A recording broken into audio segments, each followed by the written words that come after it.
I'm hitting the marker now. Okay. Now we're officially in the story. Instantly we gotta do with a bird.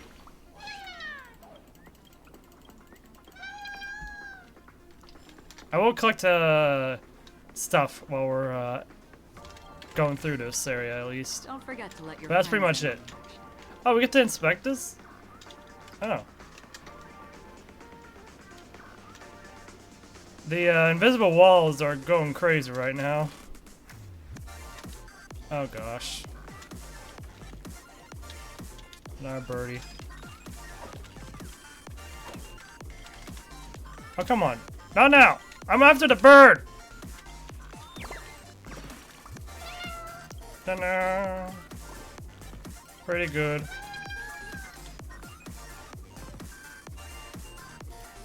Okay. Oh, sorry, I did not mean to try and kill you, bird. Got nothing else here? Okay. This place is buzzing. That's right. This venue is a miniature representation of that time known as the era filled with boundless possibilities.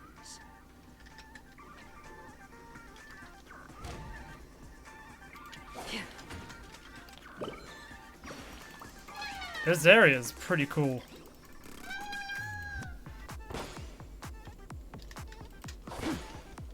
I love these optical illusion effects here that they pull off. I mean, these aren't really optical illusions, they're actual...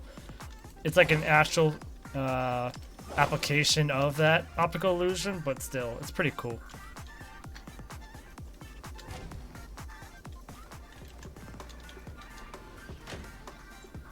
Wait, what?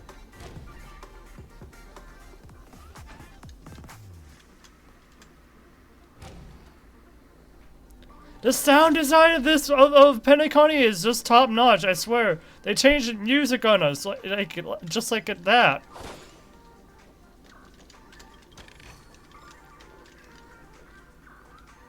There it is. There's a theater. Yeah, this is definitely the last area before we get to the thing. And there's the bird. Disqualified?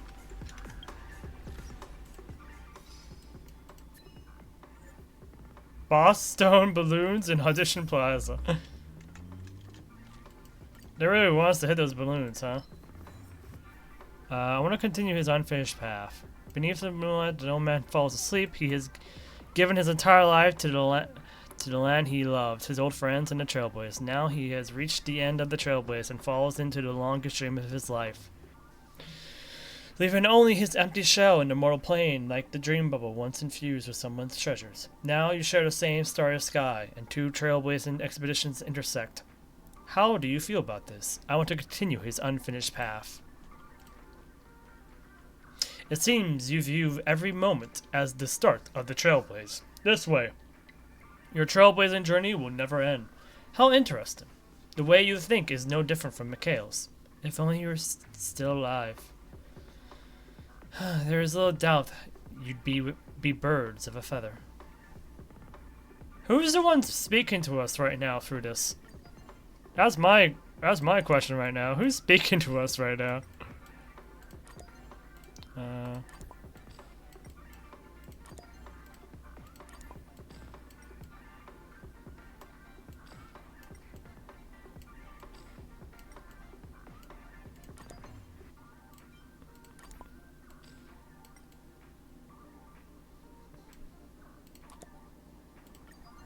And we got these little stickers.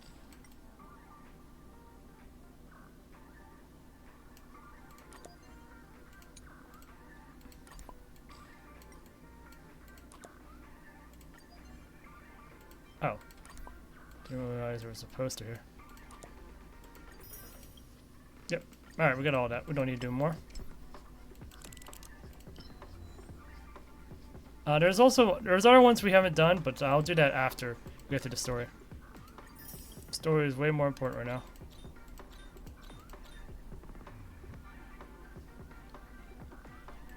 Well, yeah, there's a whole bunch of stuff here now.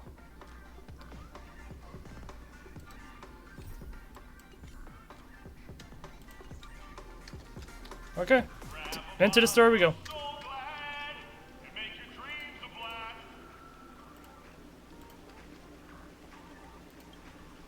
Nameless, your arrival reminds me of the grand occasion when Penacony was first established. I was still a young, bright-eyed lad back then, lured here by the watchmaker's ads, full of zeal and ready to make my first fortune in life. Once, during a particularly grueling day, I passed out and was resuscitated by a drink from Mr. Sousa. That sweet taste has since been etched in my mind, and that was what drove me to create the Soul Glad that we all know and love today. The dream-chasing era was truly a wondrous time. Oh, I miss those days, and the watchmaker. Scorched Sand Hall is my homage to that time of boundless possibilities. I wholeheartedly hope you make it to the finish and emerge as the next superstars of Penacony. So this guy's a Dreamweaver of some kind. Or he invested in Dreamweaver. You'd like to say before the competition officially begins? Nah, we'd win. I ain't got all day, capiche? Registered, we're gonna take an L on this. I can feel it. Nah, we'd win. That's the trailblazing spirit. How about you, Miss March? Hello, everyone! Next up, get ready for the Mega March 7th Adventure, where I'm going to break the speedrun world record! What? Trailblazing into the uncharted and challenging the limits. That's Miss March 7th for you. How about Miss Firefly? I hope that by the end of this journey, everyone will have achieved the outcome that they hoped for. Ah, a wonderful wish! Miss Himiko, what are you expecting from your team?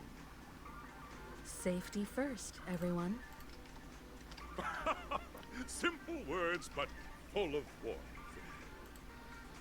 Waiting for you are 3 stages, each connected to that era. The first 2 stages offer 2 distinct paths to choose from, with unique challenges on each route. And in the last stage, you will face off against a champion who has defended the title to this very day. A beloved contender whose noble virtues are unrivaled. Those are the rules. Simple. Everyone clear?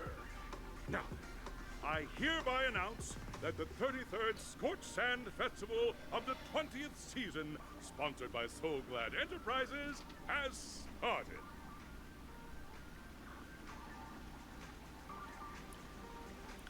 Everyone, as the Charmony Festival is drawing closer, we must reach the end as quickly as possible.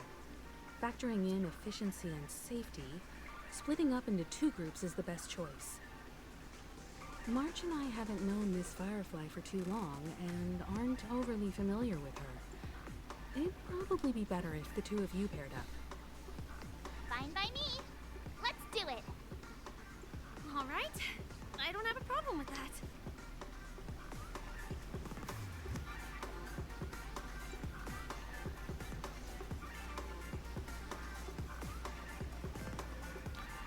Enough chit chat, let's do this. We'll split into the assigned groups then. Let's not waste time.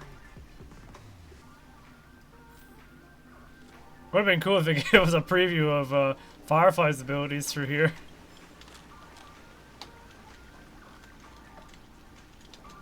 Alright, let's just get moving. Oh, that's cool. The birds hang out in the background in some of the views here, rather than be accessible. Kinda. Anyways, let's move on. Welcome to the first stage of Soul Glad Enterprises' 33rd Scorched Sand Festival of the 20th season, Dream Play Fantasia. In this stage, you can choose between 2 challenges, the School of Acting or School of Action. Acting or action, huh? In the School of Acting challenge, you have to complete 3 performances from 3 scripts and move the panel judges. In the School of Action challenge, you have to defeat 3 groups of enemies convincingly and reach the end. Now, make your choice.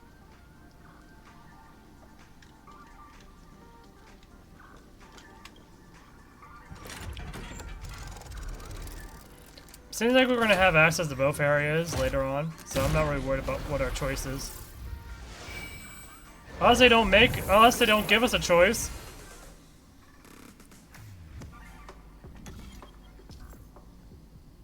Select the challenge area. Oh, click on the button. Click the button on the tracks and select the challenge arena to go to. That's the active stage. This is cool. They made a whole like menu and an animation just for this section. Wow. Crown awaits you on the stage. Welcome to the arena of action stars. I want to make sure. Oh, they're doing this again, where they have like little areas within a whole map. Right? Ah, yeah. See, there's the little doors that. Oh, they're making full use of this new system. Please make your way to It's the not my stage. favorite system, but I understand it. Competitors, allow me to introduce the rules of this challenge to you. There are a total of 3 stages up ahead, each with their own challenges. The enemies you will contend against are antagonists from the film Once Upon a Time in Dreams. Defeat them swiftly and decisively to set a new record. It's worth mentioning that the fastest time at this stage was achieved by a contestant with fiery red hair. Astoundingly, he overcame all enemies across the 3 stages in Argenti? only 5 minutes. Time is of the essence. Let's make this quick. Uh-huh.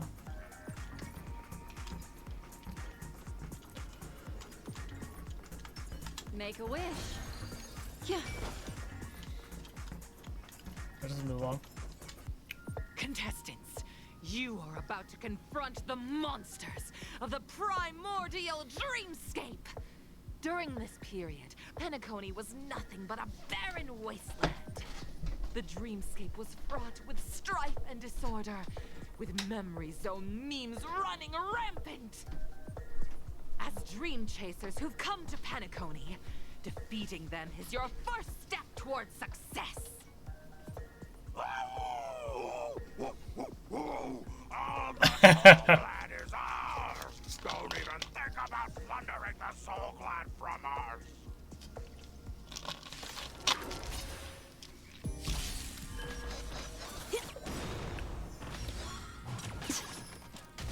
Oh, those are some cool new enemies. A gumball machine? Anyways, this music! Ill fate descends. Again. There's only one wave, right? Yep. Oh, we can restart the challenge? Okay. I weep for the departed. It too shall fall. Jackpot!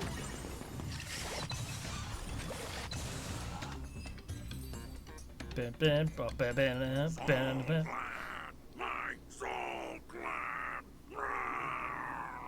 The final area music is always the best Pretty music. simple. I just hope these tests don't take too long.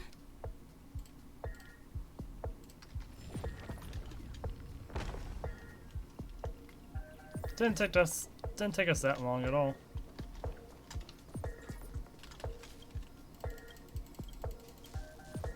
Alright, we're gonna at least get these puzzles and side things out of the way so I don't have to worry about them later. Huh.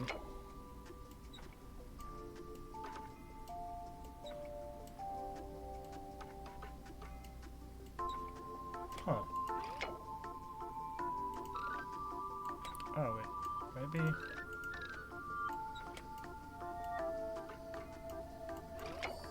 Ah, okay. It was all red hair. And this would be...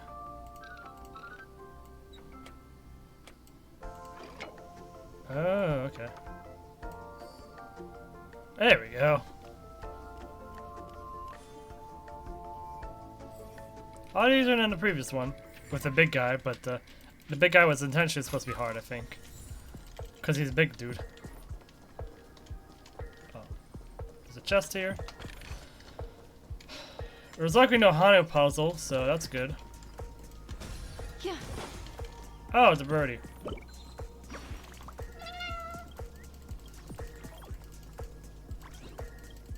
Fire, physical, imaginary. That's a. I like how we're going with the elements here. Make a wish. We're all ready for the fight. Congratulations on becoming the first group of Dream Chasers.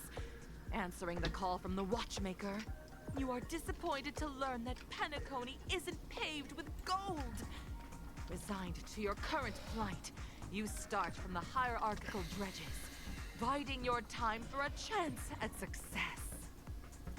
Just as you're about to give up, a downpour sparks a business idea. You enter the umbrella business! But just as things are looking up, you encounter a competitor. Defeat them and emerge victorious. Why is our opponent so glad? Because this is Soul Glad Enterprises' 33rd festivity auditions of the 20th season! What is that supposed to mean? Isn't this just product placement? To safeguard the integrity of Soul Glad, I will soar high. Yeah. Anyways, I hate this dude. Ever come feast your eyes? Happy New Year! Memories of beneath the waters lies an endless abyss.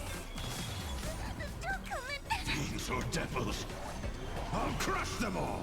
I weep for the departed. It too shall fall.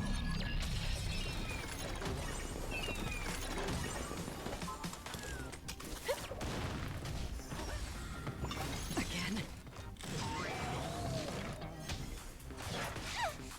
What do you want to know? Destined for oblivion. I'm gonna hold everyone back again. Protect me. Protect me. Don't worry. Gotta do that to Just heal. a scrape.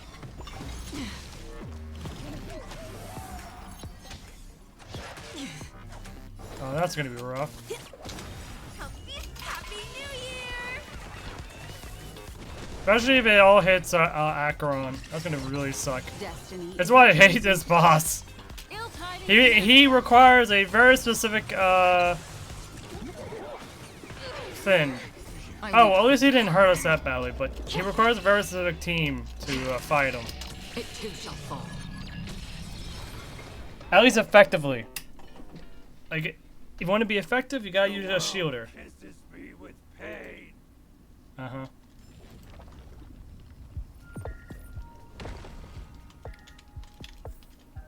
Just move it along. Just move along, Mr. Gorilla. Oh.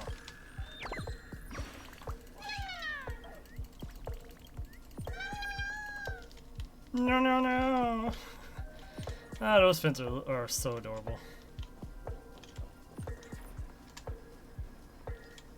Oh, we got another birdie. They're just everywhere.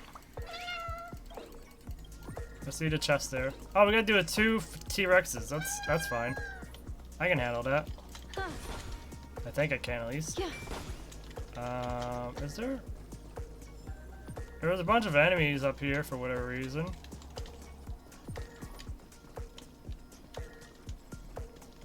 Let's go over here real quick. Oh, I can't. Okay. Oh yeah. All right. Congratulations to our 2 Dream Chasers for establishing yourselves as budding stars in Penacony. However, no matter how lengthy the battle, you always persevere. Topple this powerful opponent, and the tides will turn, paving a way to success. None will take my Soul Glad away from me. I will use the Transmutation Arcanum to turn it. Oh, dinosaur! Devour my. Grab a bottle of Soul Glad! What the heck? This is just funny and silly. Memories of beneath the waters lies an endless abyss. Fiends or devils, I'll crush them all. Ill fate descends. You dare attack me?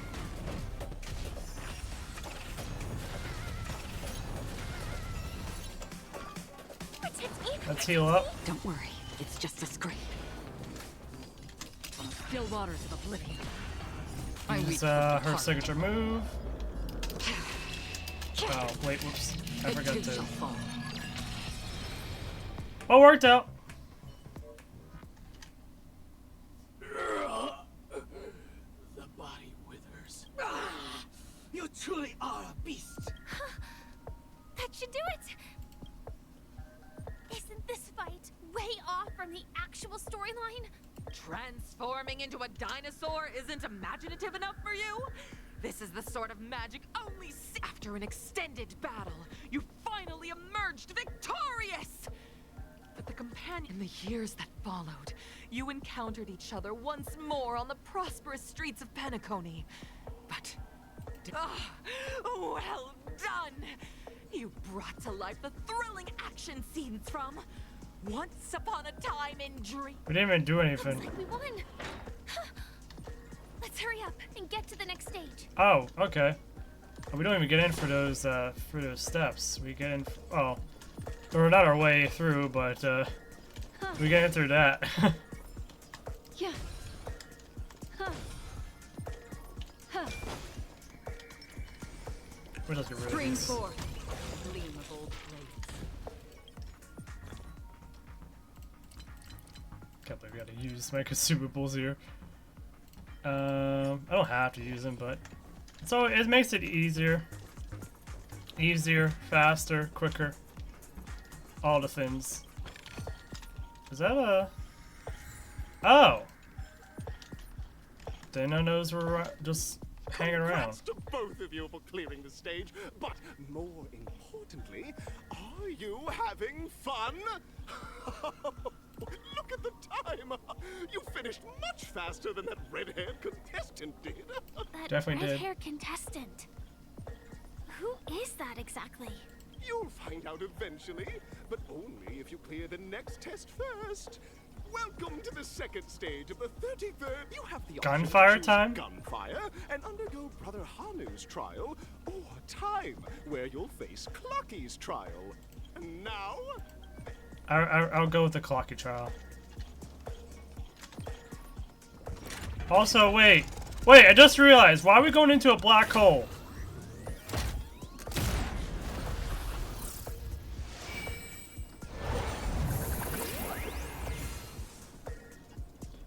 Isn't that like one of those like dream fins that we talked about before? The time. We're going to the time trial.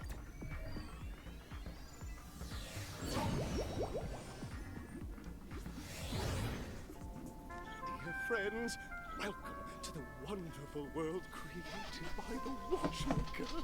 Awaiting you up ahead is the titular character from the beloved Clocky animation, Clocky! Why is there a giant clock Clocky when he was just a puzzle? boy. Back then, he was merely an apprentice in a clock shop.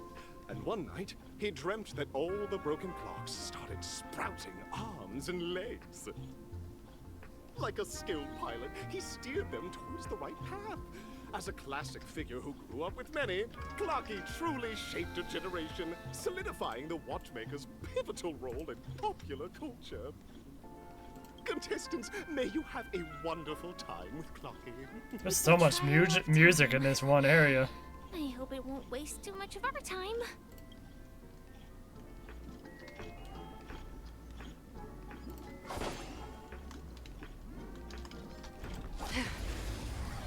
Let's go to these enemies real quick, so I can get the so I can get the reward there.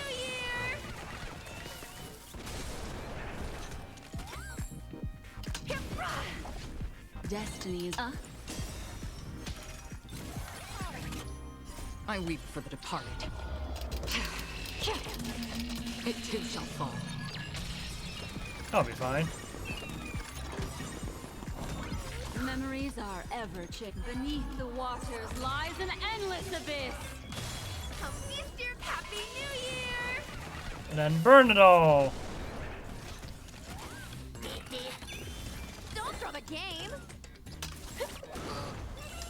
Ill fate descends. Fiends or devils, Why does it do this? I mean, I should have saved it for maybe the next area, but oh well. Happy New Year! Free will? Oh. Yeah, I should have saved it, but it's all fine. Another blood debt repaid. Don't forget to let your friends Why is in. there a lot of bubble noises? Did I just a failed experiment? There's a bunch That of stuff statue. over here. Did it just speak? Yes, it did. Seems like there's quite a bit of the clocky stuff. Or the clocky puzzles. Oh, we get a mixture of all the puzzles.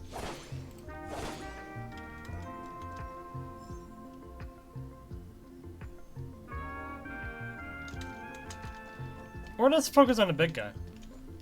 Let's talk to the big guy first before something else happens.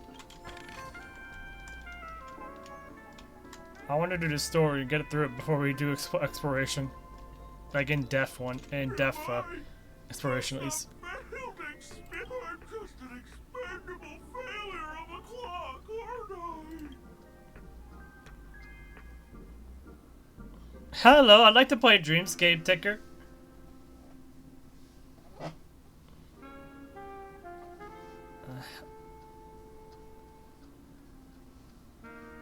Hello, I'd like to play Dreamscape Ticker. Hey, so I'm not just a failed clock, I'm also a failed toy. What do you You mean? guys are just like the other challengers.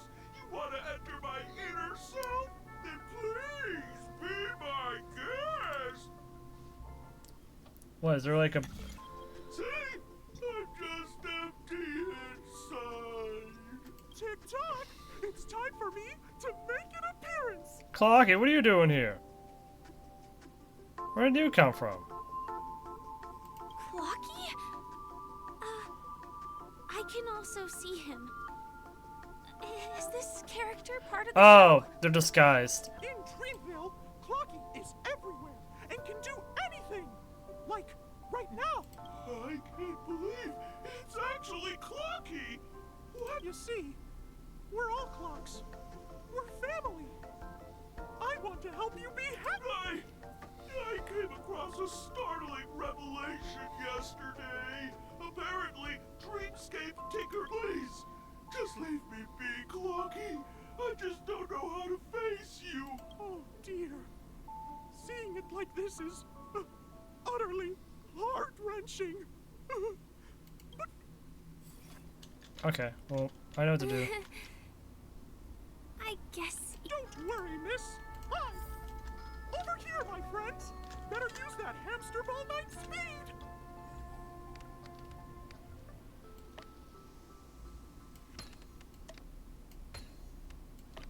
Of course, this is just a guess that this is related to it.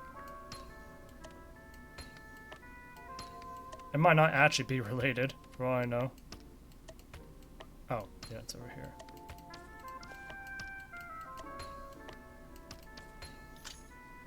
Oh, it's not related at all. It's just for the chest and the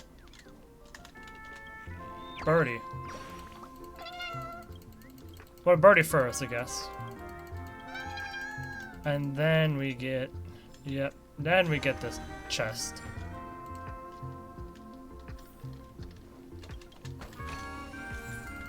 So basically we gotta go down here. So we got the not missing puzzle pieces, but the one of the other puzzles to deal with. Here! There's a missing part on the opposite side. This must be one of the missing parts that Big Ticker needs. That's Oh great! boy. Is there any big? Okay, there's no big. Stream forth, the gleam of old blades. I'm gonna make it. I just wanna make it go faster. We will just make it go faster. For my own sanity. Let's make sure we grab this.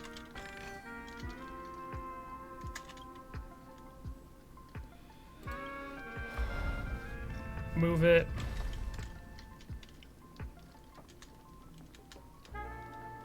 Probably want this moved so we can do other things.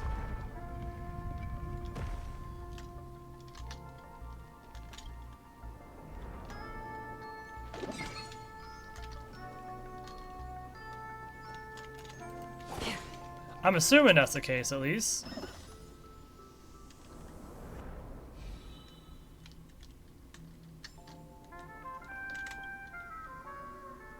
Rotate. That does seem to be somewhat the case, at least for getting this chest.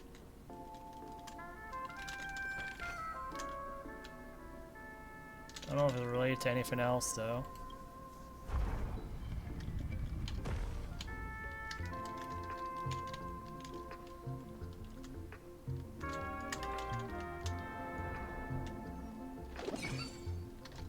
It's gonna be so annoying to get through this place for other rewards.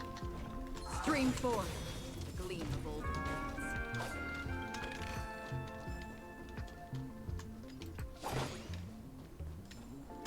Oh, you know, this actually is, oh, we got the third piece. That's interesting.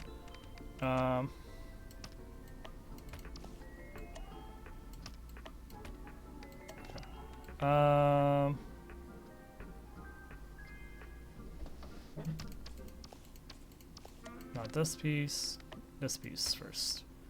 Then we go this piece, there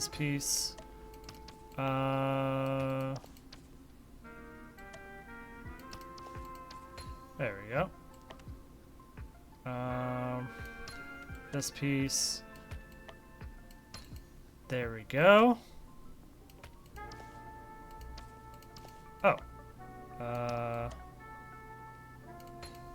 There we go. Just naturally find the pieces.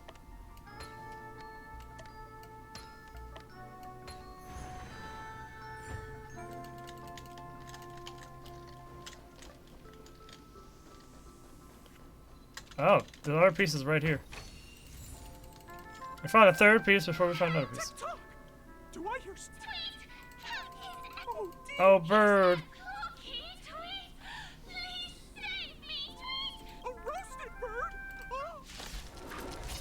It won't take that long. Everyone's a customer.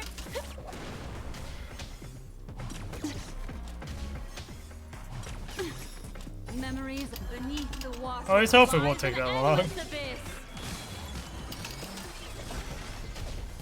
I'm not gonna be able to do this before Boo Boo's, but Retribution will find you.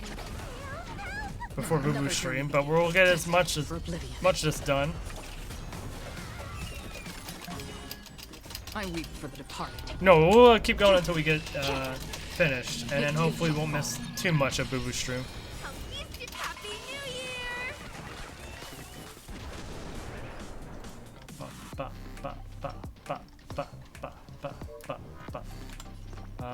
Yeah.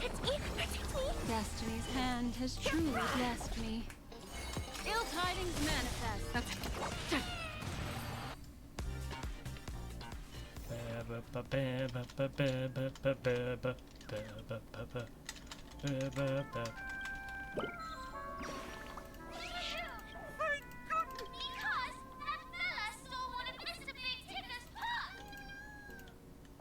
An inner self fragment belonging to the Sweet Dreams troupe? This is just too surreal.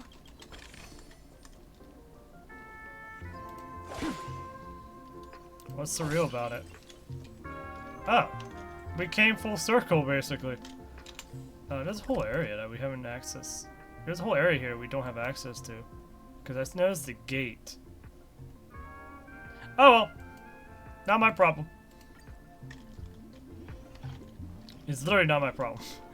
And it will be my problem later, but not right now. It is not my problem right now. We're back. As long as... Whoa! It's working! Alright. Let's solve the puzzle. But that's easy enough. Uh-oh.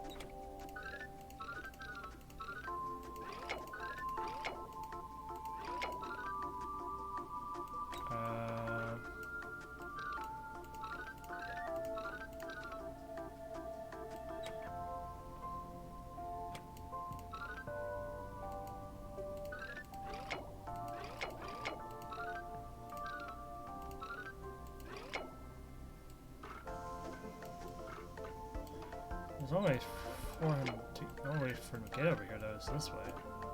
Right? Or maybe...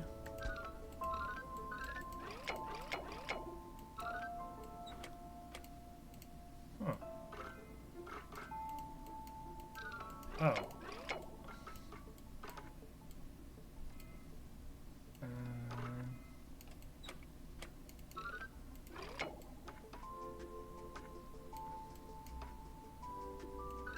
I can't move this anywhere else.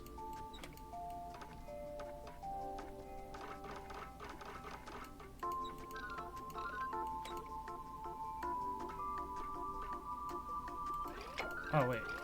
There we go. Oh, dear. What's going on in here? Your inner self is a mess. I'm not qualified to be the re... No! This is unacceptable. So let's come down to this. I'll have to use clockwork. Success! Alright, oh.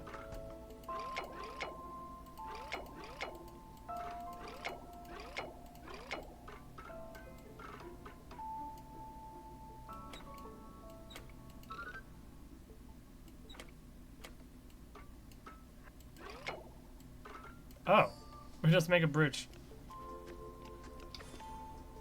Long bridge. Oh, thank you, Clocky. If not for you, I'd No problem at all. As the guardian of dream... Oh, my friends, you still have other... Go forth, my friends. It's all done. Victory's in sight. Let's head to the final stage. Oh yeah, we are getting close to the end, huh? Stream 4. Gleam of old blades. Always would make that stuff easy to do. Alright. Congratulations to both of you. Oh, you've overcome all obstacles and proven yours in the final stage. You will face the defending champion. If you fail, welcome to the 33rd Scorched Sand... Now, I haven't met Argenti in the story yet, so this will be our first time meeting him, although... I guess in terms of chronological order, we will know Argenti before this point, but still.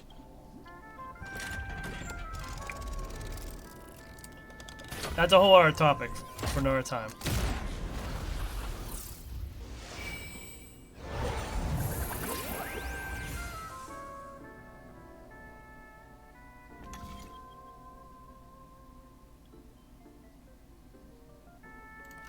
Do we even get a choice? Arena 1, Arena 2? Wait, what's the difference?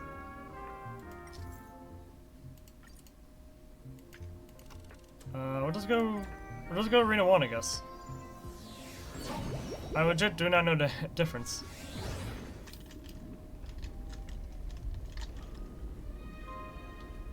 Yeah, there's Argenti.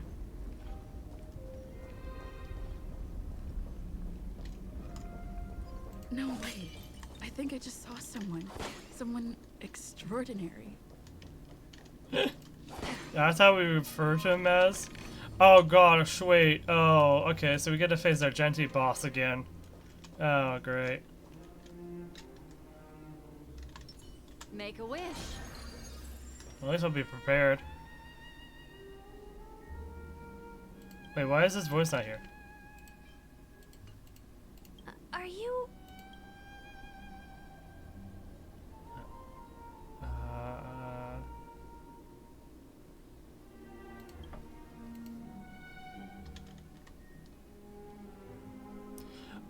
Oh, this is a fake Argenti.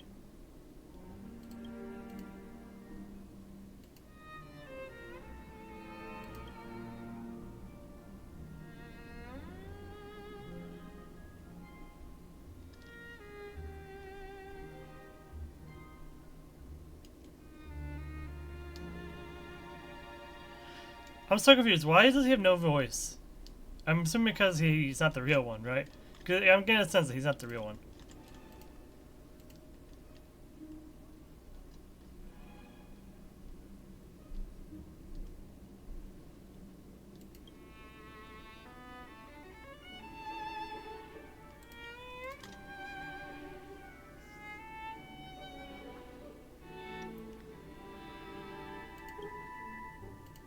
But again, I don't know his character, so.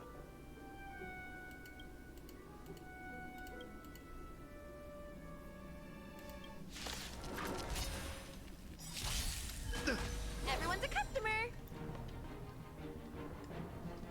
Ooh, got some good. Is this Argenti's music? Ooh, this is really good music. I haven't heard it yet. Memories of beneath the waters lies an endless abyss. Oh, I really love this music. Bear witness to honor. I weep for the departed. It too shall fall.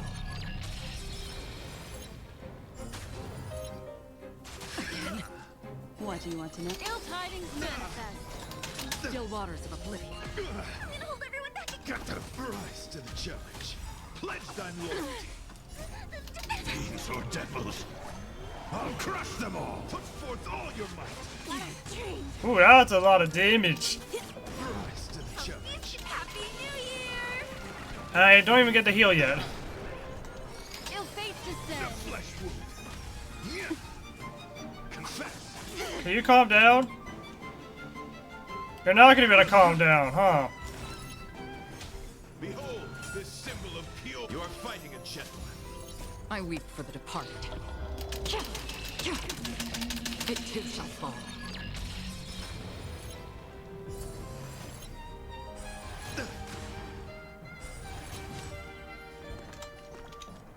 Protect me! Protect me! I really love this music though. What the heck? Waters lies an endless abyss.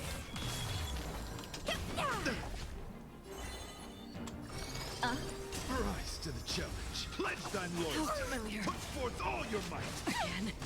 Free It will. really hurts though. For oblivion.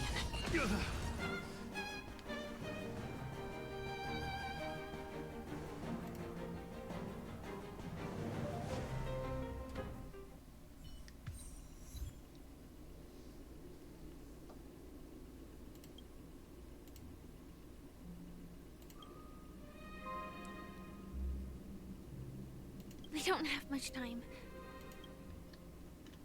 In that case, let's make our way to the end. I'm really. Penacony's really thronging. It's really weird that he. I hope we make it in time. It is him, right? Is it him? I can't tell because of the lack of a voice. I'm so confused. Why did they make that scene on voice act? I guess because they couldn't get the voice actor in time. Hopefully update that in the future for future players, so that it's not jarring.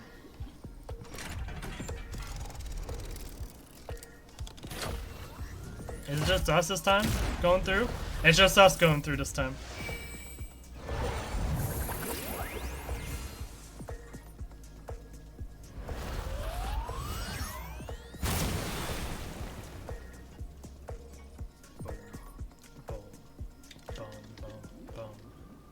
Congratulations to the Galactic Baseballer and Firefly on becoming this Scorch Sand Festival's champions! We look forward to their amazing entrance in the Charmony Festival! Let's give a round of applause to our aspiring young guests! There's an interview section? Wait! Oh gosh!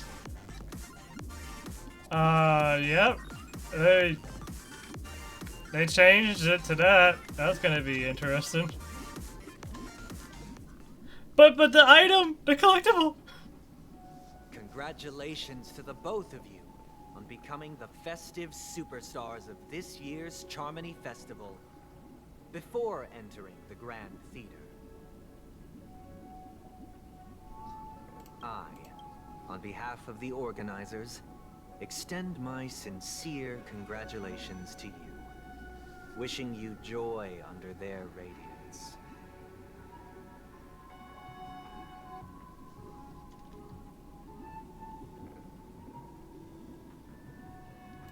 What are you doing here? As previously promised, my sister, Mr. Yang, and I have met with the Dream Master.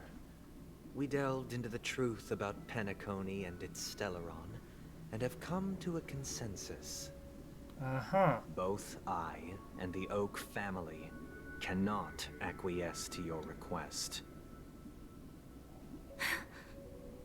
Just as expected. We acknowledge the perspective of you, Nameless. Penacony does require change, but not as you propose. The planet of festivities cannot and will not revert to a place characterized by chaos, disorder, or anarchy. Through your journey of overcoming obstacles, you must have glimpsed the essence of that era. The vulnerable ruthlessly eliminated, equality non-existent, common folk living precarious lives, eking out a dreary existence. Ultimately, only heroes like yourselves manage to achieve success. But I would dare ask, if you did not possess the special status of having a Stellaron, and you were but an anonymous and frail member among the masses, which Penacony would you prefer? A dystopia for the survival of the fittest, or a sweet dream paradise for all?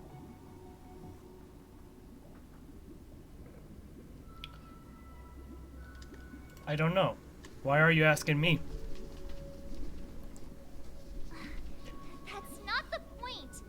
Don't let him mislead you. He's not. I don't think either of them are true. It's not like there's only two options.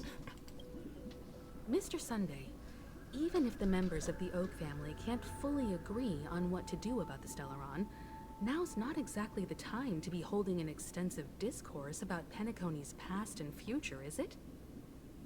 The Stellaron issue concerns the life and death of everyone on Penacony. If anyone has a better suggestion, the crew is more than willing to listen. Also, it'd be best to tell us the ins and outs of that meeting. This way, we'll at least know what Welt and Ms. Robin are dealing with, and the reason why they failed to make our appointment. Ah, Navigator. That is precisely my intention. With all present, let's begin by discussing the details of that meeting. Let's talk about our tribulations and choices, our ideals and beliefs, and our final course of action. The only path to take.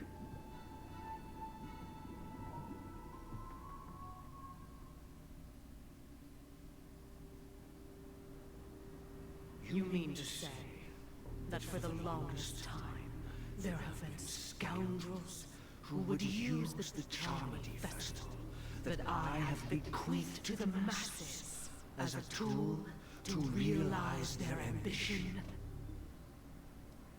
Indeed, Dream Master. Once the Charmony Festival begins, the Stellaron's powers, along with the song, will be broadcast across the entire planet of Penacony. And then everyone in their dreams will be unable to awaken. This is indeed surprising to me. The dreamscape is maintained by the collective effort of the 5 families. If someone were to use the Charmony Festival to recklessly disseminate the power of the Stellaron, this individual must hold a position of great authority. Do you have any suspects? I'd like to ask, did you really not know of the Stellaron's existence? I would have never thought that this Nameless would point the spear at me. Quite astonishing indeed. If I have offended, the Astral Express extends its sincere apologies.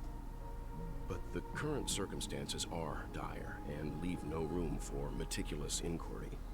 We're doing this out of concern for the Dreamscape's safety. So, if you could, please alleviate our concerns. Dream Master, it's just to prove that the Charmony Festival has nothing to do with the Stellaron. If we're being overly cautious, I will return to the stage to offer tribute in song. just per the arrangement.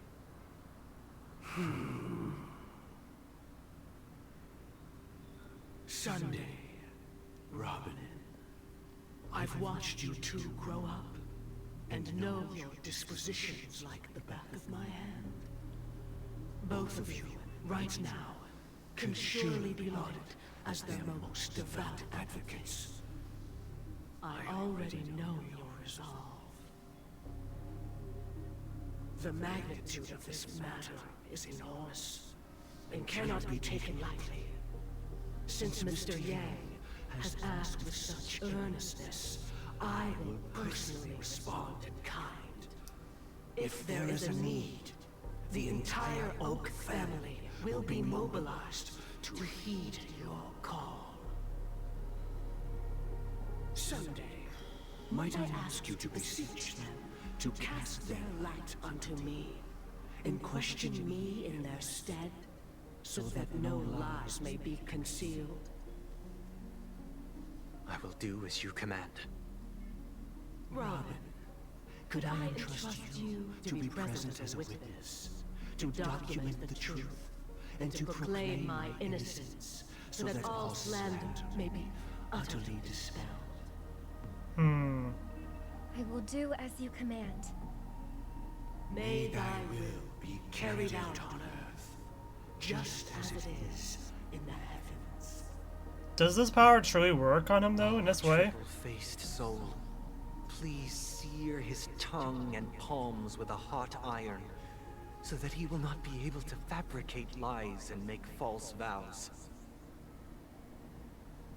Let us begin. There is nothing else to prepare. Understood. Question. Have you devoted your life to your god, never worshipping other gods? Naturally. Do you love your god as you do yourself, always heeding their admonishments? Naturally. Have you strayed from the path expected by your god, betraying their name? Never. Have you ever been inordinate with your asks of your god, coveting more than the foundation of the creation itself? Never. Then, a final question. Do you swear to fulfill all vows, past, present, and future? With the Eon as my witness, if I do not deliver on my words, or if I renege on my vows, may I be cursed in accordance with divine law. They have seen your faith, and have endorsed your faith. With this, it can be evidenced... Just a moment.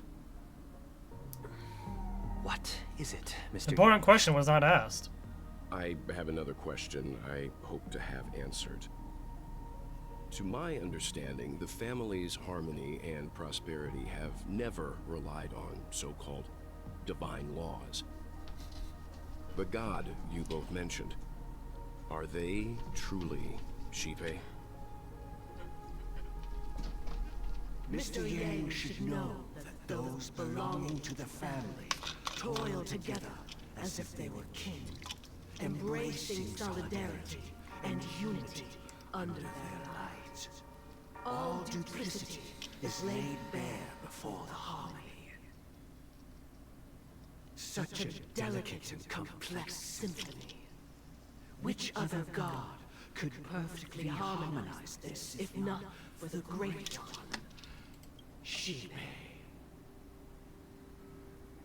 Someone who can act like them.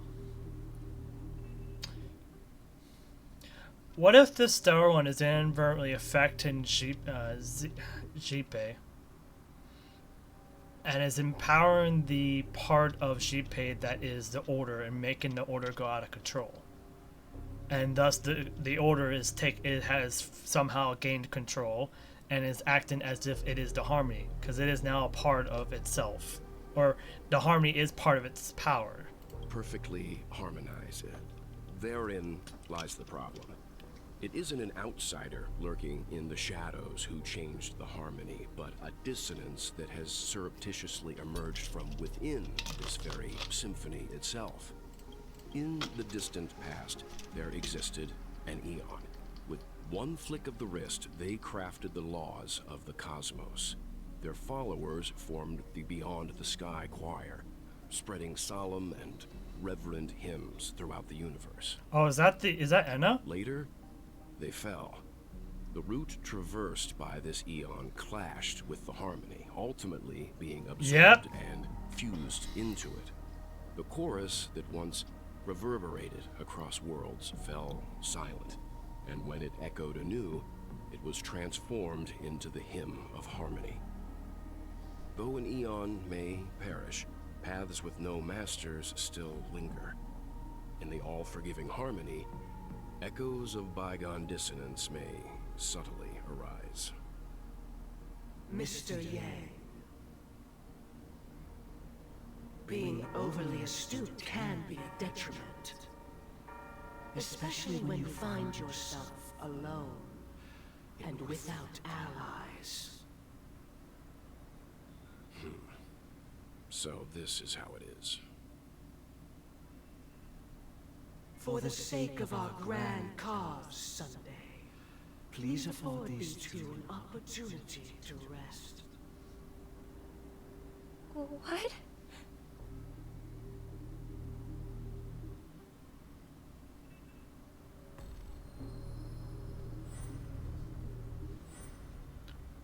Sorry, Robin. It's just you. I did not wish for you to know this. It's a pity that things have turned out this way. So, this is the true reason I can't sing? The shadow that envelops Penacony is actually... We were never children of the harmony. Our ideal paradise could not have been crafted by Xipe. True. That's how we came to Gazer Xipe! By the one who transcends the many. They were following the path of the Order this entire time! Within the foundation of law, humanity establishes civilization, and through harmony, we obtain order. That's why they kept throwing they up there. Unbelievable.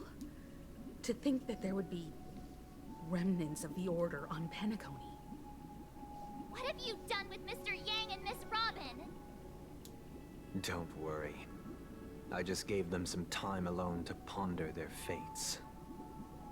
You should know that these actions make you an enemy of the Astral Express. Should we need to stand against the Nameless, it would only be myself and the Oak family involved. But we haven't reached that point yet, have we? You already crossed the line, buddy. The Penacony are evident to everyone, and have been widely observed.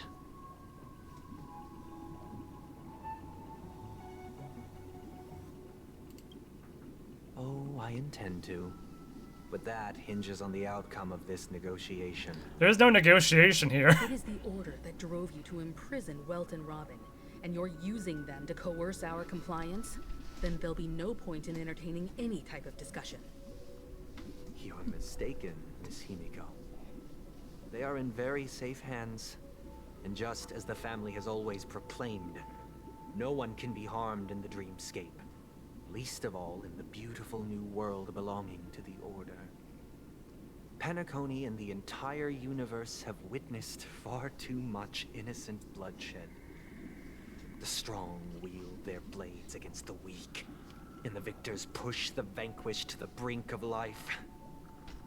Natural selection. The world abides by this principle, establishing the well-being of humanity atop the corpses of the downtrodden.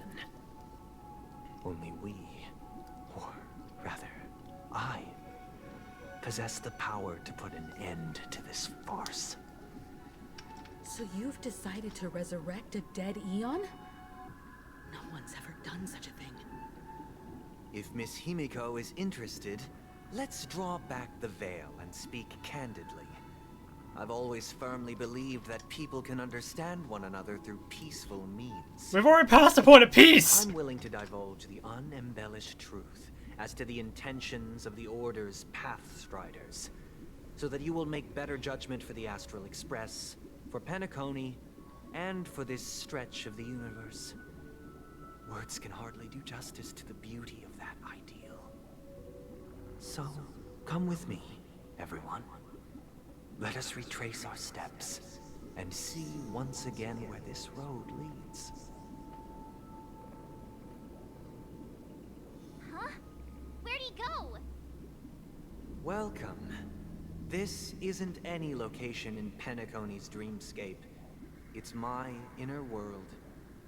The reason the scenery before you remains unchanged is because your consciousness has drawn on similar concepts to fill in the gaps. Much like the dream bubbles. You've imprisoned us? Did you do the same to Welt? It's a tuning process. Stronger in effect and more draining on the mind. The gray-haired guest has experienced it before, so she should understand what it entails. You mean that thing that happened before you arrived? And also, you cannot be thrown to where tuning. That is strictly the harmony.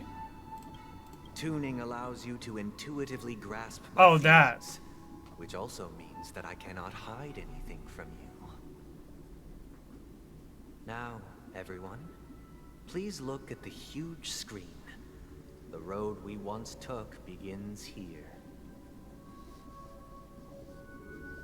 From this point on, you will witness the numerous decisions I've faced. I've selected a portion of these to share with you. I believe after going through similar predicaments, you'll be able to better understand my thoughts. Let's begin. The first decision. A story about a baby bird. This story happened when Robin and I were very young. We were victims of the Stellaron disaster, and the family's Mr. Gopher Wood, who would later become the Dream Master of Penacony, saw that we siblings had no one to turn to and took us in. Later on, Robin and I lived a time with nary a care in the world. One day, after dinner, while my younger sister and I were lounging about in Mr. Gopher Wood's yard, we spotted a fledgling Charmony dove all on its own. That baby bird was tiny. It didn't even have all of its feathers, and it couldn't sing. When we found it, it was already on its last breath, having fallen into a shrub, probably abandoned by its parents. We decided to build a nest for it right there and then. However, thinking back, that winter was unusually cold, with fierce winds at night in the yard, not to mention the many poisonous bugs and wild beasts in the vicinity. It was clear that if we left the fledgling in the yard, it stood no chance of surviving until spring. So, I suggested we take it inside, place it on the shelf by the window, and asked the adults to fashion a cage for it. We decided that when it regained its strength enough to spread its wings, we would release it back into the wild. The tragic part, something that we'd never considered, was that this bird's fate had already been determined long before this moment. Its destiny was determined by our momentary whim. Now, I pass the power of choice to you all. Faced with this situation, what choice would you make? Stick to the original plan, and build a nest with soft net where the Charmony dove fell? Or build a cage for it and feed it, giving it the utmost care from within the warmth of a home. I eagerly await your answer.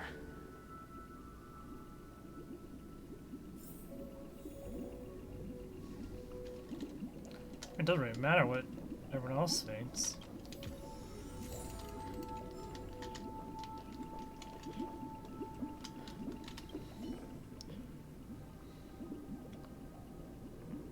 That guy just casually throws this kind of question at us? What exactly is his deal? But fine, I'll answer, I guess. If it were me, I guess I'd choose to build a cage for the little Charmony dove. That's surprising for March 7th. After all, leaving it there, it's bound to get hurt by wild animals or something. And that'd just be too sad.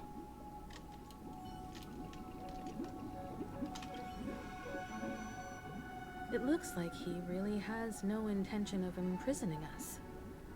If it's just a quiz, I suppose it's fine to humor him. Not like we have a choice right now. I would personally choose to build the little Charmony dove a cage. No special reason. I do think that a fledgling should have the right to fly into the sky. But if it can't even live to that point, then there's nothing to talk about to begin with. I can't decipher his intentions right now, but based solely on that question, I would probably choose to build that dove a cage. Even if I was gonna release it back into the sky, it'd have to be strong enough to fly first. If I left it where I found it, I fear it'd never get the chance to fly ever again. But keeping it caged means it's not going to be able to fly ever. You're keeping it alive, but for what purpose? If it's not able to fly, it just becomes a house pet. It remains caged. Wait, there's someone else we can talk to. Wait, who else can we talk to right now? Wait. That guy if it after all. Wait, who's the other person we can talk to? Where's the other person?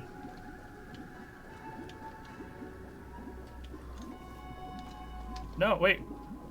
Where's the... Who's the other person we can talk to? Is there someone back here we can talk to?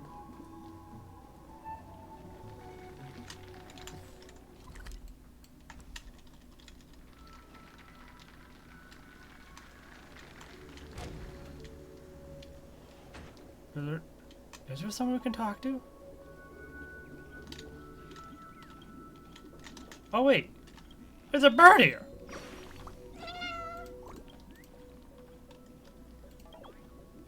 Who's that?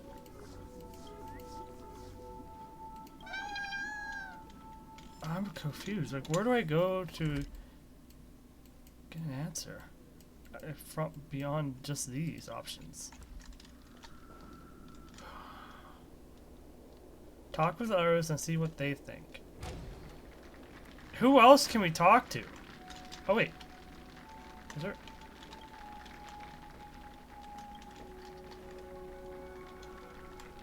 Bunch of congratulations. I feel like the correct answer is actually the left. Going opposite of what is said to be believed. Normally, yeah, but there's... This is so annoying. Anyways, where's the last option? Can I is there a consider button?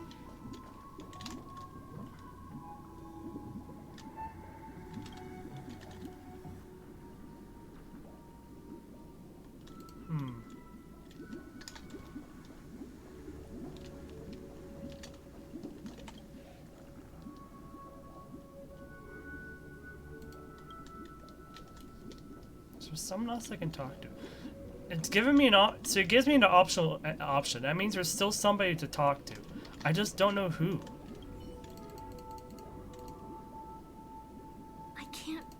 even if I was gonna... Where's the other option?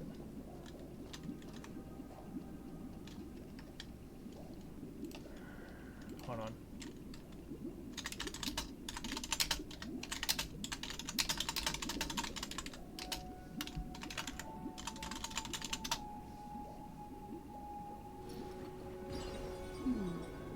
Memories seem to be different again.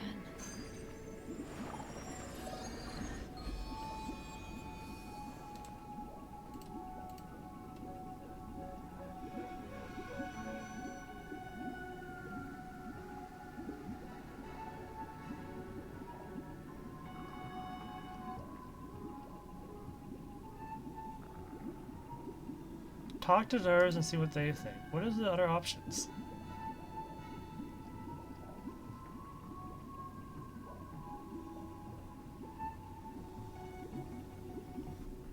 What's it?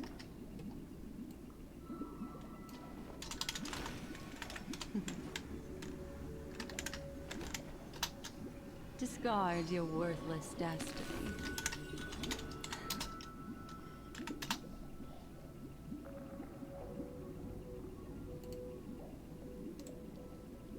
I need to know. I need to know. I need to know if there's actually other people to talk to in this section, or if that's just a bug. Because shit disappear when there's no more options, but it's still up. That means there is an option. I don't see the other option. Could we go back and talk to Argenti? No, that's not how it works, does it? That's not how it works, right?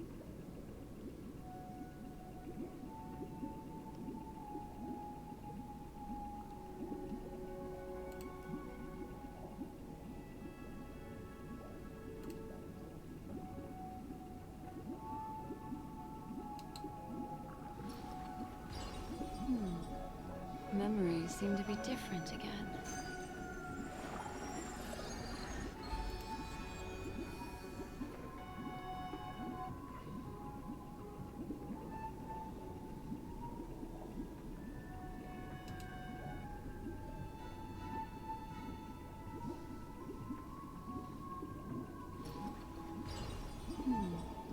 Memories seem to be different again.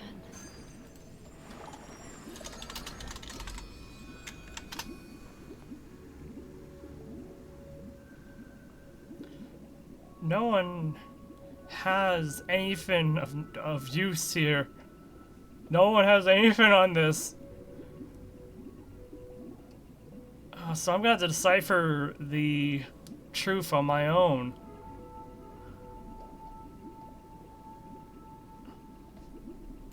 Okay. So maybe there's something I just don't... There has to be something I'm missing.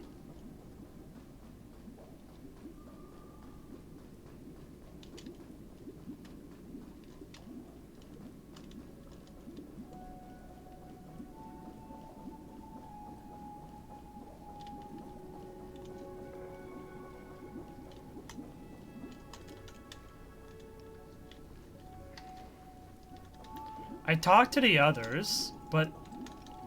So there shouldn't be anyone else I can talk to right this moment. Right? Are our answers gonna stay the same? That guy just casually throws this kind of question if it were me. After all, leaving it there, it's bound to get hurt by wild animals or something.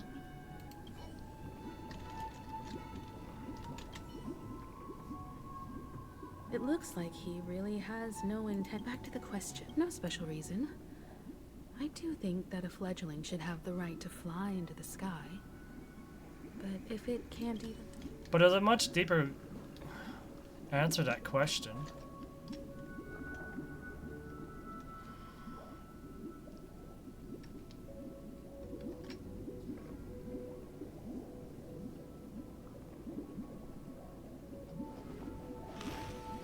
Most of the people I see who have this, who have guides on this, they skip everything about it. They just skip everything, so... They're not even guides, they're not even offering their full experience. I hope this is just a glitch, or this is just up for us to keep thinking on this. Everyone is pushing us towards that option. But this is the option I think is correct. But then again, these are only two options. There's probably these much better options, but these are only two we're given.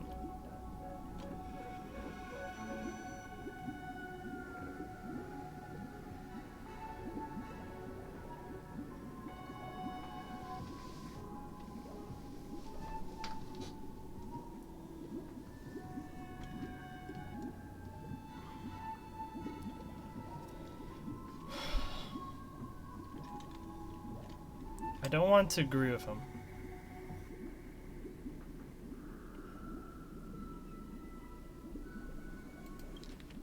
So I can go back and get the full context of this question again, but... Interesting.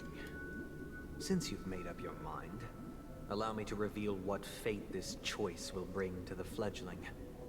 From what I've observed, there are at least 3 predators in that yard that prey on small birds. The Vossical Scorpion, Asdana Wolverine, and the Huntington Winged Snake. Even if they shy away from humans, these animals are still mere apex predators in a fenced location like a yard. In such a location, only one fate awaits that little Charmony dove. A painful death. As for the choice you made, I am deeply sorry. Now, let us advance to the second decision.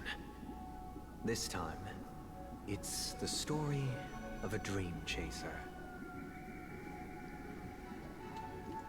This story happened when I was appointed as Bronze Melodia, a position exclusive to the Oak family, charged with listening to the problems and vexations of Dreamscape residents, and providing them with the relevant guidance.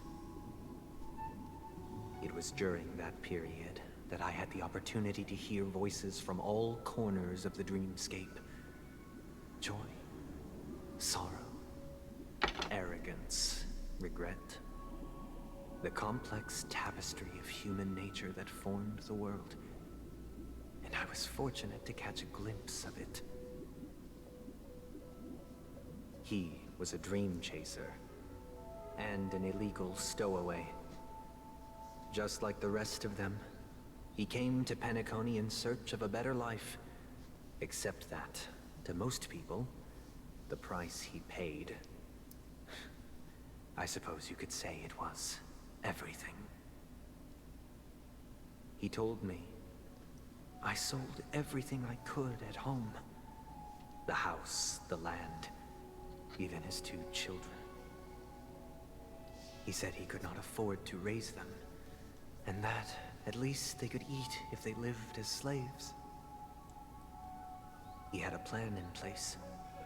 He would buy back his children once he had made his fortune, and enjoy Penacony's beautiful dream with them. Alas, his plan to smuggle himself was somewhat clumsy, and he was sniffed out by those pig-headed hounds. After hearing the Dream Chaser's story, I immediately appealed to the Bloodhound family to cease their pursuit. That way, at least he could live peacefully. But I was still too naive to the ways of the world. I did not anticipate that what I thought was a kind gesture would later lead to dire consequences.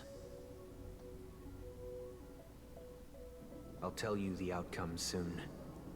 For now, I'd like you all to make a choice. Will you do as I did, and try to convince the Bloodhound family to stop their pursuit, so that the Dream Chaser may live peacefully and realize his wishes? Or will you remain silent, leaving him to languish while the hounds are hot on his heels, until his inevitable judgment arrives? I look forward to everyone's decisions. Who knows? Perhaps they might even alter the outcome of this tragedy.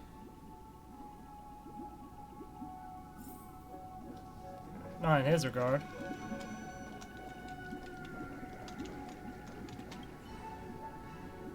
seems illegal stowaways are really quite common on Penacony.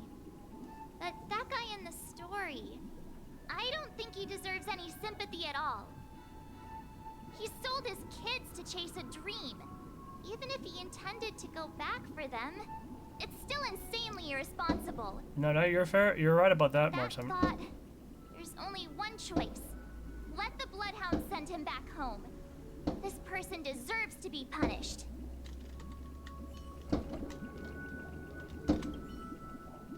A dream chaser story. If I acted out of kindness, I would probably ask the Bloodhounds to stop their pursuit and lend him a hand. Oh, but she's middle.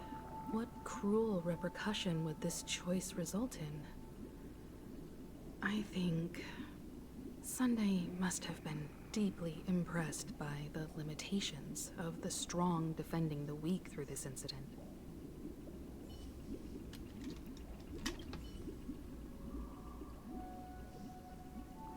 This question...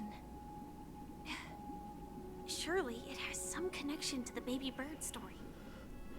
And this connection is precisely the breakthrough Sunday aims to use to persuade us. I'd probably choose to ask the Bloodhounds to cease their pursuit.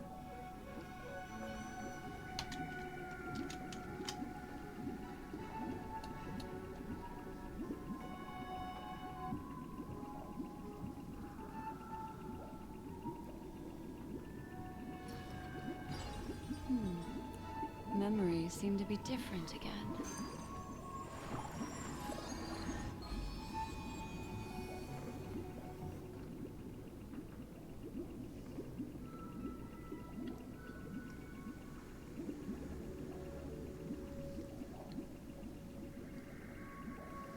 This is a very difficult question to answer. But there is one thing I'm noticing. The real choice I think Sunday picked, or would love to have picked, is usually the one on the right. Discard your worthless destiny. As indicated by the lack of color. But the other side has a bunch of color.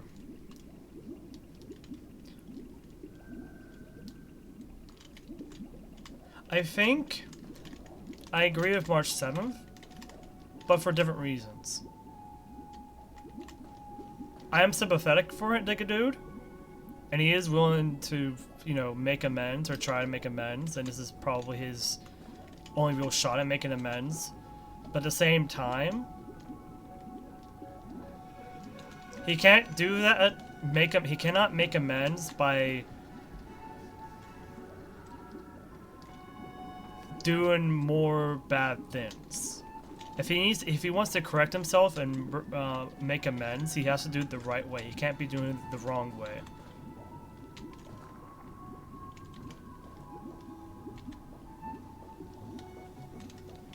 Remain silent. It seems you, like me, are pondering whether a different choice could have led to a better outcome. Sadly, his fate would only be more tragic. Say he never gets caught. He would only die from delirium.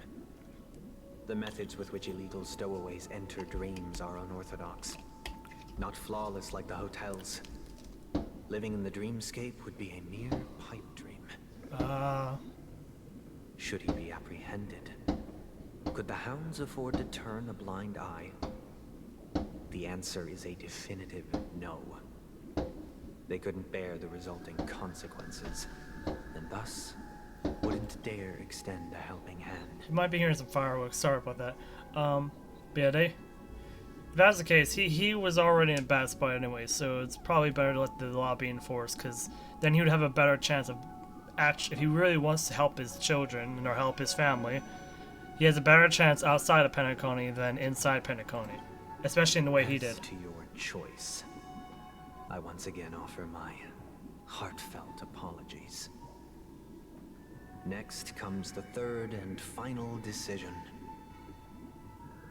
And the story this time is my own. This story happened the day I was appointed the Oak family head. At that time, Mr. Gopherwood was the current Dream Master, And as for his wish, we had a private conversation. What surprised me was that the Dream Master had only come to deliver a letter to me. He let me read its contents, and it was a letter from my sister.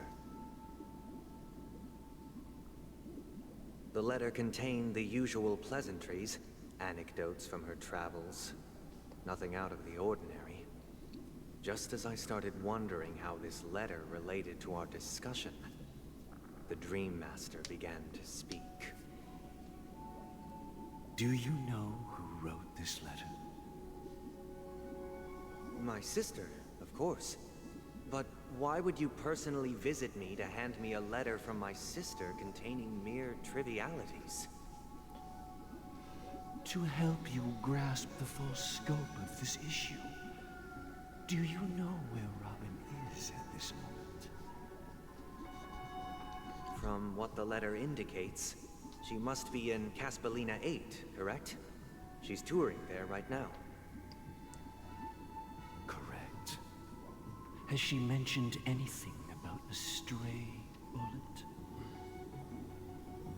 A stray bullet? What? A war has broken out on that planet. It is because of this very reason that Robin chose this destination. To spread the word of the Harmony. And to save the lives of that planet. She personally made for the front lines. She hoped to ease the people's suffering with song, and was willing to brave mortal danger to deliver the IPC's medical supplies. Unfortunately, stray bullets show no such compassion. Is she all right? If the operation was successful, she should probably be recovering in the field hospital. By the eon above, the bullet struck her neck directly, yet possibly as a reward for her consistent deeds of harmony. It didn't hit any vital arteries. Once you've attended, how does the Dream Master know so much? It'd be advisable to write her back as soon as possible. Those damned savages! I'll pack my bags right away. My gratitude for bringing this to my attention, Mr. Gopherwood. Now you understand why she always wears such elaborate neck ornaments, don't you? How could this happen? Miss Robin. She has no regrets though. So please don't worry.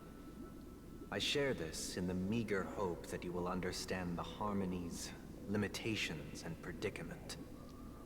As grandiose as the strong defending the weak sounds, many times, it is nothing more than wishful thinking. Likewise, I've prepared one last question, one last choice. But rest assured, this choice will not have any grave consequences. So he says. Because this is merely a figment of imagination, a nightmare that has haunted me through countless nights. If you ever had the opportunity to make a choice like I did, would you still support Robin's journey on the path of harmony? That's her choice. Yes. I can't believe that happened to Miss Robin. The strong defending the weak is a great mantra, but if I had to pay such a price, I don't know what I'd do.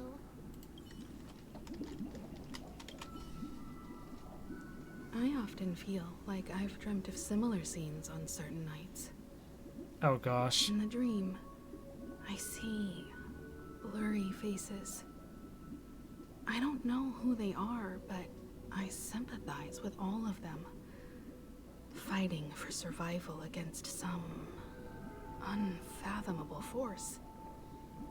Their confusion and fear are lucid to me, but I also remember they chose never to give up. Just like Miss Robin. If Mr. Sunday's question leaves you puzzled, you should find the answer from your own experiences. I already have my answer. With each trailblaze, dangers and tribulations will surely follow. But would you ever back away? Would you stop March and Don Hung from reaching their next destination? I believe you have an answer of your own in your heart.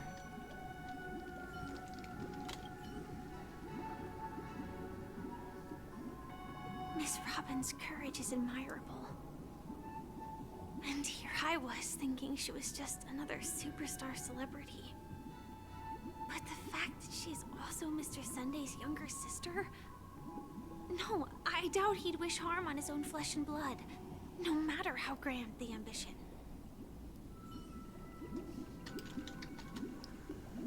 Wait, there's still... Who else can we talk to?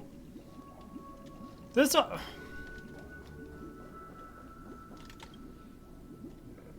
Will you make this choice? Make the decision. I see. I am now aware of everyone's stances. Raising these questions merely serves to illustrate one point. The plight of Penacony cannot be salvaged by the Harmony. The true foundation for a sweet dream paradise can only be established through the Order, where the strong govern the weak. I know the suffering of being tormented, the turmoil of losing your way, how sorrow, and even despair, set in when matters don't work out. All of this causes me unending pain, because this is not what happiness is at all. We must teach the weak how to live a happy life. And this life isn't some noble propriety that the upper crust preaches, but in definitive terms, a way of survival that belongs to everyone. So what is your definition of living a happy life? Good question. Human consciousness is fundamentally an illusion, a cage known as self-worth. People lured in by this illusion make mistakes, yet still ask that external influences bear the burden. When one mistake after the next permeates the masses, they become impossible to trace. Thus, the amassing of these individual cages culminate to form a prison, a place dictated only by the rule of survival of the fittest. Nature is always accompanied by predation and sacrifice. Its antithesis is known as order. That is what I want to do. Unite people's happiness under the banner of order. They won't need to make bitter choices any longer, nor face the weaknesses of humanity. They can cast aside their primal instincts to build a haven for mankind. Simply describing thoughts is far too abstract, so allow me to provide a simple example. As you all may know, there are societal norms like weekends and long weekends that exist on some worlds.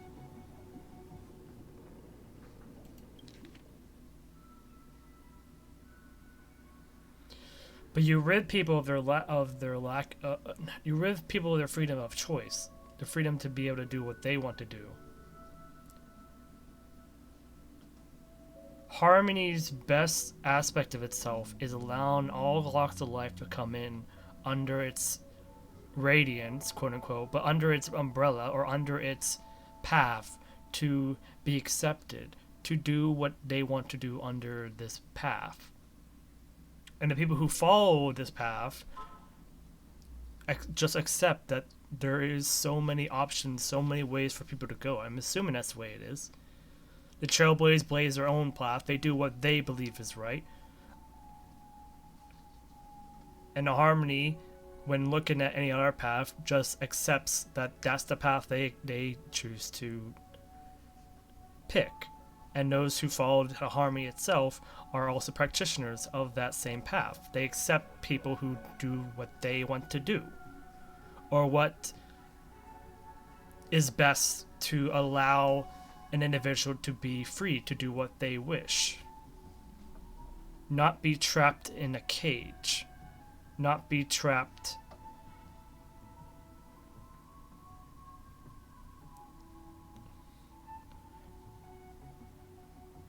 in some other scenario. The second question is very weird because that scenario is very tricky because it's about a guy who is actively, doing bad things in order to create a good thing, but unless he faces the repercussions of his actions, he's not gonna be able to do anything. I mean, by trying to excuse the actions that he's made, it prevents him from actually growing. He knows he did wrong, but there's a difference between knowing or something else. And even then, his current choice isn't actually helping him. He's limited. He's stuck. He's not going to be able to do anything to help his family, as he says. Not in the way he's going about to come to Penacony. And even if he was reported, he would have to pay a lot of money that he probably does not have to sustain his ability to stay here, to even keep going with trying to pursue living here, to be able to support and get back his family and etc. So in that scenario, I would believe the Harmony would, while they would accept his plea, like, yeah, we understand, but at the same time, the best path for him is not to shelter him in Penacony. It's to let him free to understand his wrongs, and then he must make the decision himself how to make amends. What is the good things? Because he sold everything to come here recklessly, and now that he's here, he wants to go back and fix things. That's not that simple. But there is a way, a very long path and way for him to do that, but he can't do it the way he's doing it. He needs to go elsewhere. He needs to fix it outside of Penacony, not in Penacony. And the third question's surmises the exact feeling I have right now.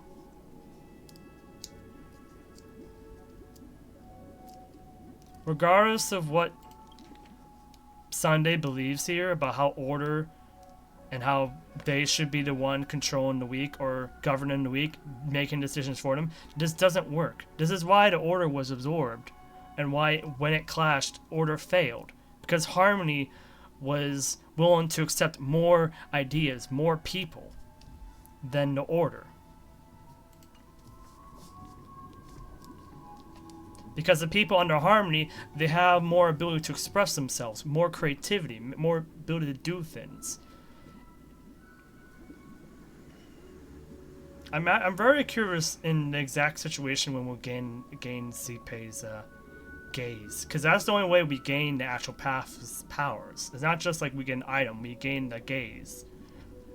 And I'm assuming it's exactly because of this exact scenario where the Order is trying to clash once more against the Harmony and trying to enact a will that is so limited it doesn't allow for freedom of expression, which the Harmony greatly would wish for people to pursue, to have that freedom of choice, the freedom to expression, etc. During these hard-earned rest days, people are given the chance to extricate themselves from the stresses of everyday life, allowing a certain tranquility to return to their souls. And it is only on these days that people do not have to adhere to the law where the strong prey on the weak. They can live out their lives happily during these brief intermissions.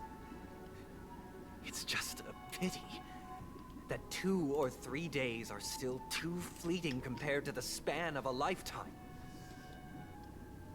From where I stand, Society's ideal system should be 7 rest days.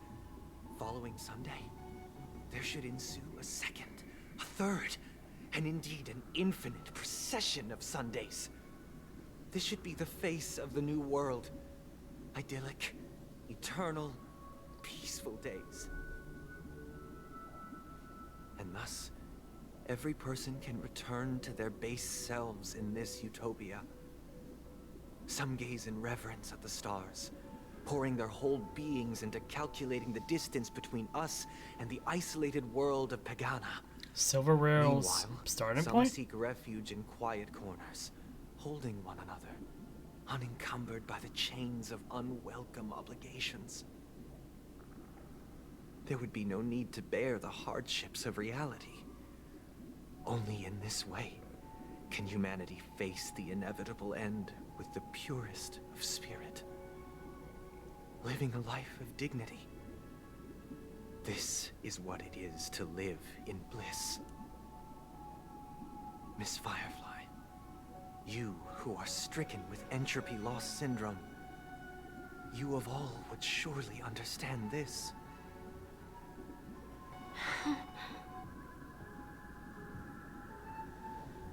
It sounds like a flawless theory.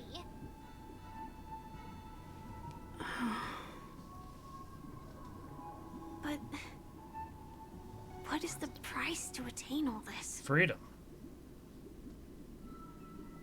The cost is minute, merely a personal and eternal sacrifice. If this paradise is to be maintained for everyone, someone must remain trapped in solitary awakening until the end. That's not the true price, Sunday. That's not the true price. Awakening. Which means that this so-called paradise is still a dream. Stepping into this paradise means forsaking reality, correct? It is not forsaking, but transcending. Flesh, blood, sorrow, weakness. If the physical is the root of spiritual suffering, it is only logical that we defeat it.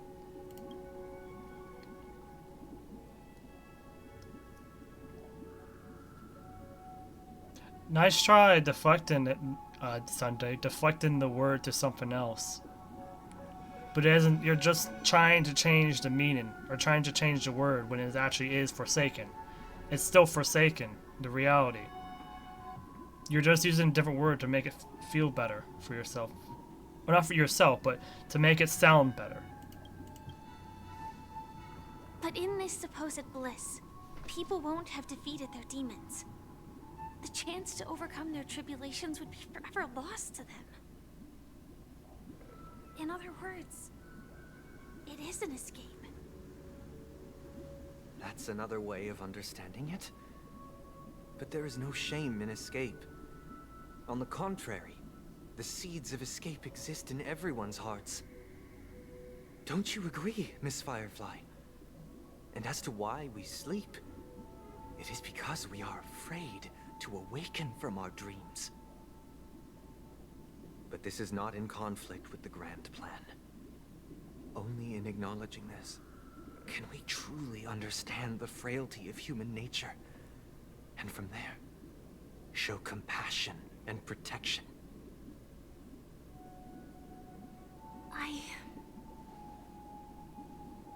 I admit that you are a born leader. Your perspective on humanity brims with pessimism. Yet you express compassion for all, even when your heart pities them. But unlike you, I live for the self. From my perspective, individuals making choices for themselves is their birthright. The want to escape may be innate in the weak.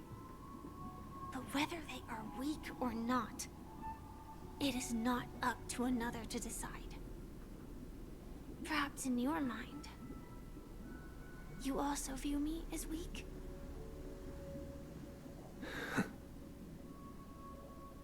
Because I don't think so. Since Miss Firefly has said her piece, the Astral Express will also naturally give you our answer. We'll leave it to you. Just why are as you leaving it to me? Instructed before. Tell him our choice.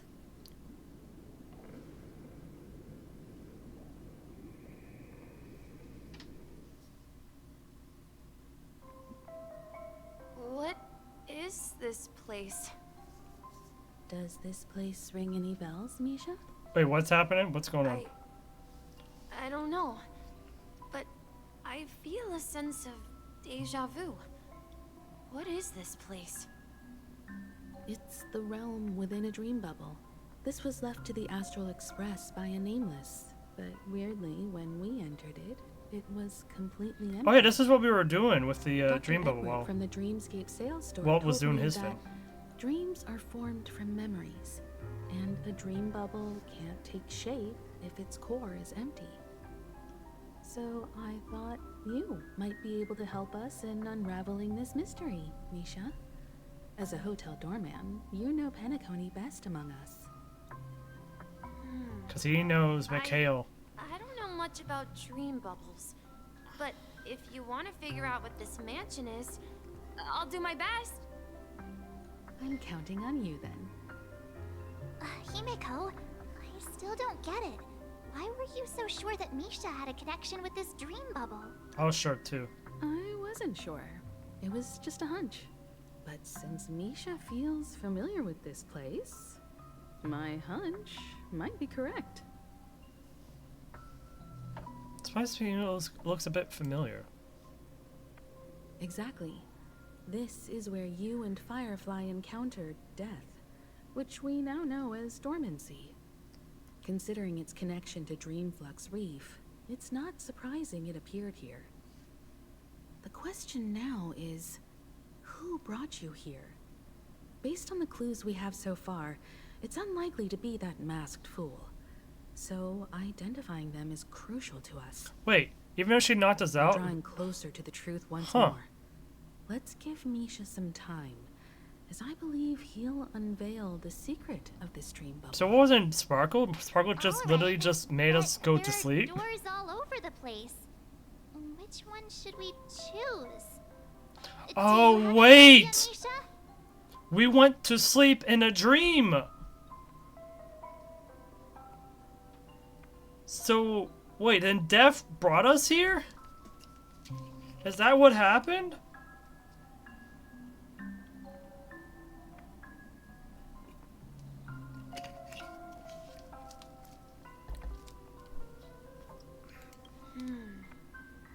That's the only thing that makes sense to me. Maybe this way? Someone's really trying to get in.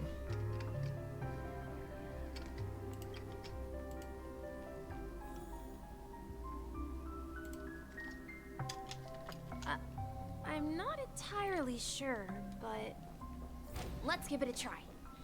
I have a feeling I know exactly where we're going. There's that playroom, right? That we, Hey, you managed to choose the Weird. This place is quite different from the hotel.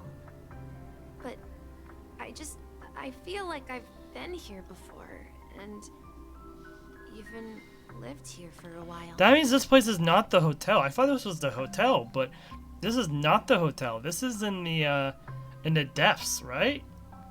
We never got to see the outside of this place, so we assumed it was the hotel, but it's actually like a mansion of some kind, right? She called it a mansion, so it's not the hotel. Correctly, there should be a fireplace down that hallway. Clocky and I used to sit by the fire, listening to the crackling of firewood. Clocky, who's in place of the watchmaker. Wait, watchmaker is Clocky. Hanu is one of the other nameless, right? Wait, the cartoons are the nameless, right? How many different so we got Hanu, Clocky, and Hamster Ball Night? And the room on the other side was the toy room. I loved spreading out all the toys from the box on the floor and making up stories for each of them. Hold on. This doesn't make sense. Didn't I grow up in Dreamflux Reef? So, what is this place? Is this place in Dreamflux Reef? This could be a case of amnesia. Don't worry, Misha. It's common for everyone to forget certain aspects of the past. Those memories haven't vanished. They're just lying in the depths of your mind. We can surely get them back. Since this place seems familiar to you, why don't we explore a few more rooms? Yeah, then let's check out the rooms I just mentioned. Okay. Tick-tock. Tick-tock. I heard some noises from the room. Origami Bird? That's a friend of mine. You and Origami Bird are friends? Yeah. It's a member of the Compass crew, just like Clocky and Miss Mirror. And there's more than just one Origami Bird. They are a big family with lots of brothers and sisters who look the same. They follow Miss Mirror's orders and handle all sorts of jobs on the ship. They're the best sailors.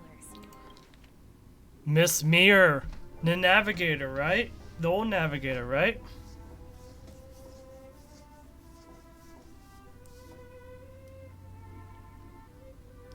So that must be one of the... That means there's a fourth person amidst the Watchmaker's crew that we don't know the identity of. I'm assuming that identity is either Misha or Gallagher.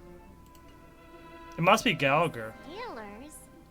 Can origami birds be sailors?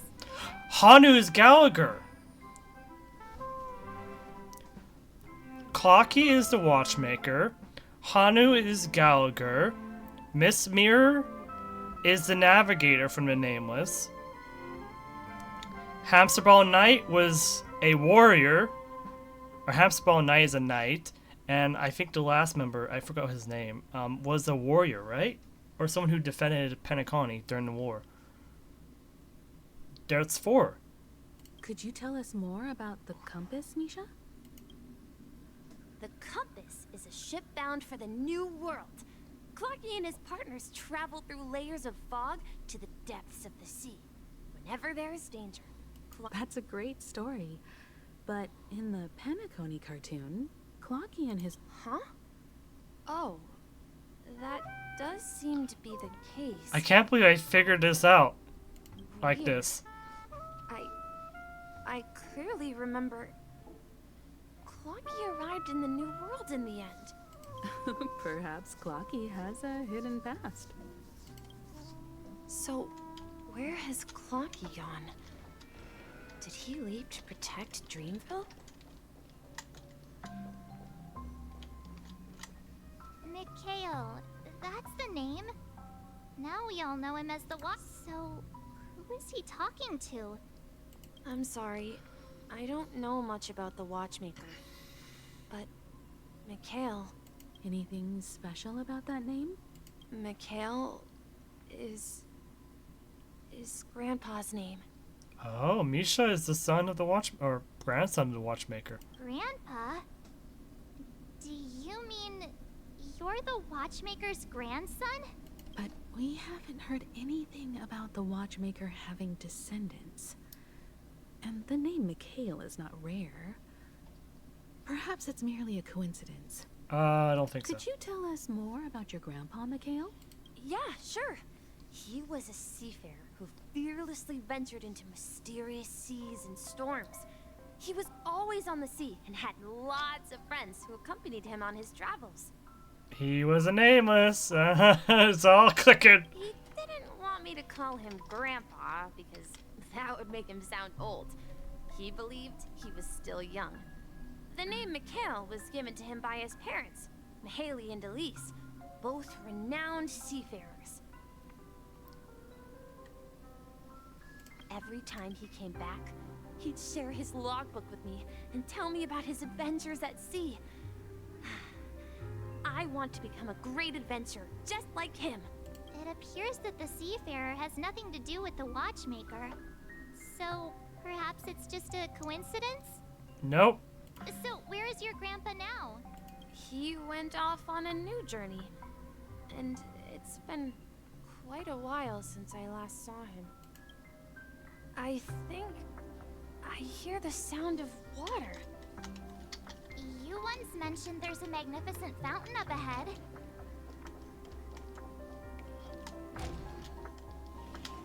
I know for certain that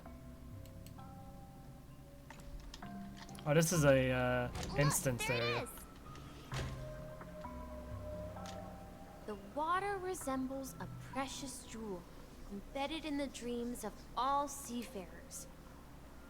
Every time I gaze at the shimmering lights beneath the waves, it feels as though I'm back in. Have you recalled anything, Misha?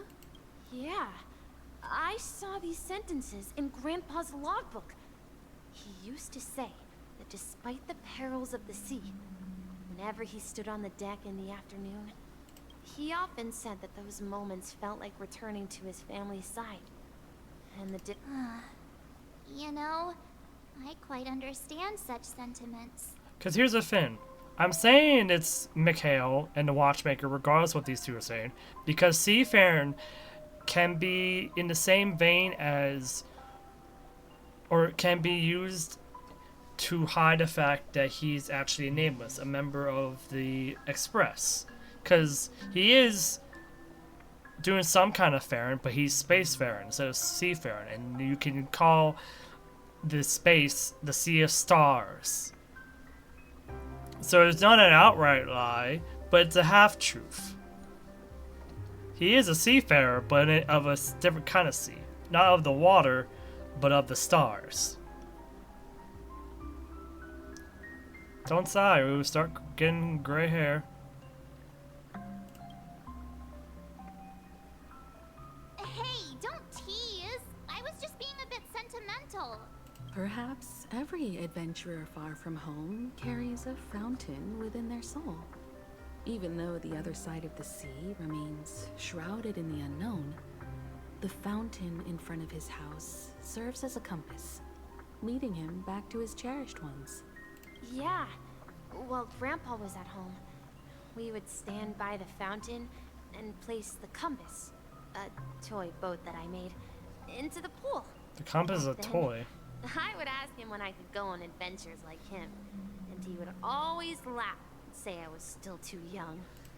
It seems this Mikhail is truly a seafarer and has nothing to do with the watchmaker.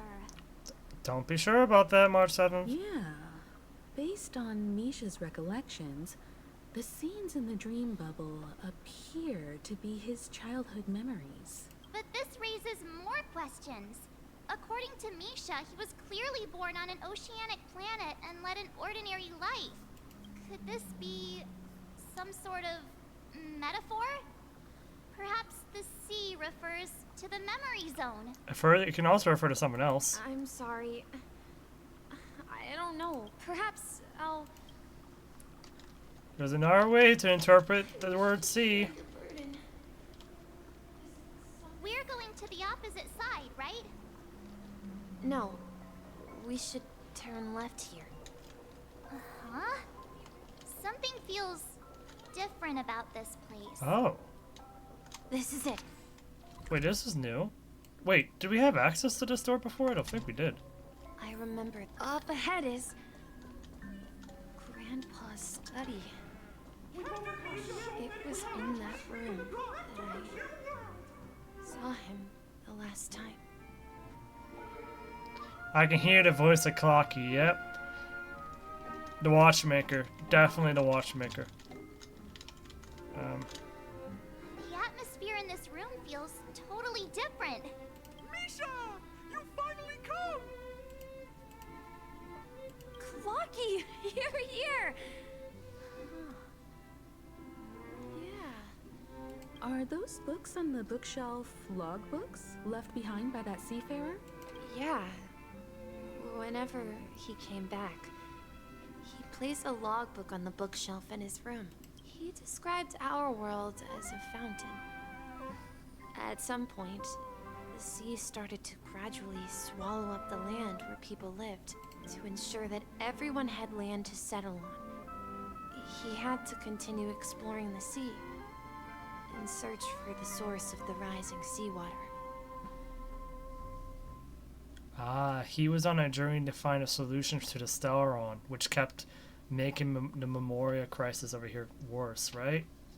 On that day, he called me to his study, telling me that he was embarking on another journey. However, I could sense the gravity in his expression. It was the same look I had seen on my father's face before his final voyage. I asked him if I could go with him, but he said that my adventure lay elsewhere and told me to stay home and patiently await a certain sound at the door. What sound? He told me about a vast ocean in the sky. An ocean of stars. He spoke of a train that transports children with a desire to venture far away, traversing the sea of stars without ever stopping. He said that he knew the crew on the train, and that he had asked them to take me along. He said the journey I had always dreamed of would start there. A train? Could it be? It's the Astral Express. I remember now. Grandpa's friends are a group of nameless who came to this world to resolve a disaster caused by a star. Then, he gave his pocket watch to me. It was his cherished treasure. Wait! Appearing in every one of his adventure tales. He explained that difficult times were ahead. Misha has a little The watch would guide me. tag here. Is that a nameless tag? He said, as long as I kept moving forward, I'd eventually reach my desired destination. And then, it was as if I heard the distant sound of a train whistle echoing throughout the room. Exactly, Misha. And then we followed that whistle, didn't we? Yeah. I think I can still find the way we took back then. Don't worry, but oh.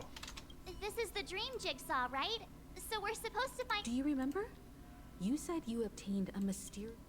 Oh, wait. Hey, the shapes This? seem to match. So this shard is also connected to Misha? Looks like we're just one step from revealing the truth. Oh, wow. We had that. Oh, I totally forgot about that piece. Oh, whoops.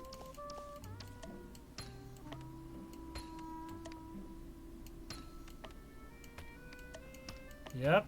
The little portrait right there.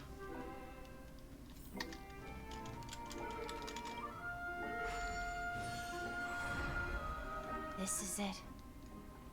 This is my room of clocks.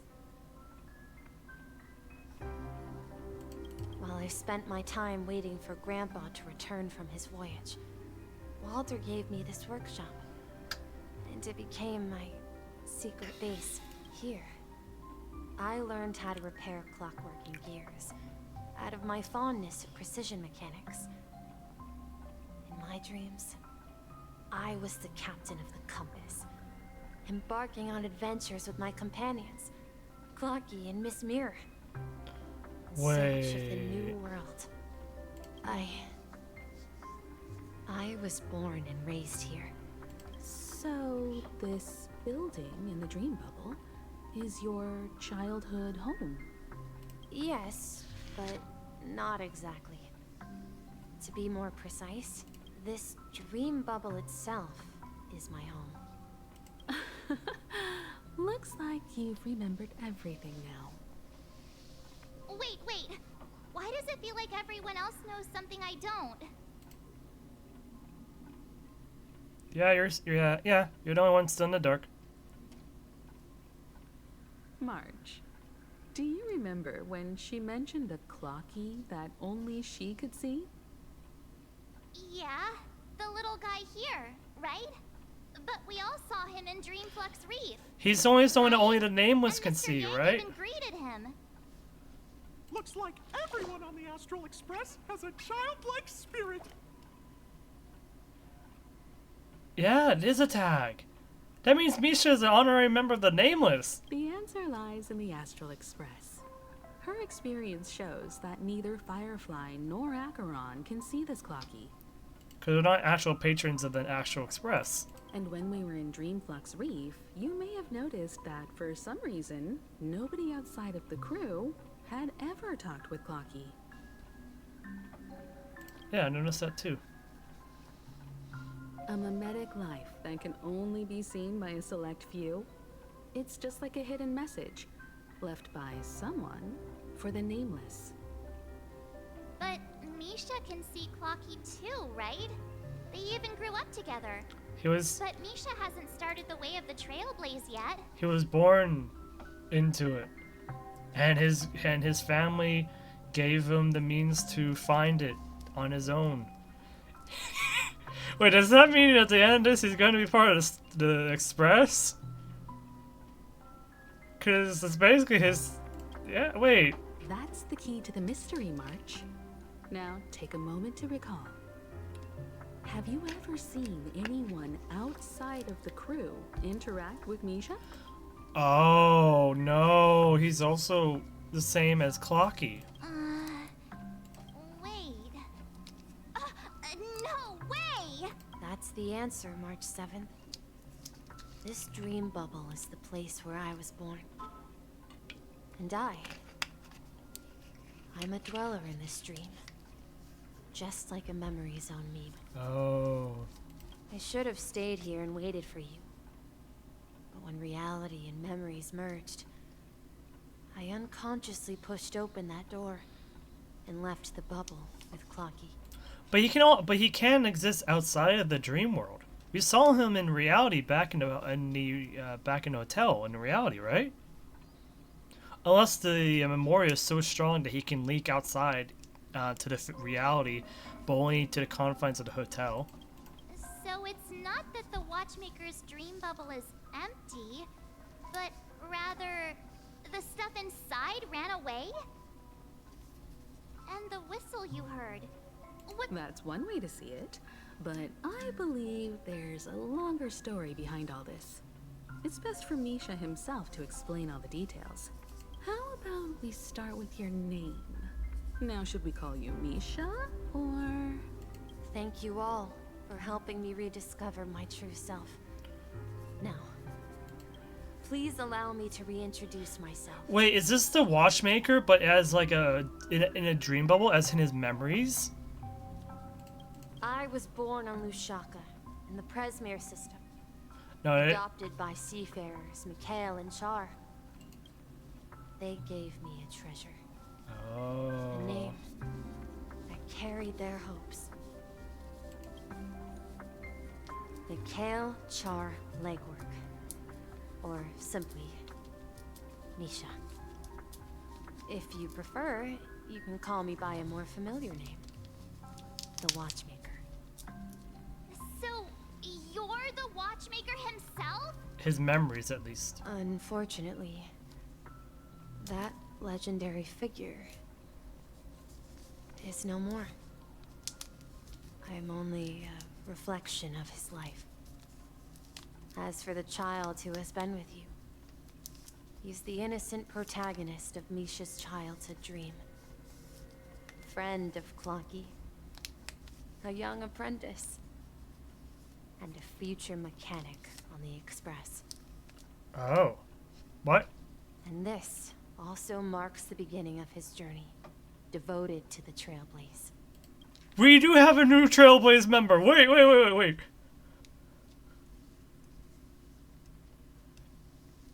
He's the innocent protagonist of... At the end of the journey, I left this little flame, which I so cherished, in my deepest dreams. hoping to pass it on to the nameless of future generations.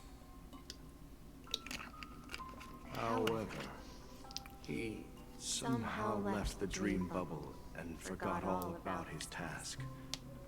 I apologize for all the confusion this caused. Okay, so the watchmaker is now talking to us, but Misha is the flame he's talking about, I'm assuming. Because he was born with a desire to trailblaze, wasn't he? I don't think Misha has forgotten his role as a guide. He remembered it, and that's why he mistakenly appeared as a hotel doorman in her dream from the very beginning. The one who brought our unconscious friend here must have been Misha. If that's the case, we encountered the Watchmaker's legacy from the beginning, didn't we? Well, I have a sarcastic friend who says I always take big detours and end up back where I started. Perhaps that's what every nameless has to go through. But in the end, you found me. I'm sure you're all wondering what my legacy is. I believe my hound has mentioned the Stellaron and my wealth. If I may apologize, the Stellaron part is real. As for my wealth, however, it's nothing more than a baseless rumor. I left my homeland as a child and embarked on the journey of Trailblaze. I traveled to various planets until finally reaching Asdana, where my friends and I built the original Penacony and fought for its future ever since. I've been moving forward all my life, doing what I could to overcome the obstacles in my path. But ultimately, my journey reached its end, and I left behind no possessions worth entrusting. So, if you ask what's left within this worn-out train engine that can be called a legacy, I suppose it's the things that are still burning in the engine's furnace. Now that you're well aware of the current situation of Penacony, I certainly hope that you'll help me get this world back on track. But I'll leave that decision to you, for the path of Trailblaze is never paved by others. All I have for you is a story and 2 gifts. Gifts? I want to give you my pocket watch. It has accompanied me throughout my long journey, guiding that naive child forward, and has been blessed with the presence of so many great people up to this day. Yeah, that is. Yeah, he was definitely more of it, so. Man, how did I not notice that detail until now? And my hat, too. The one who navigated for me placed it on my head and planted a fanciful thought in my mind. The trailblazing expedition will never end. Oh, the watchmaker's hat. Now, it's time for you to make your choice. Once you've made up your mind, open that door and enter the long dream of an old man. I'll be waiting for you at the end of this corridor of time. All right, everyone. Let's make a decision. Although I don't think anyone will have any objections. I'll choose the Trailblaze. Of course. We've come this far. Surely there's no other option than moving forward. In that case, it's unanimous. Then let's proceed together to the end of this stream and tell Mikhail our decision.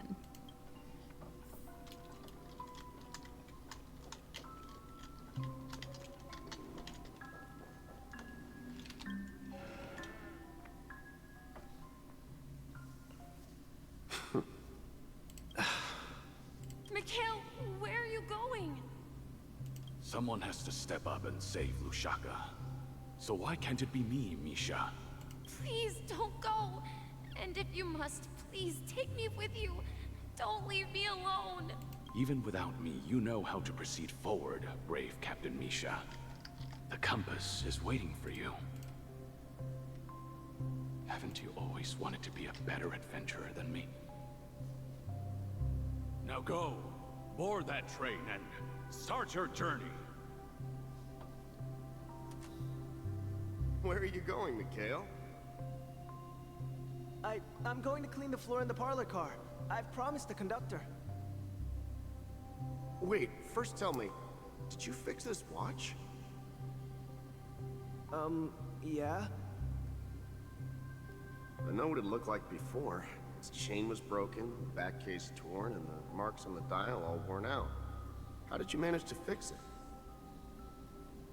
Well, it's hard to explain, but I knew it could be fixed.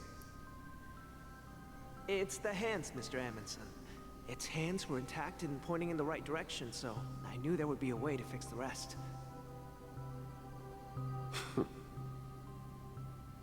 I see. You'll work with me from now on. Haven't you always wanted to tinker with this train? You're its mechanic now. As for the conductor, I'll do the talking. But I only know how to fix watches. Don't worry. You've got what it takes. I'll teach you what you need to know. Where are you going, legwork? It's time to head to our next stop.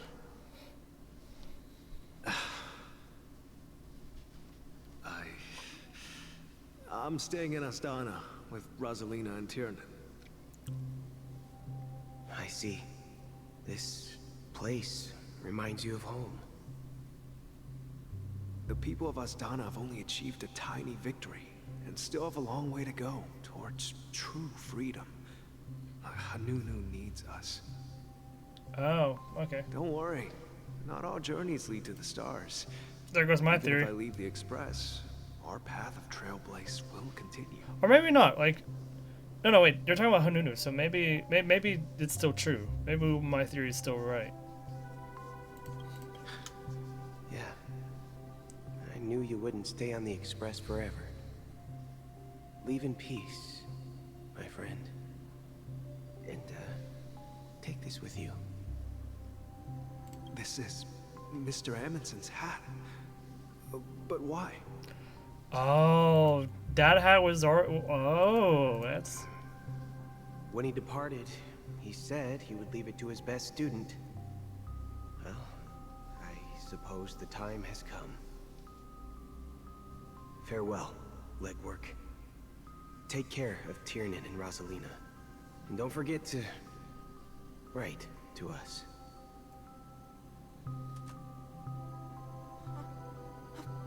Where are you going, Watchmaker? Oh, it's Micah. Don't worry, Micah.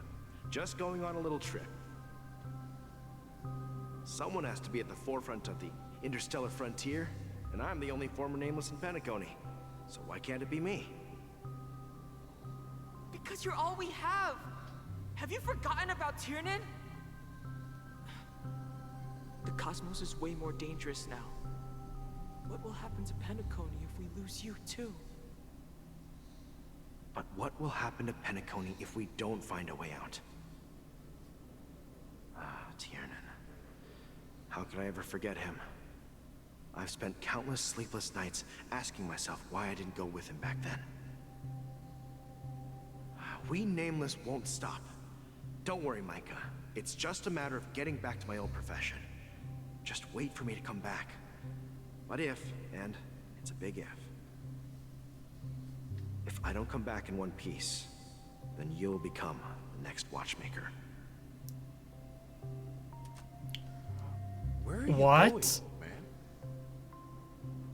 Oh, you're here. Oh, but he came back. Answer my question. What are you up to? Relax, Gallagher. I just came up with a great idea. Wanna hear it? Oh, come on. Aren't all your ideas just ways to get yourself killed?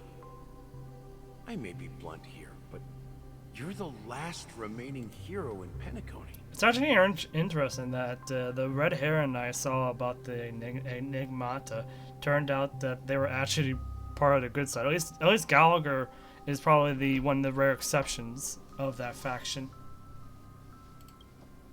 If you die too, the secret of the Stellaron will go to the grave with you. Yes, I'm afraid there's no way out in Penacony, so I'll have to consider alternatives beyond Asdana. We'll organize a festival using the Watchmaker's legacy as a facade, and send invitations to the entire cosmos to gather people here. So it was the Watchmaker's idea, it wasn't Gallagher's. So, a desperate struggle against the family? Desperate? Don't we have you here, my friend? This task is challenging, but what hasn't been challenging for us along the way? Well, whatever you do, remember, make sure to send an invitation to the Astral Express. Misha! Where are you going?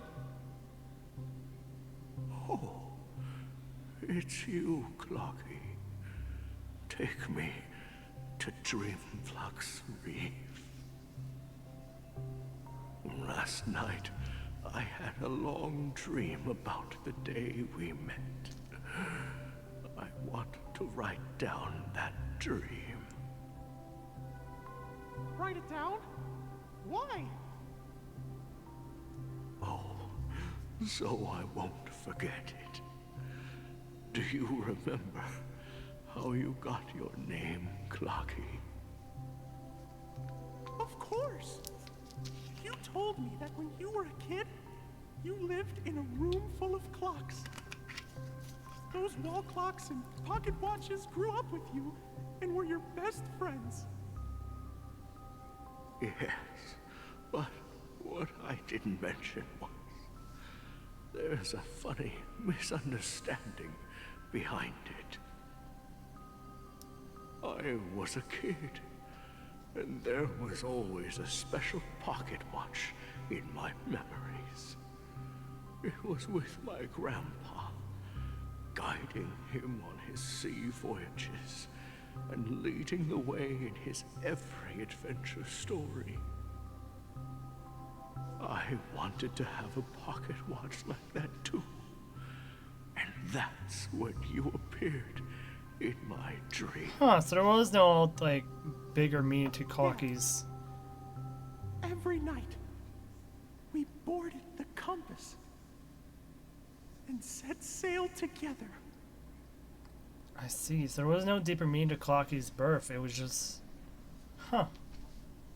Or no greater meaning, like, connection with Clocky with other Finns. Huh. But you know what? It wasn't until the day my grandpa gave it to me that I realized it wasn't a pocket watch at all. It was a compass. It was a compass. So, your name should have been Compassy. And the Watchmaker is just a nameless.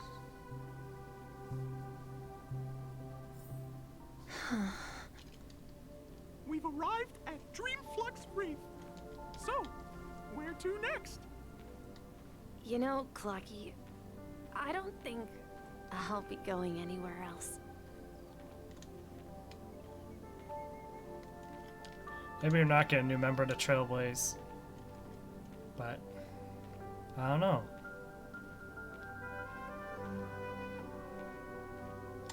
Rest under the moonlight. I've traveled far enough.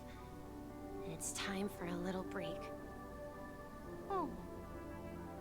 So, we'll set out again. When you're rested? No, I'll stay here. And then, this is where it ends. This is where it ends? What do you mean, Misha? You told me that the trailblazing expedition would never end. Yeah, that's what I said. So now, it's up to you to decide your next destination. My next destination? What's that supposed to be? I've been following you, Misha. You're acting weird today. If you're feeling down, we can just do what we usually do. With the clockwork. The child. No, I'm not feeling down. As for clockwork, yeah, it resolves all problems in this dream.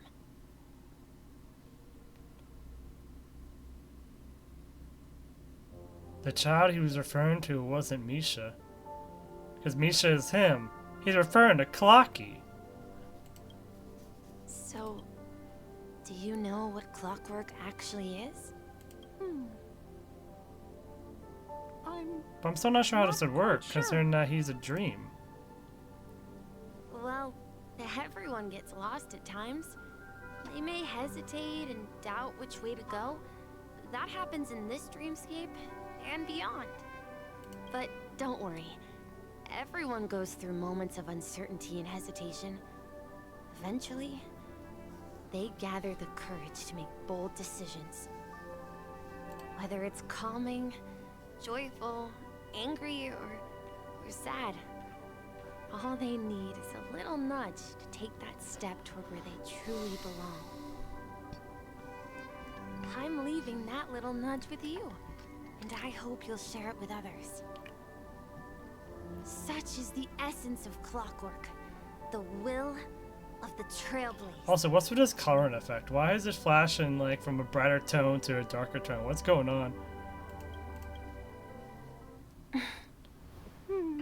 Clocky's hands spin around non-stop, indicating confusion, frustration, and weakness.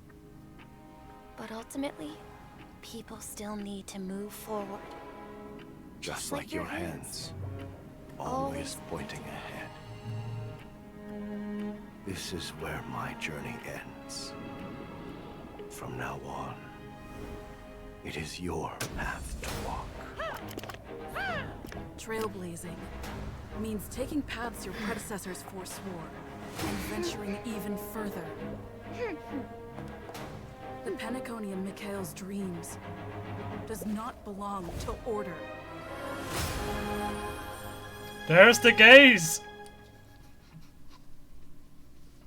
Zaipe agrees. I can't believe that Eon would cast a glance at Penacony at a time like this. Is it because of the resonance from the legacy of the Trailblaze? Or perhaps the bond between you is so strong that it even impresses an Eon? Well, there might be another possibility. Perhaps they want to witness, on behalf of the fallen Eons, who will hold the future of Penacony. If that's the case, on behalf of the Dream Master of Penacony and the 107,336 members of the Oak family, I'm extending a formal invitation to all of you. I'm cordially inviting you all to the Penacony Grand Theater to participate in the upcoming Charmony Festival. And, of course, you won't be in the audience, but on center stage. Since the future of the Stellaron, Penacony, and even the entire cosmos is at stake, let's draw a conclusion there, in all fairness. It would have been cooler if they gave us If to you us. truly believe in Akavili's path, then show me their courage and determination. Of course we do. Why? What other path would we follow? Oh, your path? Nah, that's not how it works. It would have been cool if they revealed it when we were at the boss, but you know what? This works too.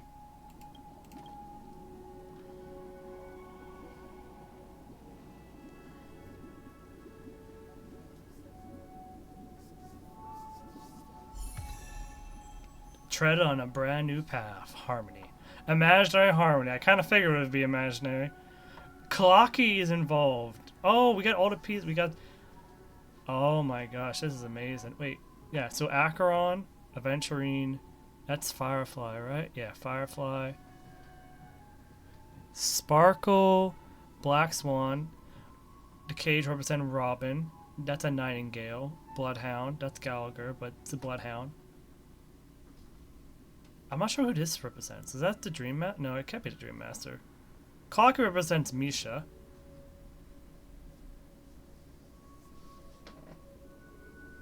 There's some kind of pistol. Oh, is that Boot Hill with the pistol? I'm not sure what the flowers mean.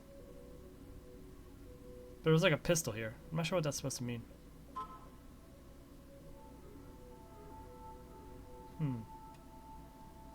Go view.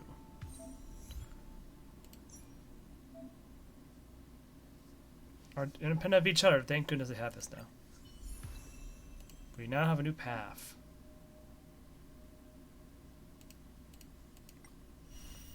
I hope I do not have to. Okay, we can do this whenever. I hope I do not have to use the Trailblazer in an upcoming fight. I want to understand her mechanics though first. So, we do similar to our damage. Cool. Deals imaginary damage. Wait, a Harmony character does damage. What? Deals damage 20%, 20% of the Trailblazer's attack to a single target enemy. Additionally, deals damage to 4 times. So wait, we have a balance? Oh, so it's a balance. So she has Asa's skill, but to 20% to an random enemy. Okay. Talent. The Trailblazer immediately regenerates 5 energy when a weakness target's enemy's weakness is broken. Ruan Mei, Zui, weakness break in general. Relevance. That's cool. Technique. After a technique is used at the start of the next battle, all allies break effect is increased by 30%, lasting for 2 turns. Grants all allies the backup dancer effect, lasting for 3 turns. This duration reduces by 1 at the start of the Trailblazers. Oh, every turn at the start of Trailblazers every turn. Oh, of each character's every turn. Allies with the backup dancer effect have their break effect increased by 15%, and when they attack enemy targets that are in weakness broken state, the toughness reduction of the attack will be converted into 1 instance of super break damage. What is super break damage? Super break damage increases with higher break effect, higher toughness reduction of the attack, and higher character levels. Cannot crit and is not affected by damage boost effects.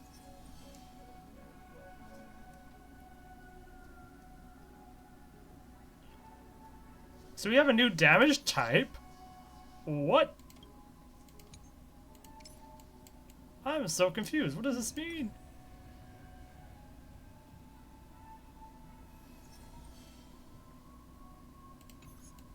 We have an update I know to include, so this is increased by break effect. So we're gonna have to give her break effect. Higher toughness reduction of the attack. So basically the attack that does, if it does damage to the toughness of an enemy, it does even more. And higher character levels.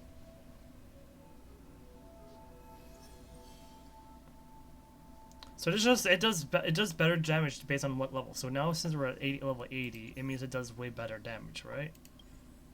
It already does more damage innately. Nice. Anyways, gotta make sure. See, we need the harmony stuff. We need the harmony stuff. We don't do. It's not a lot of damage for this balance, but that makes sense because it's a bounce effect. We don't want that one. Before our paths diverge, She takes the beetle. Savor the shared journey. When the number of enemy targets on the field is 5. Erudition support? Erudition? Wait, what? The super break damage triggered by the backup does increase when using the skill. Additionally, increases the damage reduction of the first instance of damage by 100%. Before our paths diverge, Savor the shared journey.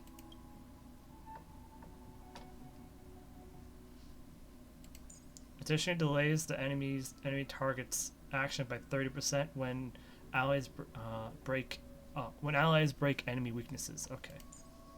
Interesting, interesting. I'm liking it. I'm liking it so far. I'm liking this.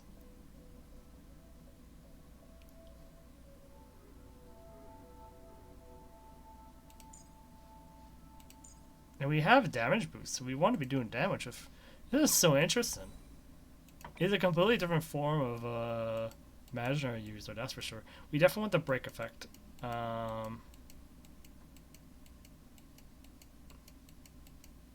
Planner, right? Do we have an imaginary one? I don't think we do. No. That sucks. I mean, anything works for now. Not really. Doesn't really matter. We'll give our HP for now, but we want better ones. Good for now. I've been going for that world. I should have done it more. But that's fine. How was I supposed to know that it was going to be break effect? What do these do? Break effect, right? Right. What stats? Of course, there's no recommendations yet. Chris Runner was a. Oh wait, no. Break effect is hammered by the chess piece, right? Is it? Where's Ruin May? Ruin May. No. Okay.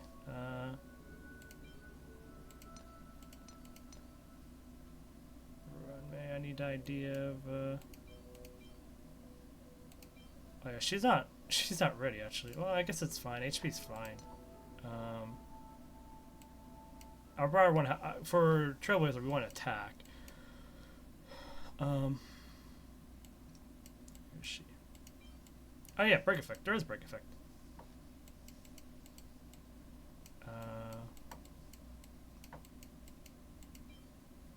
Now same type damage. We don't want that. Wave of enemies. Or whatever. Same path, we don't want that, probably. I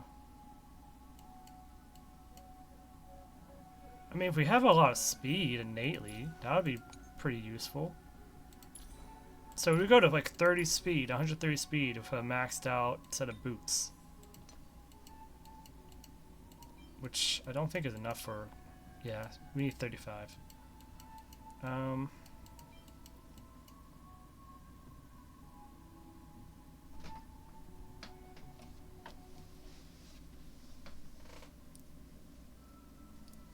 Icelandic Coast might be pretty useful. But no, we want the break effect. Oh, but we're going to have to get a lot of speed for this to really, really be good. I think that's fine.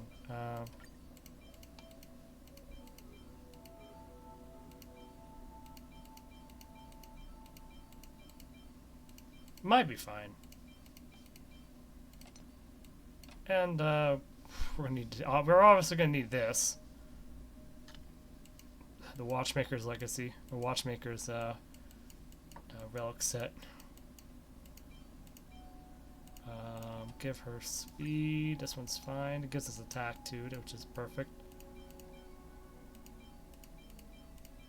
I feel like we want to attack with her, right?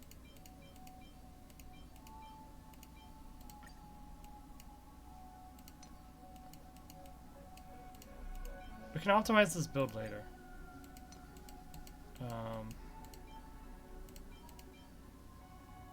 That would be pretty good. Obviously we do want speed, but for the 45, but I don't think that's really doable. Maybe the energy recovery is better, but we'll see. And I'm not really sure about the relic set. Relic set's the last one I don't know.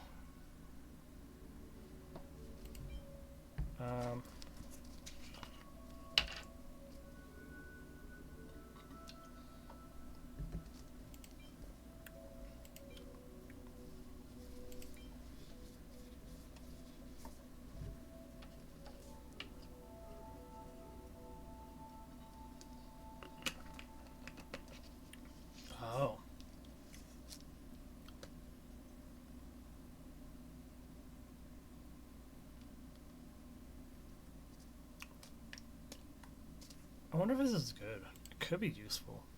I mean, it could be good, but I'm not sure.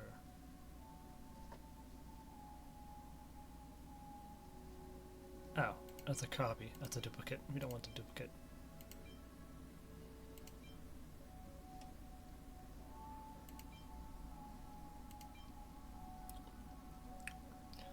It sucks that this piece right here is our only break effect piece, because I can't give it to Trailblazer.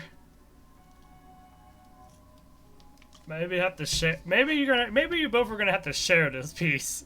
I'm just saying. It feels like you're both are gonna have to share until we find another harmony piece somewhere. This one might be fine, because this one does not gonna help us too much. We can do the advance forward one.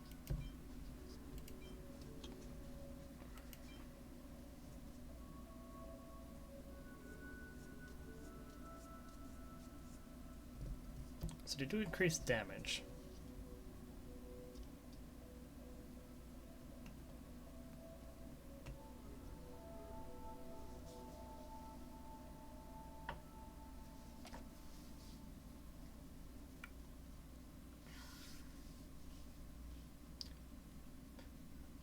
I mean, depending on who we use, this might not be that great. So maybe childish is pretty good. Maybe, yeah, childish might be, or the Dreamville Adventure might be our best one to use here for Trailblazer for now till we get something better. Anyways, we're not going to be using the Trailblazer, not yet. But I will get her up because I think she has a really good potential here, especially with this.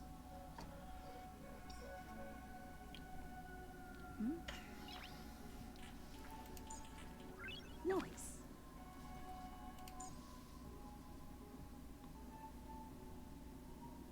Wait. Oh wait, I'm completely misunderstanding something.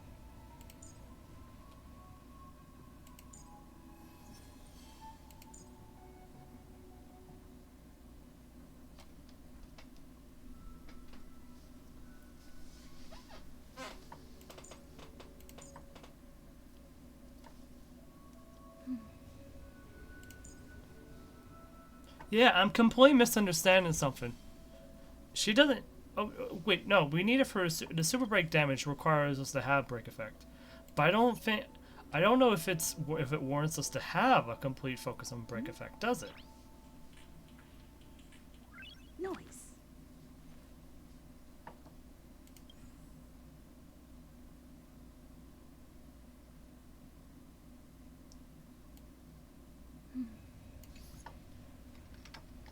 Hold on.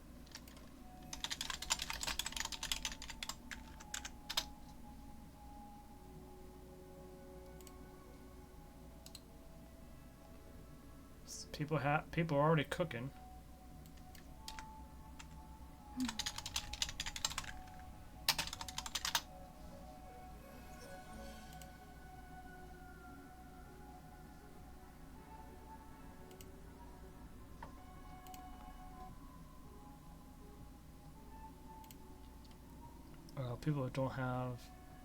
People don't have an idea of what we should be doing for Trailblaze. Noise.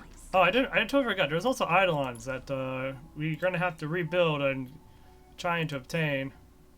Shadow of Harm. Oh, I didn't realize there's a. That's actually pretty cool. I'm actually curious about something. Okay, I was wondering if there was like a symbol behind them.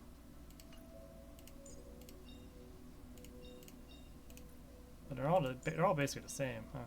Yeah. Aside from the Trailblazers. Where is this? There we are. Just the first time, Millie recovers. Okay. So they really want you to be going through the battle quickly for this form of Trailblazer, because most of her stuff disappears after the first turn. When the battle starts, the Trailblazer's energy regeneration rate increases by 25%. Oh, only for a few turns. What's with all the temporary effects?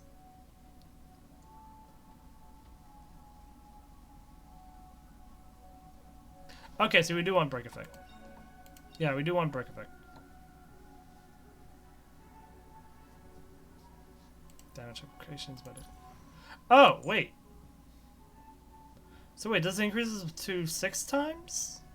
Am I understanding that correctly? Yeah, that sounds good.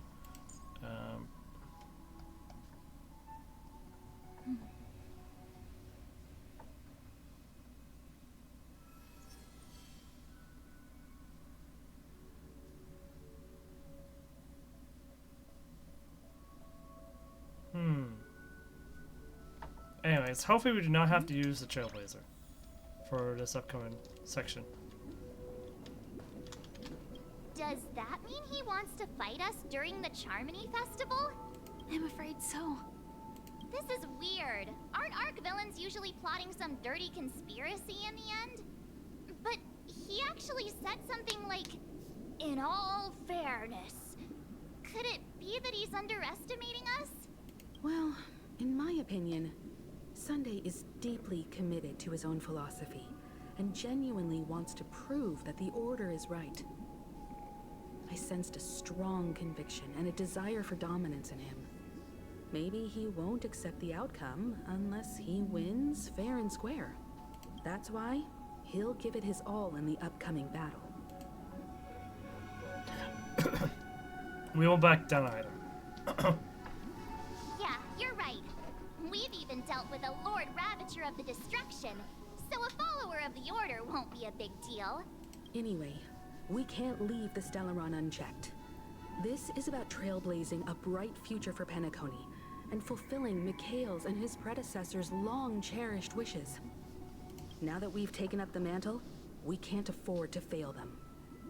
However, the same applies to the Order. Their plan didn't materialize overnight, and they have the profound collective consciousness of the planet of festivities behind them. A desire to dream, to slumber and escape reality.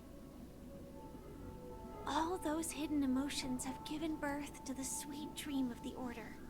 They've harnessed the will of an entire planet to create an eon. This confrontation is far more complicated than a simple power struggle.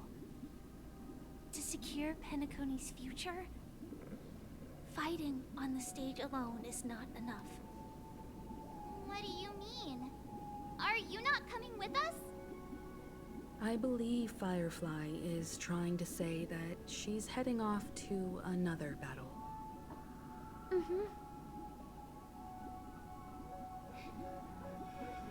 Before I left, the Destiny Slave told me that this journey would bring unforgettable rewards. Even though the script he gave me only had a few lines, I couldn't ignore them. Because one of the lines said, "I'll experience death 3 times in the land of the dreams." 3 times? This can't be serious, right? The first time was a painful death when I was stabbed by the Blade of Dormancy, which led to all subsequent events. Which means she still has to die 2 more times. Always come true. At least we follow the script if it has to be followed. In a way that will only be revealed when that page is turned. So now I've understood the meaning of my second death. And I am prepared to face it. If all goes well, my efforts will provide crucial support for you. Only by achieving victory in this battle can we secure a future for Penacony. And only then, my third and final death won't come true in the most terrible form. The most terrible form? Does that mean... The true death, where everyone in Penacony loses themselves completely in the eternal sweet dream of the Order. We must do everything we can to prevent that. Have you made up your mind, Firefly? Yes. Otherwise, I wouldn't be here. Thank you again for your assistance for the Astral Express. May we meet again, in reality. Yeah. Farewell, everyone. May your trailblazing expedition never end.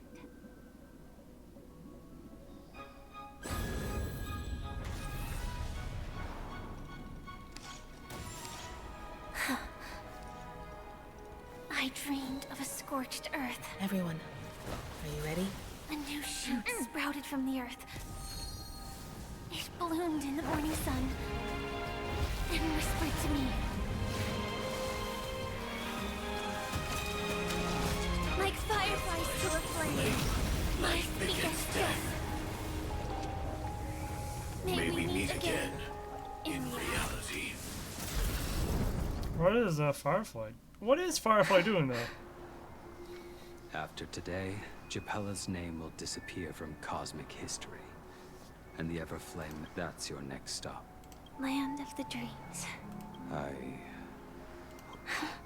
You mean my 3 deaths?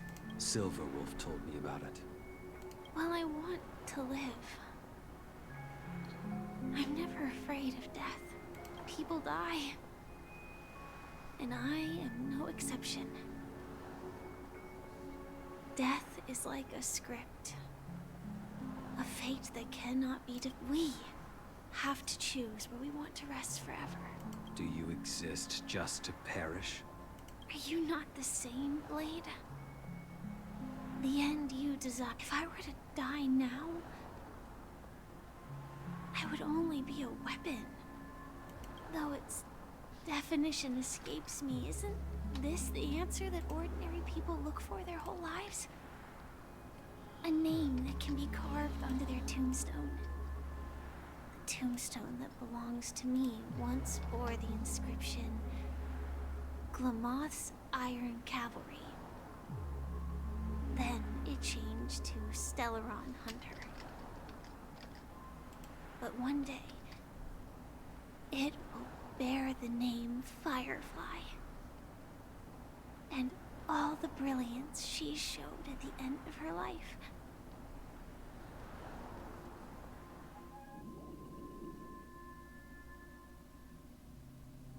In the meantime, That's somewhere dream. Quite unexpected, old man.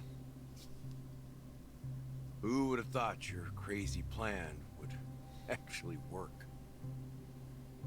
Do all you nameless fools just act on a whim? I can sense that this false sweet dream is coming to an end. The nameless may be young, but they had the ability to achieve this goal. Just like you did in your time. It's a shame you won't be able to see it firsthand. Maybe I won't either.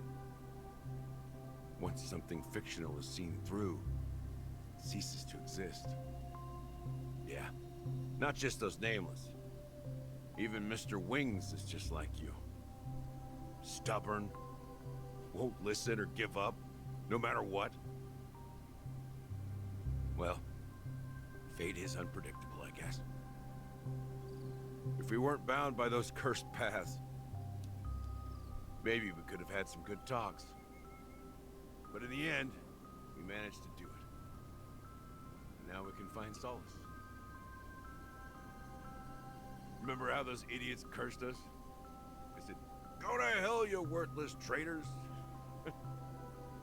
Well, I don't know if they really meant it, but if longing for freedom means going to hell, then I'll be joining you soon, you fool. Let's get together and have supper again in hell. Oh, I almost forgot. There's one more thing. Here's to you.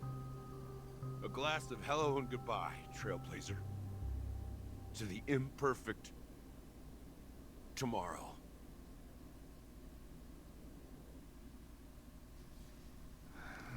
It's warm here, isn't it? You're lucky to have found shelter from the rain. Let alone fresh berries in this desolate place. I was just following the scent of life. It's particularly strong in a place like this. It's a shame these berries don't have much flavor. Seriously? In case you didn't know, this fruit is pretty juicy. The only downside is that when you chew it, it becomes extremely spicy.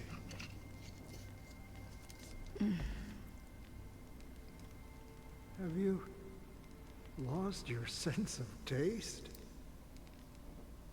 I can still taste certain things, like a faint sweetness. Before coming here, I stopped by a place called Orkron. It had barren cliffs and nights lit by bonfires. Burgundy snow would fall from the sky, and when it landed on my tongue, it tasted like raspberries. So this isn't Orkron, so where are we? The flavor wasn't exactly sweet, but it left a lasting impression. When I think back on my past, I realize that what's tying everything together isn't the big events, but rather these small yet unforgettable moments. Don't worry about it. Losing oneself is a reality that every self-annihilator must face. At least I haven't completely lost my senses and memories yet. Well, congratulations on adding another footnote to your journey. By the way, are you always alone? No, I had a companion in Orkron. She's a short, nameless girl who aspired to explore IX. She always said she'd walk a path deeper and farther than Akavilis. Quite an ambition for such a small girl. So, what happened? She became stagnant water. Well, my condolences. Condolences. I don't need them. The girl left with a smile. She never regretted her choice and most definitely wanted me to say goodbye with a smile. So, that's what I did. That's proof that you're grieving for her. Or perhaps I'm just afraid. The IX storyline is going to be very interesting when we circle back to these. I feel like this is all like seeds for the Nihilti story arc when we get to that, because it feels like it's going to be a very dark one, and this is just the seeds of that story. Afraid? I rarely sense that emotion from you. What do you fear? I'm afraid I'll forget the 30 days I spent with her, just like all the other days in my life. Most of them have already washed away with the rain, disappearing into an unseen realm. I fear that those vivid red memories will fade away too. There isn't much color left. And besides this faint, warm red, there's almost nothing. Hard to imagine. A ranger accustomed to bloodshed, destruction, and chaos finding warmth in the red color. Because I have experienced this warmth many times. Long ago, I promised someone that I'd bring it to more people. And that for every remaining moment of my life, I'd strive for a better ending for all. As long as this red color still lingers, I have a chance to fulfill that promise. It represents a burning fire, a blooming flower, the berries in this cave, and life itself, fleeting yet still dazzling. In the end, it will lead me beyond the horizon of existence. And on the other side, I will cut off nihility. The one blessed by the sleeping and shapeless is considering how to kill them. That's truly pure nihility. But you're right about one thing. After spending so much time near this stagnant water, only when I look at this vibrant red fire do I realize that I'm still alive. When will this rain ever stop? Perhaps when the sorrows of the departed have finally quieted down, the sky will clear up.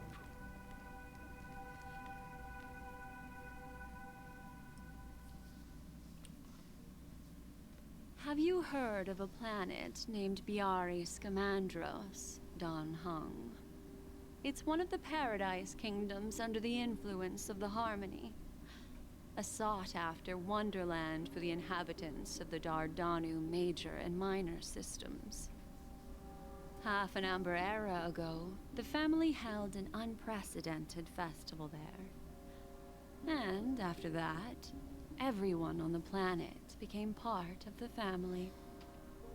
Do you think the same thing will happen on Penacony? Yes. Or how else can we explain it? The family deliberately used the Watchmaker's invitation to keep all the Pathstriders here, but banished the Emanator of the Nihility. Because of the Nihility, I'm rarely affected by the power of other paths, but somehow I can unconsciously infiltrate them. Maybe that's the risk they're trying to avoid. I would disagree. Biari Scamandros is not part of the credit system or connected to the Silver Rail. It's nothing more than a remote civilization sheltered by the Harmony. But Penacony is different. If the family messes with Penacony, that would be like declaring war on almost half of the factions in the cosmos. They have no reason to do that. No, they don't. If they truly serve the Harmony, that is. What do you mean? The path in Penacony is impure. The Harmony here has impurities. Do you remember the ancient swarm disaster? Tazerond, the propagation, brought endless havoc to the universe, and it eventually evolved into a fierce battle among all eons. Two paths lost their eons in that war, the propagation and the order. Coincidentally, their downfall is related to a certain eon. Pt.3, the Harmony. Legend has it that they participated in the crusade against the Imperator Insectorum, and devoured Anna the Order for unknown reasons.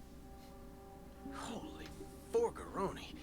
So you're saying that the two leaderless paths are working behind the scenes? But I don't see any descendants of the propagation in Penacony. Could it be that the remnants of Beyond the Sky Choir are hiding within the family, trying to resurrect a fallen eon? I can't say for sure, but they're definitely planning something for the Charmony Festival. This is getting way too complicated. Is this why you want us to leave Astana right away? Are you giving up? The Charmony Festival will start soon. There's one thing that I need to confirm no matter what. A warp jump is the best way to do so. Time is running out. I have another plan.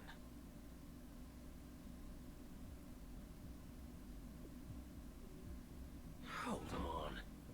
Are you thinking of using the Jade Abacus of Alpha? Exactly. The assistance from the Lawful Cloud Knights would be enough. Do you have a problem with a whole faction? Bring a whole new faction that brings an army with it. Of course, that's the solution. Think it over. can only use that once in your lifetime. I have considered it thoroughly. My companions are... they're also once-in-a-lifetime treasures.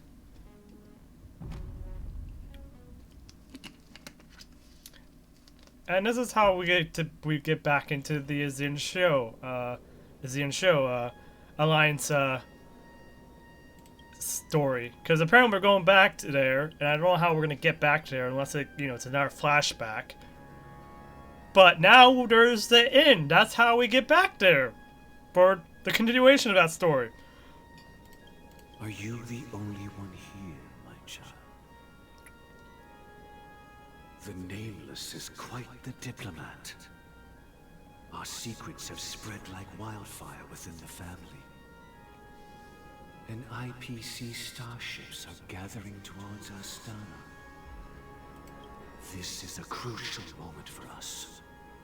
So, where is the chosen one who harmonizes the varied sounds? What do you mean, Master?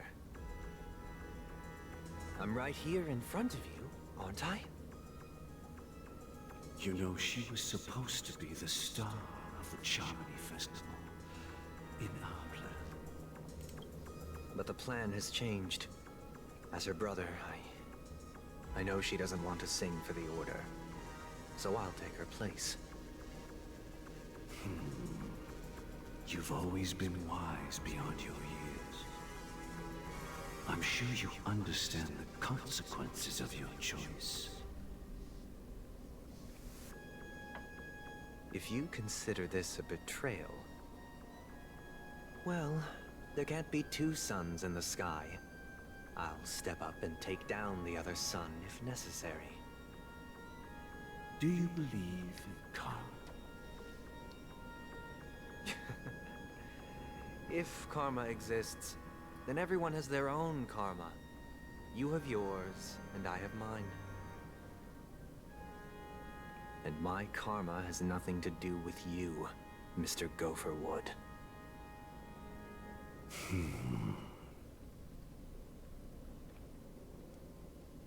All right. Since you're willing to sacrifice yourself for her, I'll grant your wish.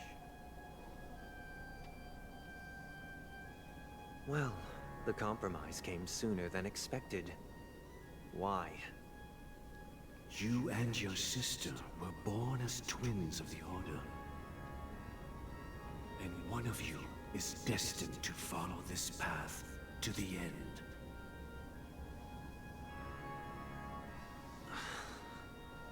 Is this part of your plan? Of course. You're still as clever as you were when you were a child. The opening is near. Go, my child. Seize the power of the harmony and reveal your karma. I have one final question, Master. Why did you choose to bring the Order to Penacony? Wouldn't it have been better to choose a desperate world instead of a city filled with hope and dreams? Why?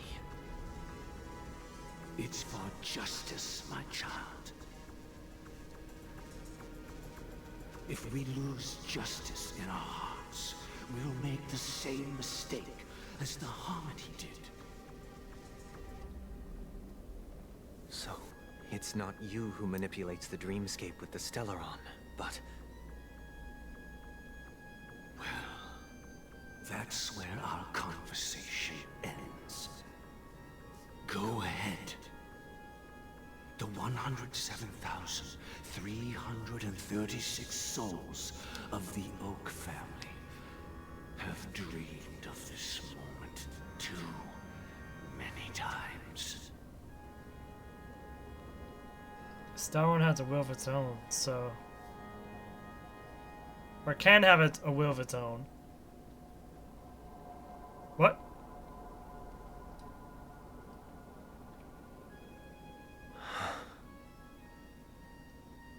I shall ascend to the heavens, becoming the scorching sun. So the Dream Master has escaped? Are we not going to be able to confront this Dream Master then? No, this is going to get very dicey. That means the storyline with the Order is not going to end here, huh? Bathed in my light, what? My people shall flourish, while all evil shall be eradicated.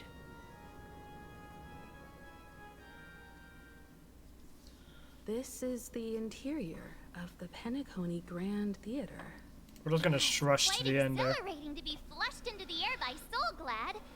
But why is the venue still closed when the Charmony Festival is about to start? And not only that, the entire theater is eerily quiet. Looks like the Charmony was a flop. Are we too late? Even if we're late, a grand... Let's explore around.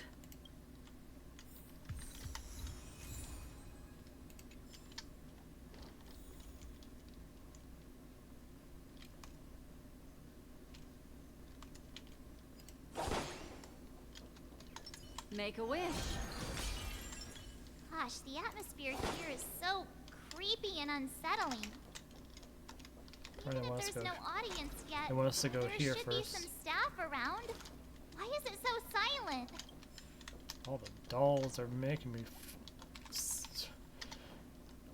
What's with all the dolls? No, no,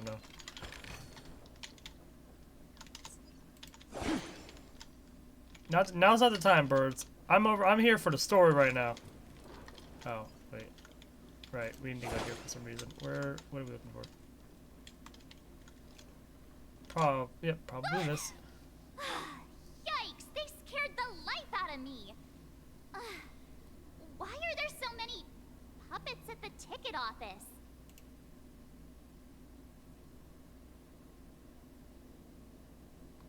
They won't start something moving, will they? Stop it! Are these puppets part of the stage setup? Even so, it's so eerie that the entire front hall is empty.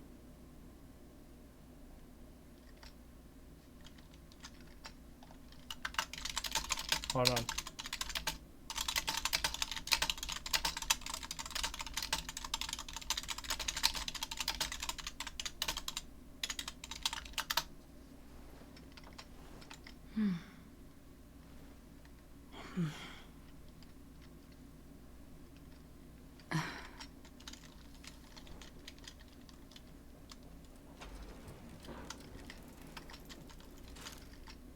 Something feels off. We're in the right place, right? There's no other grand theater in the dreamscape. So Sunday's messing with us? He said we'd have a final showdown on the stage, but why is there no one here? My apologies for the delay, March 7th. You scared me. Where are you now? I'm waiting for you behind the curtain. Following the Asdana tradition, I invite you to enjoy a stage play in 3 acts before the festival begins. What's with you and the number 3? History is a mirror reflecting the universe's true essence. Let's use this opportunity to delve into the rich history of Penacony and the eons. Within it, naturally, the future takes shape. Let us commence with the dawning of the world. Oh gosh. After the Dusk Wars, darkness veiled the sky, and chaos consumed the earth. Enna the Order emerged, destined to restore all existence. That marked the first day. These dolls definitely remind me of the Order.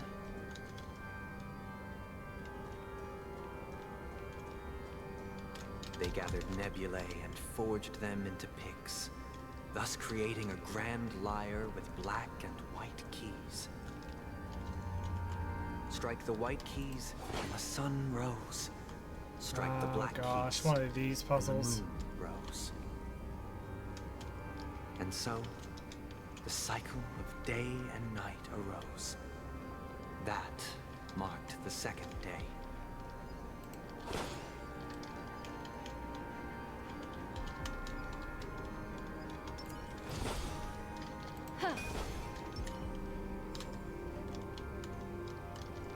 Focus on the story. Puppets are gathering around the frame. Are they expecting us to enter it? Ode to prisoner? What the heck?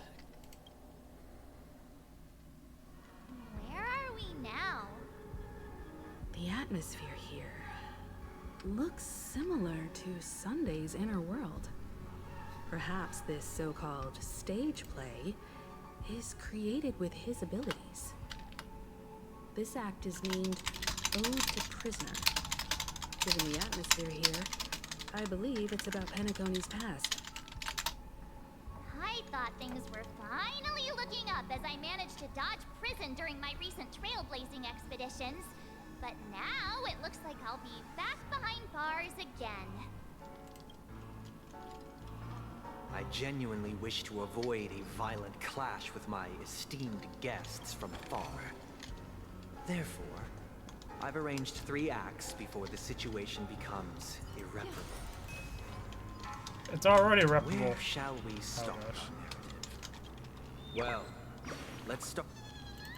Sorry. I should have. You know what? I should have ignored you. Where shall we start our narrative? Oh, thank you. Let's start with the time when Penacony was still a frontier prison.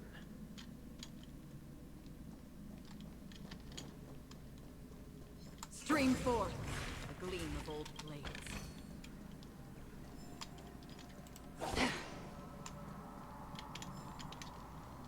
Yeah, let's not worry about the,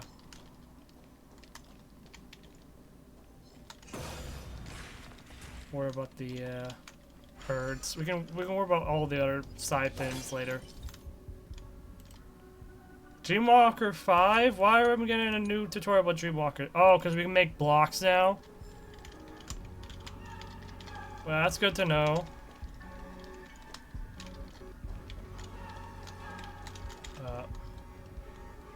Oh. Oh. No. But we can move blocks to make a 2147 AE. Spot like that. A prisoner named Hanun ignited a struggle for liberty and emerged triumphant. IPC referred to it as the War of the Frontier, while the Asdanians dubbed it the War of Independence. Move the module. Oh. Wait, what was up on here? Look more about the chest later. I am focused on the story. It's true that Hanunu was a legendary hero, but it must be acknowledged that while he bestowed freedom upon the prisoners, he didn't grant them true liberation. Here, honorable travelers. The 3 nameless stayed on the planet, endeavoring to spread the tenets of Trailblaze throughout the frontier prison. Alas, their efforts proved futile.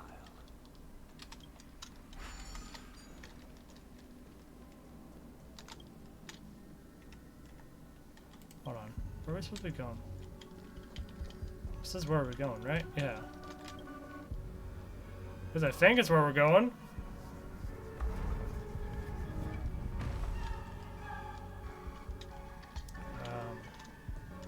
Actually, is it where we're going?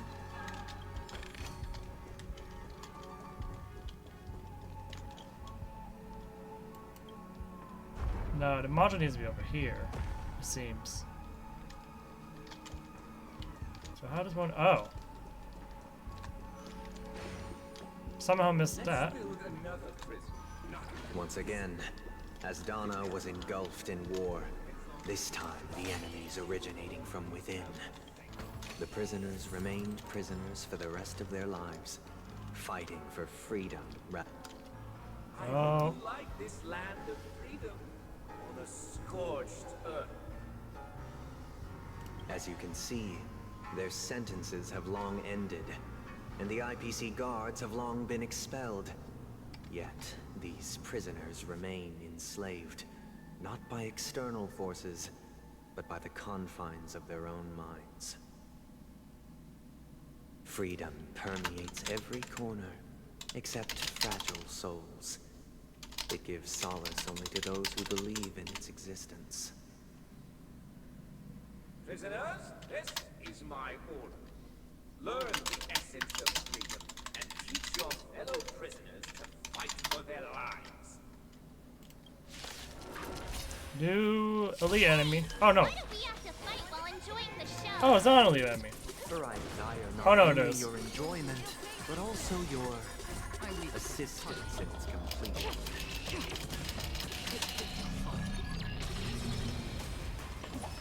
So familiar. Destined for oblivion. Give me strength. There we go. What's that ring? These are devils. I'll crush them all. Happy New Year!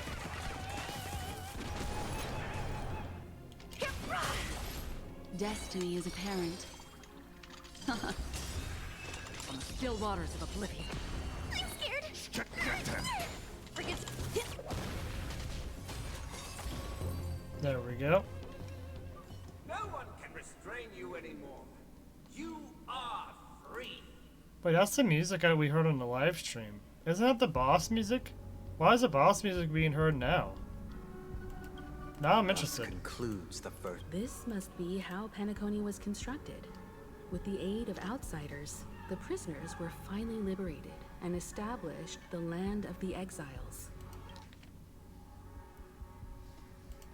However, it appears that Sunday aims to convey the spiritual plight of the prisoners more than the physical aspects of imprisonment. This show is a bit too literary for my taste. But the battle part is quite easy to understand. Anyway, we've arrived at the exit. Let's go! These puppets. Where are they guiding us this time? Guide us to the next act. They transmuted streams of stars into inked nibs, creating symbols to be pronounced and counted. They molded stardust into flowing rivers, assigning the righteous upstream and the unjust downstream. Thus, all things were marked, and the world learned to discern between good and evil. That marked the third and fourth days.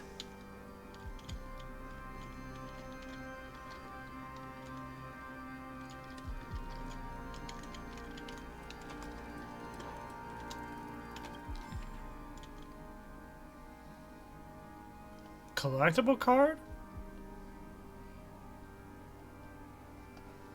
Huh. Look, another frame.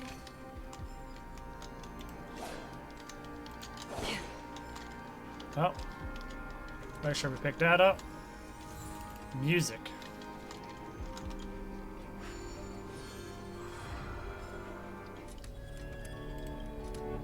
Ode to Fool.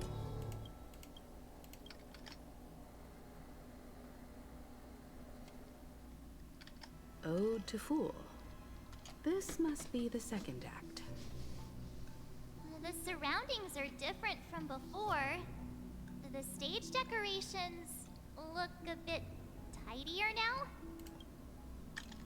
Behold the ensuing tale, a struggle for power.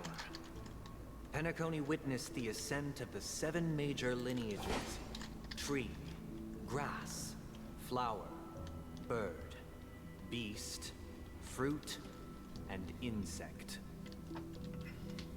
Peace never truly graced land of the exiles. The history in this era is rich and intricate, so please allow me to present it in allegorical form.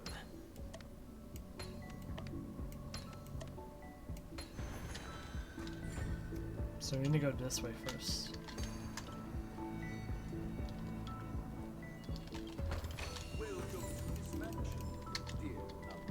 Land of the Exiles was in disarray, besieged by both internal and external perils. Though the 7 major lineages appeared united on the surface, each harbored their own ambitions, leading to ceaseless conflict. The Black Plum family was the first to fall. They withered away in the White Desert event, orchestrated by the Alfalfa family. The leader of the Alfalfa family sought to defect to the IPC, trading freedom for survival. However, his eldest son slew him in the name of righteousness, and ascended as the new family head.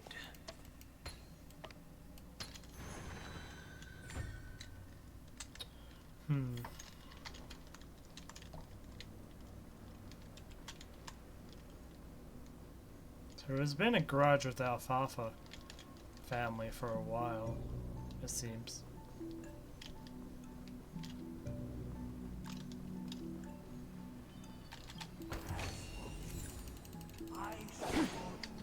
Only when Gopher Wood led the family to Land of the Exiles and earned recognition from all 5 major Dear outsider, I beseech your aid. I wish they could regain their This is the second act.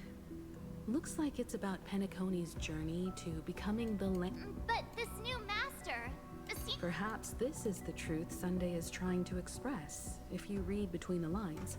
Looks like we've gotta help those guys.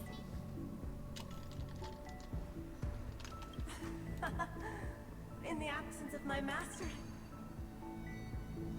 Of calmness.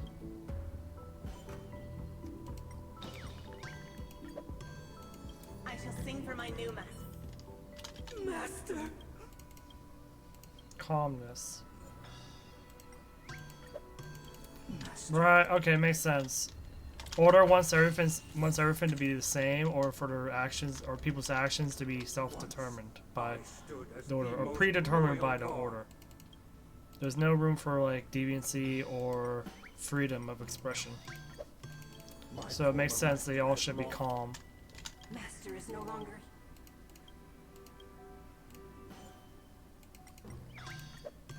Master is no longer here.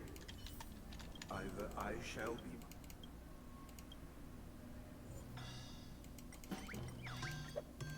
Without a master. Thank you, dear outsider. Heed me, one and all. Your former master shall cast aside the veils of the Get ready. Looks like another fight is about to begin. There's a lot of elite enemies that are introduced in all of a sudden.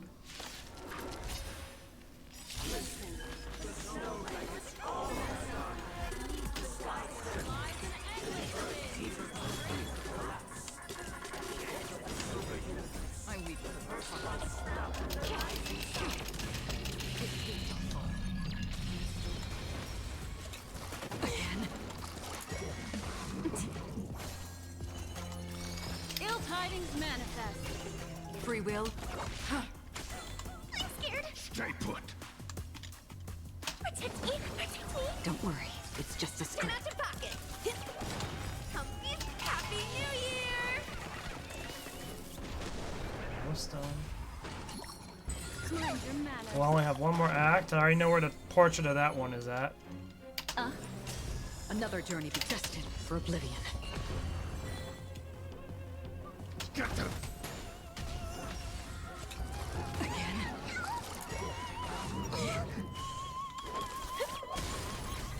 Destiny is a I weep for the departed. This should finish them off. Yep.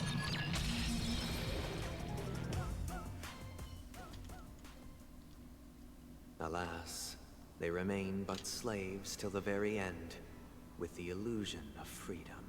Thus concludes the second act. Amidst an illusory harmony, Land of the Exiles charted its course toward becoming the planet of festivities. This is how Penacony fell under the family's control. Since the arrival of the Harmony, the land of the exiles has undergone dramatic changes, not all of which have proven beneficial. This guy really loves dramatic scenes. Bet he comes from a whole lineage of stage performers. I'm surprised there wasn't a counter remark there. We deal with that one later. I saw the bird feathers. They used the planetary rings to establish the law, forging a code of conduct among the masses. A grand lyre with black and white keys served as an instrument, while symbols of articulation and numerical notation took the form of musical notes. The downward flowing river became a melody, and the canon of law dictated the form. Thus, all mortals found their unique place within this symphony. That marked the 5th and 6th days. Once we get through this one, this should be the last act, and then we can get to the final act.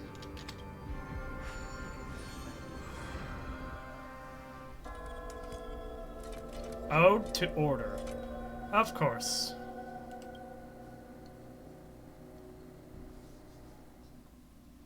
Oh, I get it now. The last scene is all about singing the praises of the Order. And the atmosphere here is completely different from the previous two scenes. This is the concluding act of this play. I have showcased the past... Sorry. I couldn't help myself. This is the concluding act of this play. I have showcased the past and present of Penacony, hoping that my desire for change resonates within you. And now, I shall reveal its future to you. People lack foresight. We will make choices on their behalf and their responsibility. We shall Stream forth the gleam of old flames. And standing against the mighty.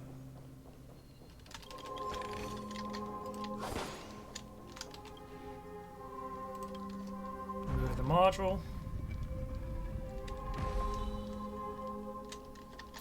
You go up.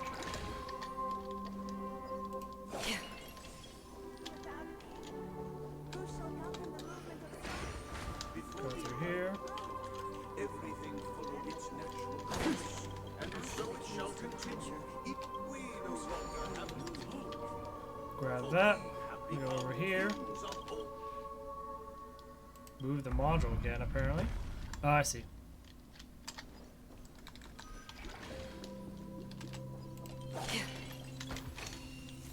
There's another one. Make a wish. Hey, aren't we supposed to kick off a short story and have a fight here just like we did in the previous? Perhaps we'll need to complete the story ourselves. So, do you think there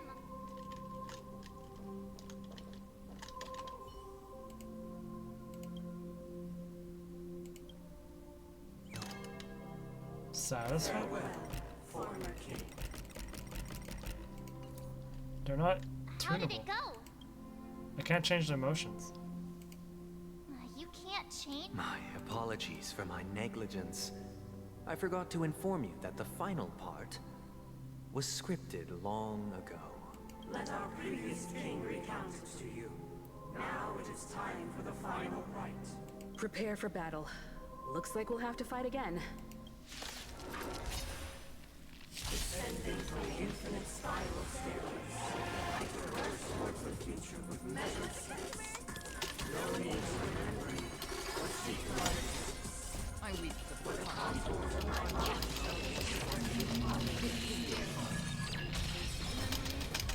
Give him more debuffs.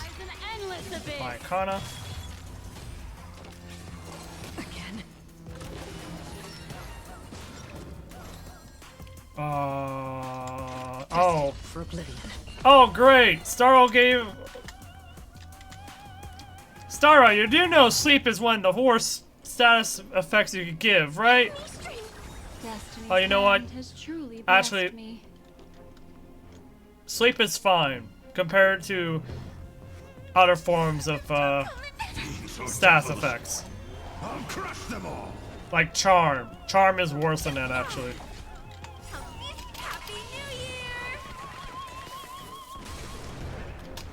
Destiny.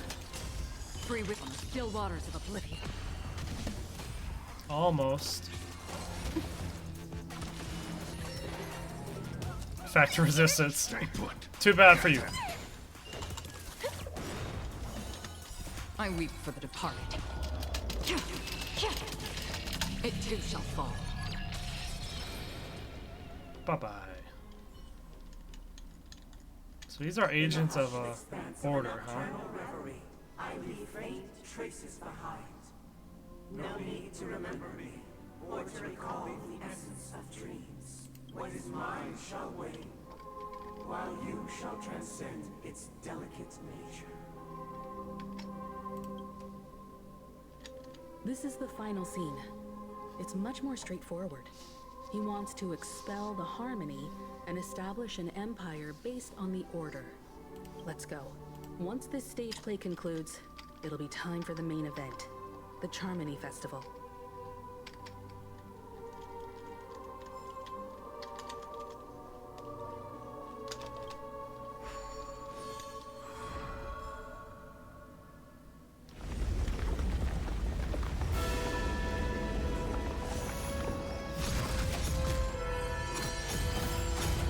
Oh boy.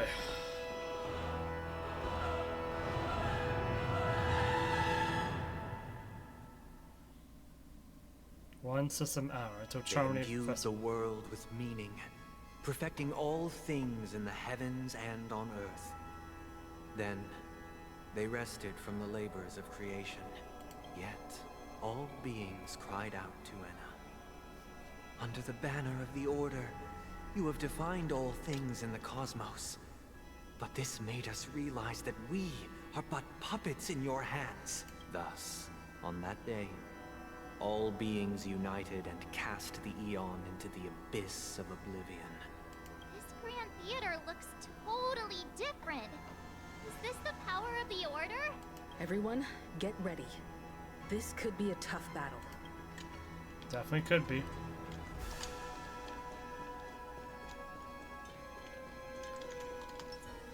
Make a wish.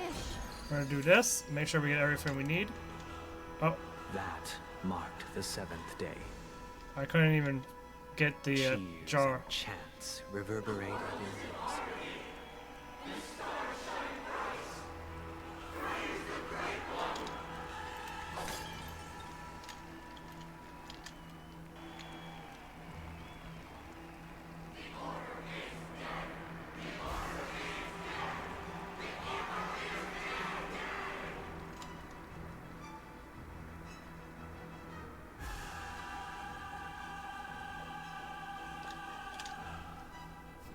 Look, there he is! That concludes everything related to the Order. What are your reflections on this, my dear guests? Nevertheless, this is but a trivial blip in the annals of galactic history. What truly matters is the course this river shall take in the days to come. You've arrived at the perfect moment. The Charmony Festival is about to commence, and it would be a shame if you were absent for the Harmony's prologue. Allow me to extend my warmest welcome once more. Welcome to Penacony Theater, the very core of the Sweet Dream, the abode of the Stellaron, the grand stage of the Charmony Festival, and the very place where the future of Penacony shall be determined through conflict.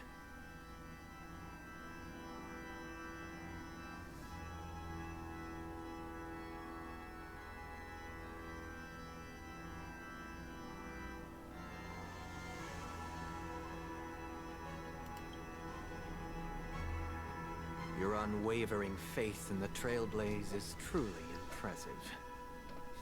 True goodness can only be achieved through faith. Allow me to point out that falling into a permanent slumber is not happiness, especially when those people are driven by someone else's will in their sleep. Do you still believe that the Order only seeks to control the universe as their puppet, Himiko? No matter how perfect your vision of paradise may be, a cage remains a cage. Exactly. People will never achieve true happiness in a world like that. They would just be toys for the Eon. It seems you have misunderstood my intentions. Allow me to clarify.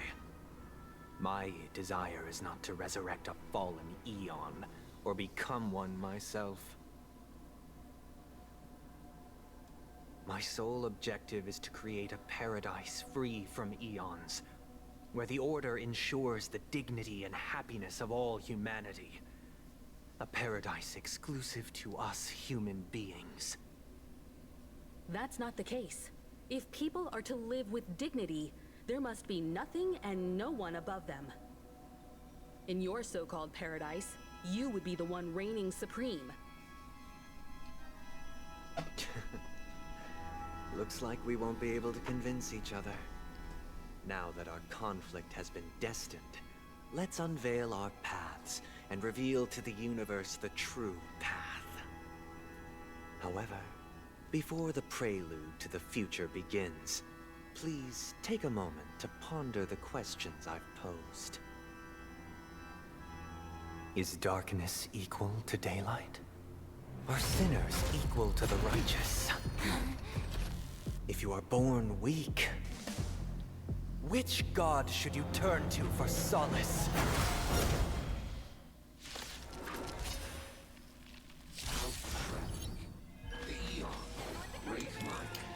Oh, facing all three at once? Really?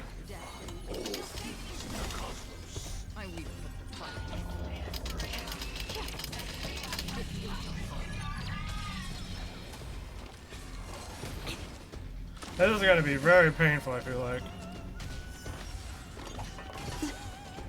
Memories beneath the Oh, waters. well, like sleep, it disappears when you're hit. That's actually very useful. Still waters of oblivion. I'm scared. Protect me. Protect me. There we go.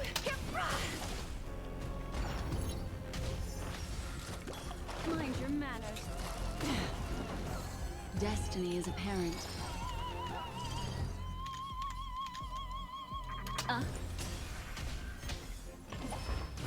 Familiar. Happy New Year! Good Ivan is really saving us here, though. That's half the work. Destined for oblivion. I'm gonna hold everyone back again.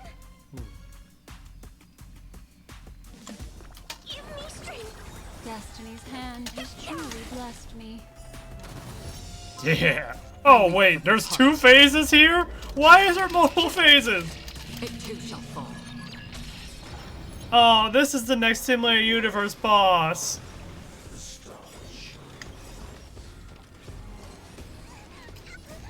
Fiends or devils, I'll crush them all!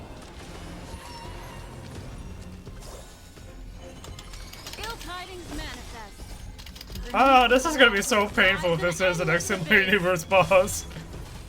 Well, probably not, if we have, the blessings.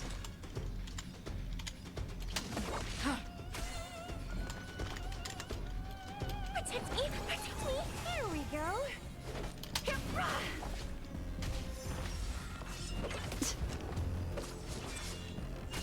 Destiny isn't chosen. Gouger would be very useful right about now, that's for sure. Ugh.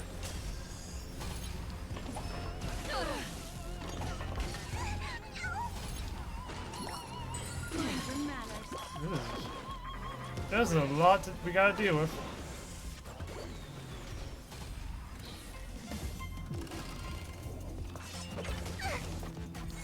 Forget your wallet? Free will, or was it fate? Happy New Year! Okay. I Now weep I can for do the this. departed. It too shall fall. I can do this! Ooh, yes! Give me strength! There we go! What do you want to know? Fiends or devils, I'll crush them all! Memories of beneath the waters lies an endless abyss.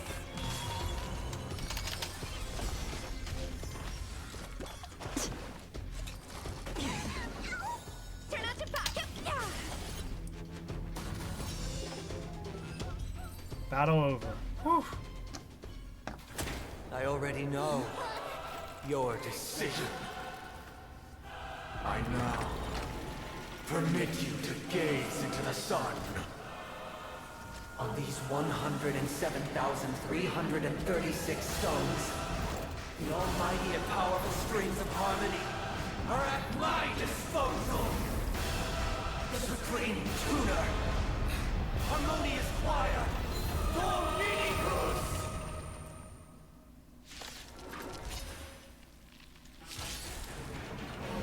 Lost souls, come and meet your master. The embodiment of the harmony? So the true purpose of the Charmony Festival is to usurp it? They want to steal the role of the Aeon of Harmony into their own ideal. Every time you break a layer of enemy toughness, you gain a certain collective shield. Collective shield can take damage on behalf of all allies, and the shield effect represents the amount of damage the shield can currently endure. Whoa, that's not what I wanted to do.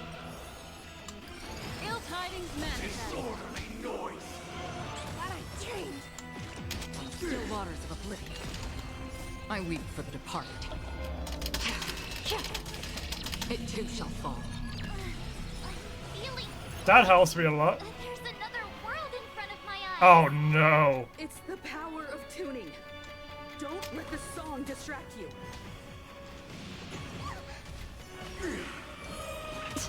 Wise and perceptive as you are, answer me this. Why could the harmony and the order merge into one? Destiny isn't chosen. Happy New Year! Ill fate descends. Beneath the waters lies an endless abyss. Disorderly noise!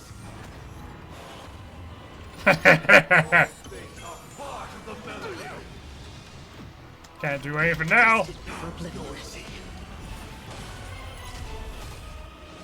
Again. You hold everyone back, protect me! Protect me! There we go! Forget your wallet?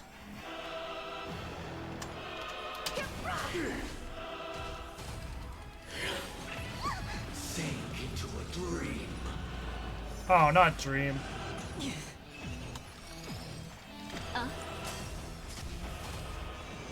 Again. The time has come. Creation will be reborn from the remains of the gods. Dan Heng?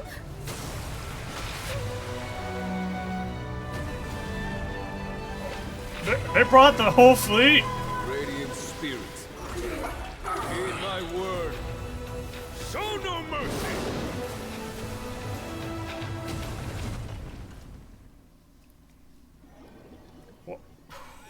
Oh, come on, don't pause it now. We're still in the middle of a boss fight here. Wake up! Wake up! Hey, wake up! The sun's frying. Wait, what happens to the other half of this fight? Wasn't there another half? Are you alright? Can you hear me? Why does that line sound so familiar? It does. Looks like your mind's still in one piece. If you're able to remember such details. What happened? It's a long story. Simply put, Dan Heng used the Jade Abacus of Allying Oath when we were in the middle, and then we returned to reality. Everyone else has also returned from the dreamscape. Himeko and the rest are at the lobby discussing matters with the General. Not going to come chat with me, sleepyhead. Wait, that can't be it, right? That voice. Is that Black Swan?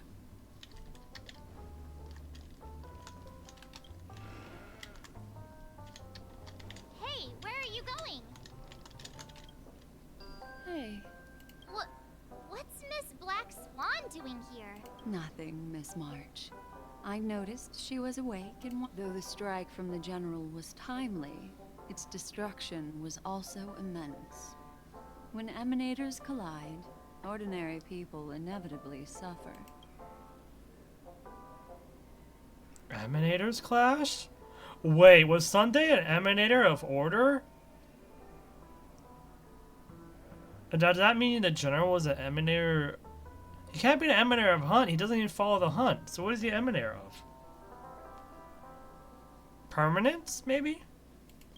But, luckily for them, the dreamscape is my home turf. Thankfully, I managed to get everyone out before the harmonious choir collapsed. That was it for the battle? Wait, what? So that's what happened. Thank you, Miss Black Swan. Don't mention it. After all, I wouldn't want to see such precious memories vanish. You're heading to see your friends, aren't you? Would it bother you if I walked with you for a short while? Of course not. But you're not planning on doing something like last time, are you? Why would you think that? Someone feels I've never off. harbored any ill intentions. But maybe because I have like certain expectations Well, after the live stream. And Mr. Yang are probably still busy. Let's go look for Don Hung first. Why would it be? Wait, we don't even know what happened to Welt. There is Boot Hill. We didn't even. What's Look, going? he's still talking to that cowboy. You're awake. Well, fork me. You must be that Stellaron they were talking about. I'm still confused what Firefly was doing in terms of a fight. What's going on? I'm fine, thank you. Don't worry. She's been up and about for a while now. But hey, Don Hung, why don't you introduce this cowboy to her first? allow me to introduce him to you. This is Boot Hill, a Galaxy Ranger. During our pursuit of a certain person, we crossed paths and just so happened to uncover a shocking plot being concocted by Mr. Sunday. Which is why we sought you out, to help the Astral Express save the world together. No need for thanks. The Galaxy Ranger's principle is correct every injustice one sees. That's how you lot in Miss Yenjo put it, right, Don Hung? More or less. Wait, hold on a sec. This is the first time I'm hearing about this certain person. Who are you chasing? And why would that lead you to the Express? Good question. It's, who was it again? Don Hung. Do you remember? No, that ain't it. I just can't seem to recall. Weird. My neurochip hasn't registered any malfunctions. I can't seem to remember either. What's going on? Heck. Forget about it. If it slipped all our minds, reckon that person was just a minor scoundrel. Unimportant. Ain't gonna stop us from piecing together the story anymore. They forgot about Akron, huh? Yes, when the dust settles, I'll just think of a way to recall it in the memory zone. Everyone, let's hurry up and look for Miss Himiko, shall we? You're right. Let's... Why? No one even knew about what was going on. Why would they be...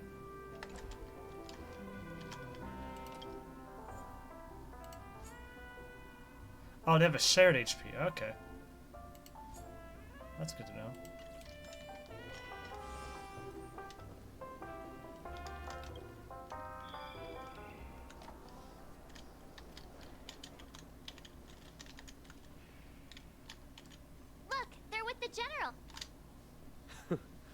That's all right. In these times of conflict for the sake of utmost safety, it is only right that the Alliance steps forward to mediate on behalf of the Astral Express. We must not allow you to take unnecessary risks. As cool as that scene was, it seems unreasonable that the whole fleet would just spawn into the dream world like that. Like, how did they get all those ships for the dream world? Like, it wasn't just the general and Dan Hong, it was all those ships and all that. Well, I'm very confused. Furthermore, despite the IPC's eagerness for success, it prioritizes peace above all. And the family, trapped though it may be, professes a desire for harmony. The Alliance has always won people over with reason. I firmly believe both parties can indeed put aside their differences and come to a peaceful agreement. The General possesses a deep understanding of the greater good. With the Cienjo Alliance mediating, peace for Penacony is within reach. You flatter me. But ultimately, it's been all down to the Express. Without your efforts, this sweet dream paradise would have been claimed by the last remnants of order before there was even a shot at peace. Well, would you look at that? Here comes the big hero. Was that a group effort?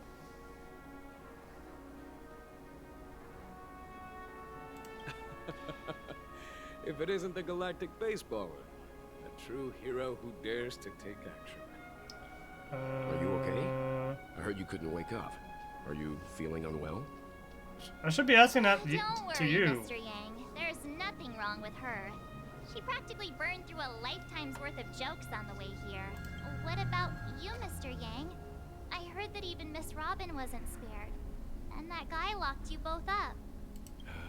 It's a long story. But at least Mr. Sunday took it easy on us. He used an ability called tuning to connect our consciousnesses with his. In other words, thanks to General Jing Yuan's destruction of... He used that tuning on us too. I can confidently say now, he was truly after a fair fight with us. Had he wanted, he could have easily taken us down. Speaking of the Oak family head, It's complicated, but in enough. The IPC has named him the key figure in the family's Penacony split, citing a threat to cosmic peace. He must represent the family and answer for the unrest caused. The family quickly labeled him and the remnants of the Order as enemies, declaring the turmoil an internal rebellion. This move effectively barred the IPC from intervening in family affairs on both moral and rational. Everyone really has their own agenda, after all. Then, what's going to happen to Miss Robin? She and Sunday won't be able to deny their involvement in the Charmony Festival. They're siblings, after all. Why the sigh, General? I can only say that this incident is an unexpected mess for the girl. The Alliance will try to persuade the family to consider this matter carefully. It's time. The IPC's key members and I have agreed to consult one another before the upcoming negotiation. Do any of you wish to sit in? We are going to Pier Point Given after the this, General's aren't we? invitation and the matter's significance to the universe, the crew will naturally accept. However... Why, of course you're welcome. They've mentioned that your team is a trusted ally of the IPC in Penacony, so there's no reason not to welcome you. Besides, if there can be reliable observers from the Astral Express present, discussions will go more smoothly. So, what do you all think? I'm so confused right now. Well then, we shall oblige. I'm kind of allergic to those types of situations. I think I'll just head back to my room and start packing. Not to worry. Himiko and I will take care of things. I'm afraid I'll also have to return to the Express first. Thank you. What about you?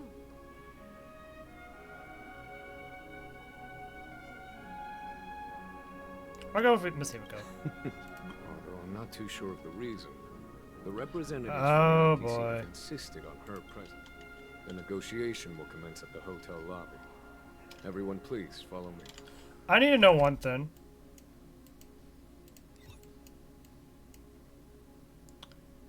That has not opened up. Oh, there's another section that we have not explored. There's two other sections that we have not explored.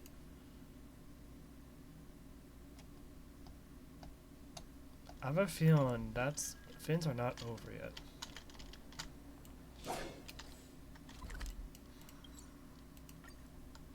It might be a misguided feeling, but it's still a feeling. Mr. Aventurine and Miss Topaz are here too. Oh, and who is that over there? Huh? The Intelligentsia Guild's Dr. Ratio. This assembly is quite something. How did he get out? What? I'm so confused. It's been a while, my Astral Express friends. I would also extend my sincere thanks to you, General of the Lawfu. The presence of everyone here assures that the talks will likely reach a conclusion that satisfies all sides. Oh. Looks like everyone has come with expectations. Care to share? Of course. Topaz, if you please. Sure, leave it to me. In summary, it's good news. After much deliberation from the Strategic Investment Department's council, the absolute majority of members have agreed to the following resolutions. In light of long-term considerations for interastral peace, and by authority of Pierpoint HQ, the Strategic Investment Department, on behalf of the Interastral Peace Corporation, will permanently relinquish its claim on Penacony sovereignty and offer unconditional support of the family's rebuilding efforts on Penacony. Okay. I am calling this whole scene sus, because there is no way the IPC would do that. Especially when I know that Jade is on her way. And Jade is not even here yet.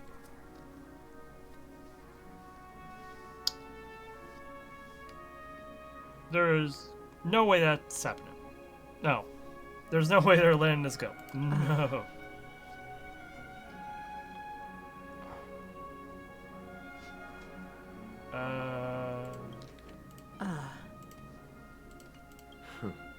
Now that's something.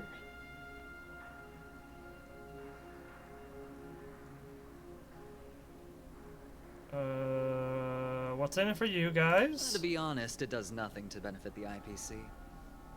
But it is extremely beneficial to the long-term development of the... Yeah, this makes no sense. The entire... Has the IPC finished sharing all its thoughts? Then it's our turn. The Guild, much like the Genius Society, has taken a keen interest in the recent calamity in Penacony. Ultimately, both parties have agreed to a comprehensive collaboration, offering technical support for the reconstruction of Penacony. The floor is yours for the finer points, Mr. Screwlum. Enlighten us, please. There he is. Organic life's unrelenting search to understand the realm of inner spirituality is something I both admire and envy. Inorganic life has no mechanism to evoke dreams. But when my mechanical impulses are activated, my inspiration circuits will start to operate, and I will enter a state defined as imagine. Every time within the realm of imagination, there emerges a fire from the shadows. It is warm, bright. I frequently ponder this flame might represent the essence of intelligence. A cluster of inspiration ignited by high temperatures. The future direction of the universe may well lie within it. Alas, they are nothing but projections of my thought system to me. Desired, but unattainable. But after learning of Penacony's accomplishments, I have come to realize that the flame is not beyond my grasp. After deliberations with my partners, we have decided to defer the progress of the Simulated Universe project, and instead assist the Intelligentsia Guild as technological consultants in the research of the Dreamscape and Memory Zone, so that these assets may be better used to serve humanity. There's no way this would happen. This is even more suspicious. Not only that, We've also established contact with the Garden of Recollection through the IPC, and they've pledged their support. This is for too our good to be research true and right now. efforts. Way too good to be true. I'm right now. truly happy for the Dream Chasers on Penacony. The Cosmos' brightest and, let's admit, dimmer intellects are now at their service. You know what else I also know that that proves that this is not the way, this is not true? There's one other element that has not been used yet, that's been hinted that is going to be used during the festival. Hey Sparkle, can you fire the WMD you have over there, the button, please? Thank you. Get me out of here. I keep getting this feeling that this is all too good to be true. Agreed. It's hard to imagine members of the Genius Society taking an interest in such mundane research. Never mind. At the end of the day, this is a positive outcome. No, not never mind. This is definitely not reality right now. No wonder everyone insisted that she be there. It heartens me to learn that everyone is willing to put aside their differences for Penacony's plight. I trust that everyone will surely reach consensus in the upcoming negotiations. Looks like Penacony's future is decided. I'm wondering, is there anything else the crew is concerned about? Peace is our greatest wish. Beyond that, we desire nothing else. Well, that's good. Now that everyone's minds are at ease, I shall take my leave. You may now depart with peace of mind. The Alliance will deal with all subsequent procedures. If that's the case, it appears that we have nothing else to worry about on Penacony. Sounds good to me. You two head back to the Express first. I'll pick up March and deal with the checkout procedure. Oh, also... Nothing escapes your attention, Miss Navigator. You've been with us this whole time, huh? In any case, let's go. Penacony's journey ends here. I guess it was pretty fruitful.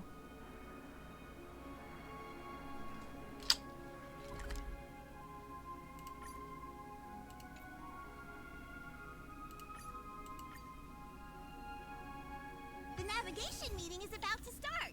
We're all waiting for you. When did the Express become so lively? Good question. Ahem. Looks like everyone's... This a meeting to decide our next stop? We? What do you mean we? What are you doing on here? Well, why is Black Swan here, too? Hold your horses, cowboy. It's for those to decide. What in tarnation are you guys doing here? Allow me to explain. Mr. Boothill and Miss Black Swan submitted a request to temporarily... As you all may know, the Astral Express never declines any passenger whose heart yearns for the distant stars. Therefore, they will be traveling with us for a while until they reach their destinations. Whoa, the Express is going to be much livelier now. Understood, Miss March. Don't! You're freaking me out. All right. Now that everyone's met everyone, we can continue our navigation meeting. Firstly, Pom-Pom wishes to thank everyone. If it weren't for you all unearthing the truth about Penacony, Pom-Pom would have never known where Mikhail and the rest had gone. What they had to go through was regrettable, but I reckon they all fulfilled their wishes. And it was thanks to all of you. Thank you, everyone. Now then, we come to the crux of this navigation meeting.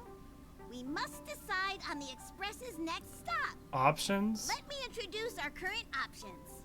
The first choice is from Himiko, the oceanic planet of Lushaka, a planet composed entirely of water. Many aquatic races reside there.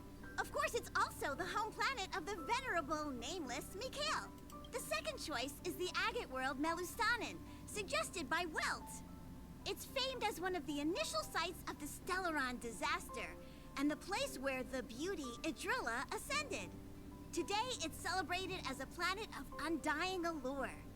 The third choice is Edostar, a planet nestled within a vast ion storm region, currently under assault by the Antimatter Legion. However, The distress signals from there have recently ceased, prompting the IPC's wish for us to check in on the situation. What? The last choice, courtesy of Black Swan, is the glass belt Pt.3, a massive belt of asteroids that was turned to glass by the Lord Ravager Zephyro. These days, it's apparently known That's to a house long one of the Morning list of Actors troupe. options. Ooh, so many. Next up, everyone will select the destination that they wish to visit.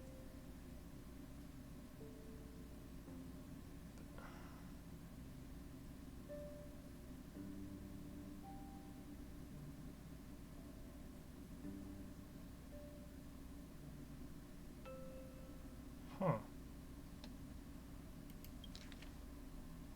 mean, it doesn't really matter. Like, it's already...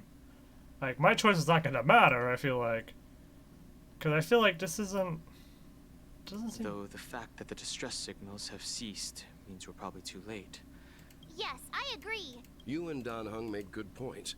I'll throw in a vote for Edo Star too. Now I know for sure this is not the case. This is not real.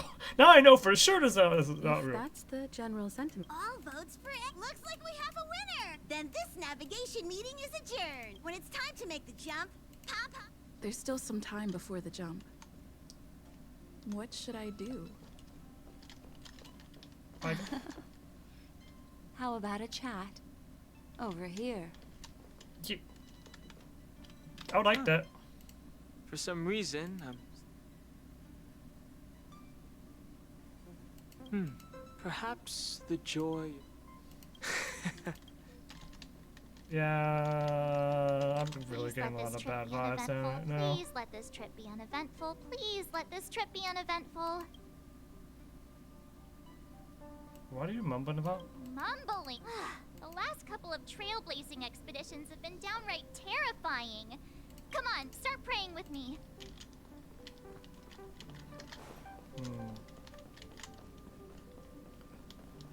This Astral Express sure is comfy. I can live. I hope you asked the conductor. Thanks, sister.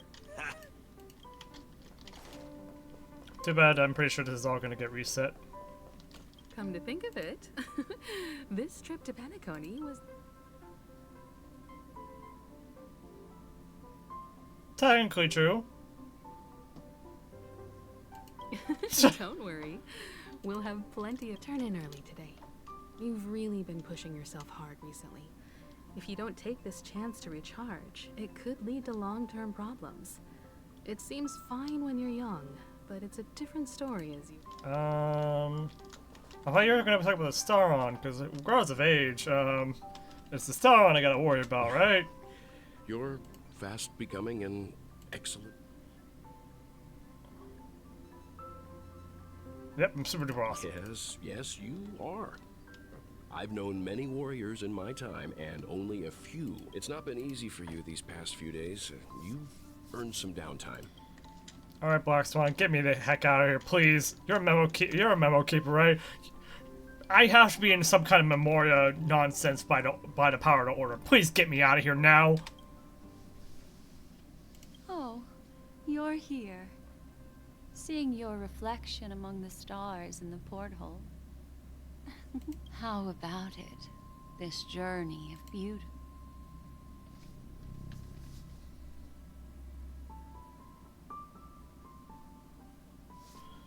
Still, it seems like there's still a lot of loose ends, no? There's a rich scent of curiosity here. So, how about you hand that small parting gift back to me?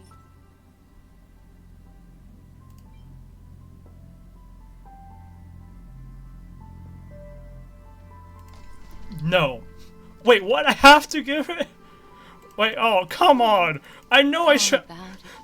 No, we cannot be phoned for this trip. This is a trap. I'm calling it now. Oh?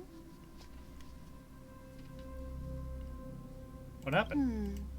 I just stumbled before I explain. I would like to apologize to you. This farewell gift I gave you. Remember when we entered the hotel in the dreamscape for the... This way, I can always be a... But This is light cones are slices of light used to encapsulate solidified phenomena. It can etch your memories in their most vivid form. All the world is born from the power of mind and soul, and that power is memory. To prevent ourselves from being forgotten by the world, we must make the world remember us. Or use our life, seemingly vast, offers but a scant collection of impactful memories. Some joyful, some sorrowful. Memory is a reflection of the future. Within that reflection, I see your unparalleled worth. You have the power to craft, and that memory will be as scintillating as the star clusters you see in this portal.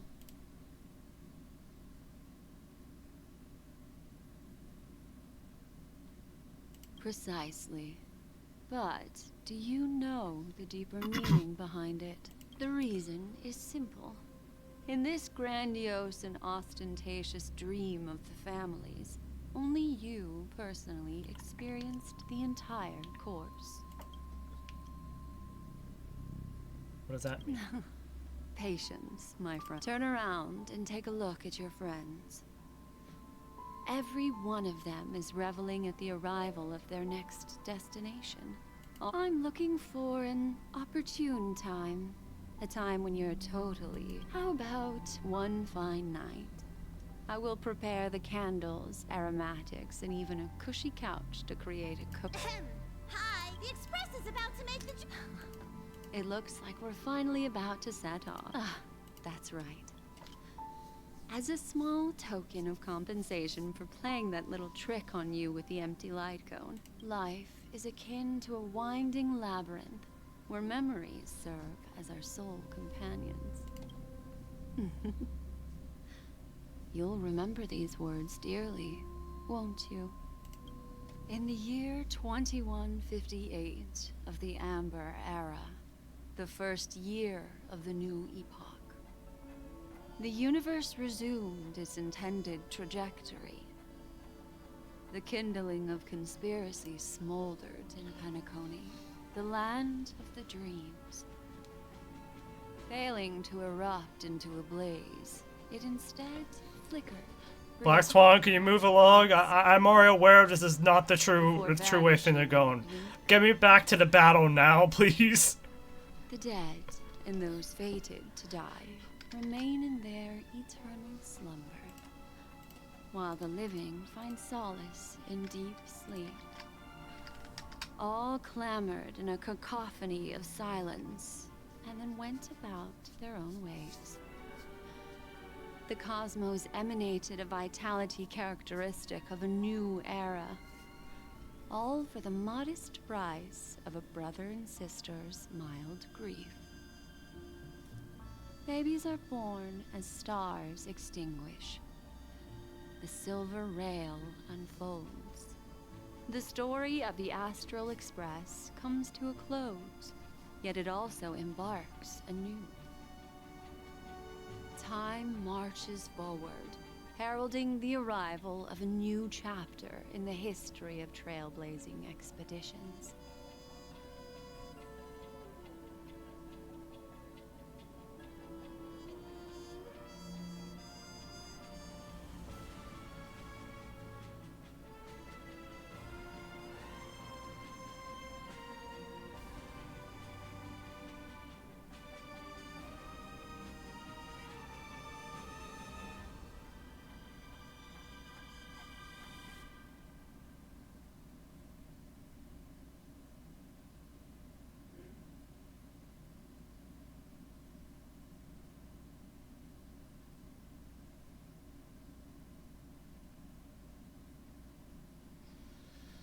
Alright. Come on. Come on. Get me out of here.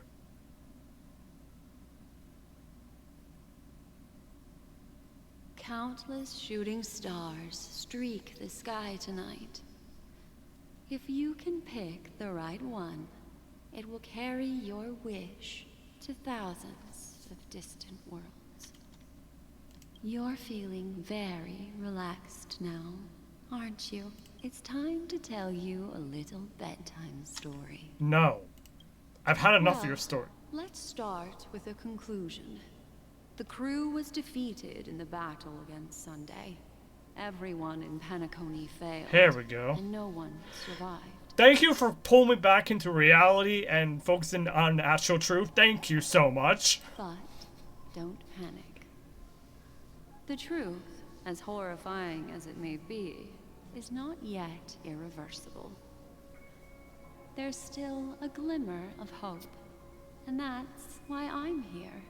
Next, I'll use this empty light cone that carries all your memories to relive everything that happened before. And when this story reaches its end, I'm sure someone as clever as you will notice that. Are you breaking the fourth wall right now, Black Swan? There's a major flaw in the story you have experienced. Yet, within that flaw lies a glimmer of hope. Yeah, I mean, there's a lot of flaws. But, what's the major flaw you're speaking of? Are you ready for it? Do you remember everything? When the clock turned back, the Express started a warp jump, sending you to a strange dream.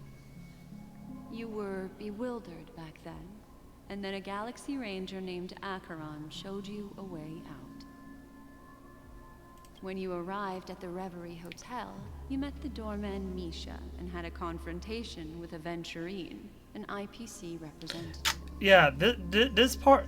Thankfully, Acheron appeared again and helped you. This part is confusing me, because he exists in the dream world, but he also appeared in the real world. Or he was capable of appearing in the real world. One part of this story is a major flaw. I'm gonna have to find the flaw. Misha might be the flaw, but I don't think that's the case. Even though, despite this fact, despite him being in reality, it doesn't make him the flaw in this story right now. After that, you saved Firefly and explored Penacony together. During the tour, you ran into Sparkle disguised as Sampo and accidentally entered a child's dream. Yeah, we became dormant, or went to sleep. We got taken, I believe, by dormancy, and then brought into Misha's dream, or the dream, whatever dream that was. Firefly was also brought there. We were only brought there because we went to sleep, I'm assuming. It wasn't Sparkle that brought us there. There, I rescued both of you from death, but Firefly didn't return to reality. She realized the truth and tried to involve you in her plan, but that resulted in an accidental death. Even more unsettling, you soon encountered another murder. The 2 cases of death prompted you to investigate the truth behind the sweet dream. Despite your efforts to gather information about the 2 victims, you didn't make much progress. Meanwhile, Aventurine was secretly carrying out his scheme, in which you were one of the pawns. In the midst of a fierce battle, Acheron revealed her true identity as an emanator of the Nihility. That strike foiled Aventurine's plan and opened a passage between the sweet dream and the original memory zone. Upon your arrival at Dreamflux Reef, you learned the truth that death was actually dormancy, as well as the truth about the dreamscape, the Stellaron, and the bellboy, Misha. You split up with Sunday and Robin, looking for a way to seal the Stellaron. However, it turned out that Sunday and the Dream Master had their own hidden agenda. To make sure I didn't miss anything. Finally, the story reached its conclusion. You emerged victorious, with the Trailblaze triumphing over the Order. and Penacony embracing a bright and peaceful future. This last part is already wrong. We already know that's wrong. This marks the end of the thrilling journey in Penacony. The major flaw, which contradicts all the known information, hides in this story. Am I allowed to guess?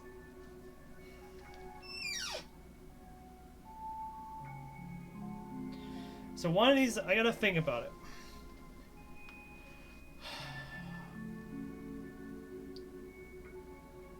So, we were attacked by Sparkle. That is true. Firefly and Robin, they didn't die. They were dragged down. We figured out the truth of that.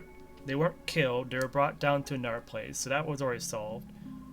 Seemingly. It has to be Misha, right?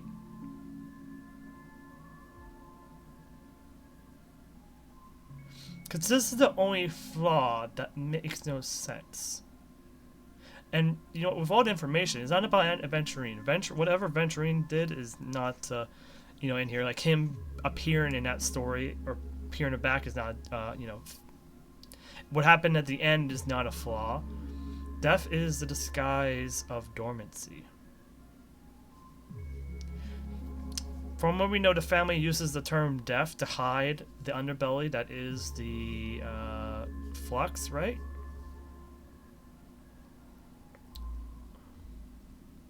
Akron unsheathed her sword and revealed the power of the Nihilti. I feel like this is true, given the scene that Aventurine and Akron had.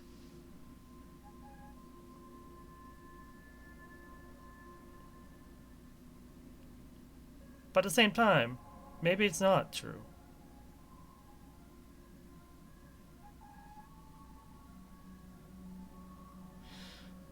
It's either 1 or 4. Because 2 is right, but we don't know everything about Sparkle, because Sparkle has a whole bunch of other things going on. We were attacked by Sparkle, disguised as Sampo. Give me one moment. I need to think, and I need to take just a quick minute break. So give me one moment.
Okay. It's number 1. And I'll tell you why. And the game's going to yell at me if I'm wrong anyway, so regardless of it being right or wrong. If we look at the facts, we know the death of Firefly and Robin are faked. Or not faked, but there's a misunderstanding of what happened to them.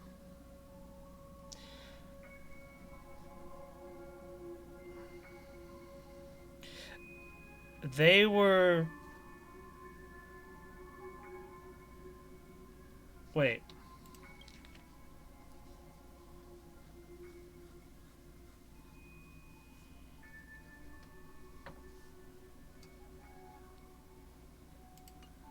Yeah, wait.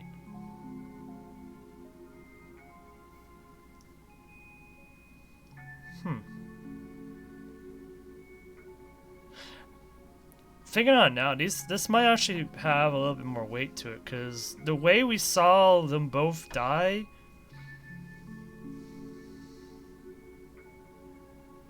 But wait, then we experienced how death works. Like we felt the same thing that these two did. So whatever happened to Firefly and Robin, it happened to us, and we were dragged down to the underbelly, the flux, deep flux, right? What was it called? Dream Flux Reef. Yeah, Dream Flux Reef. We were dragged down to Dream Flux Reef, and that what's revealed the truth behind the fake deaths. Acheron did unsheath her sword, and regardless of what power Acheron has, she did unsheath her sword and revealed a power. Is it Nihility? Most likely. Is it? We don't know. It could be Finality, but that's still a chance. But she does follow. It does seem like she follows the path of Nihility, and she seems to be asking us in the perspective of the player. So, from our understanding, Acheron did unsheath the sword and revealed the power of Nihility. Death is the disguise of dormancy. This is truth, based on the story. The family applied the term death to hide what the creature does, which is expose the Dream Flux Reef to people who are victims of it.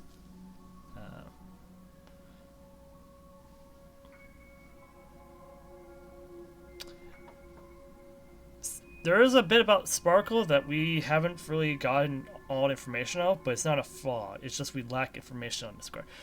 So if there's anything with a flaw, it's Misha. Misha should not have appeared at the hotel. He is a being of dreams. He could not have appeared. He should not have appeared. Yet why did Misha appear? Little Misha. Or should I call him the Watchmaker? He's only a segment of memory in a dream bubble, but his ambition for the Trailblaze led him to leave the bubble and embark on a grand adventure in Penacony. But he's still limited in the Memoria, in a dream, right? How would he appear in the reality? Well, Misha is a rather special memory zone meme, and he was granted power. Yes, he shouldn't be able to do. There's still one thing that he shouldn't be able to do. Enter reality. A life born in the memory zone could never manifest in reality. So, why did he appear in the Reverie Hotel in reality? There's only one explanation. Someone else appeared as Misha before us, right? Because he never should have been and couldn't have been in reality. Unless someone was able to project him being here. But only members of the Nameless, or of, yeah. Wait, only members of the Nameless would have known about Misha. So a former Nameless or a Nameless had to be the person there. Oh my gosh. Oh my gosh, I'm gonna let Black Swan talk, but this is correct so far. The answer is simple. He is the one fatal variable that contradicts all our known information. This means that you, who wholeheartedly believe in this memory, are still trapped in the dreamscape at this very moment. Wait, you mean that moment when we entered a dreamscape, we never left? We've always been in the dreamscape. What? Wake up, sleepyhead. Break free from this eternal dream and return to the real world. We'll find our answers there. So we've been asleep this entire time. We have been asleep this entire time. How does that work? What does this mean for everything we've experienced for the past couple patches? The train is about to make the jump. 5,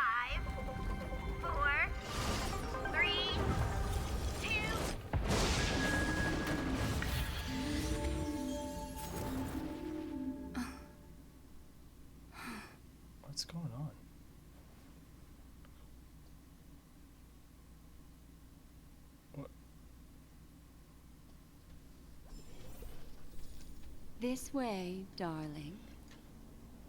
Also, I'm gonna be looking at reactions the entire time.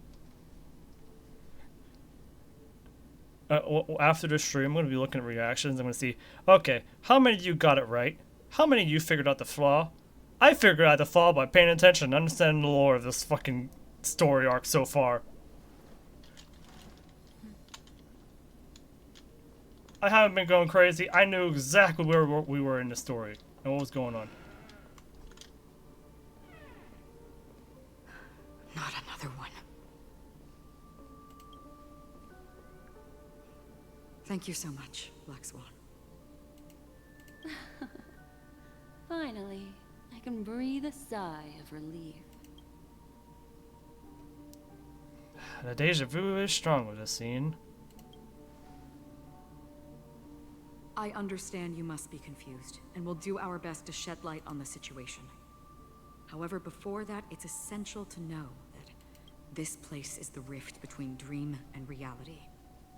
A place reserved only for those who have awakened from Enna's dream. Do you remember Sunday's ambitious plan? He intended to harness the power of the Stellaron, the collective will of over 100,000 Oak family members, and the desires of everyone in Penacony to usurp the harmony and restore the order.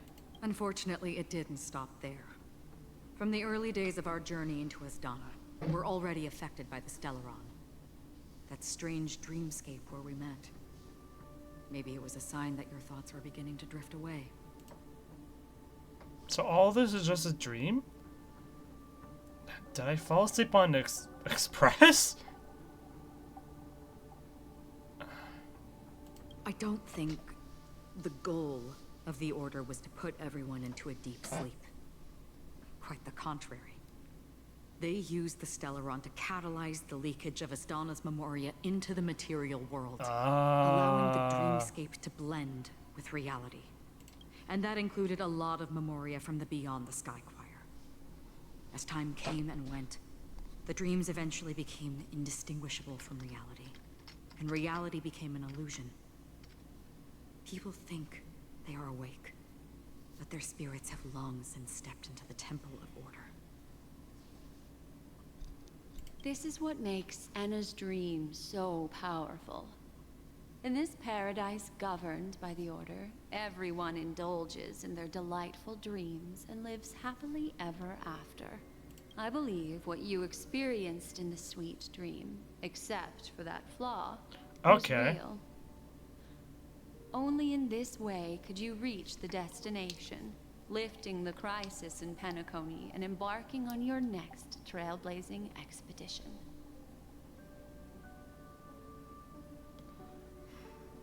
Wait, then the after scene is no, the after scene can't be real because if the event happened before that, which was the confrontation with a Sunday, wasn't complete or not. If it wasn't for Acheron's plan, we might have been trapped in this dream forever. Wait, oh, as in we all interacted with that dream and we all experienced it, but oh, okay, we were all in that dream. We've all experienced it. It felt real. It was real, but now that we're out of the dream, the situation is a bit more different. We're now out of the kind of in the dream still, but. Fortunately, while the path of the Order governs all things, it can't affect the Nihility. I came to realize this when the Dream Master tried to expel me at any cost. This is also why you felt a sense of peculiarity when traveling with her. Well, I'm not as fortunate as she is. Even if I'm a memo keeper, I was still influenced by the power of the Order and fell into hallucinations. However, thanks to your memories, now we still have a chance to turn the tide. For mortals, even if they possess the great power of a path, they can't create a flawless world like gods do. That's why there was a flaw in your dream. In other words, once you have realized the world is not real, you'll have a chance to break free from the dream.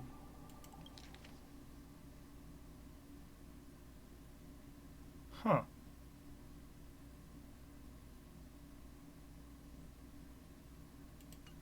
The flaw in your dream lies within Misha, who could have never appeared in reality. When I turned the pages of your memories, I realized that I was in an illusion too.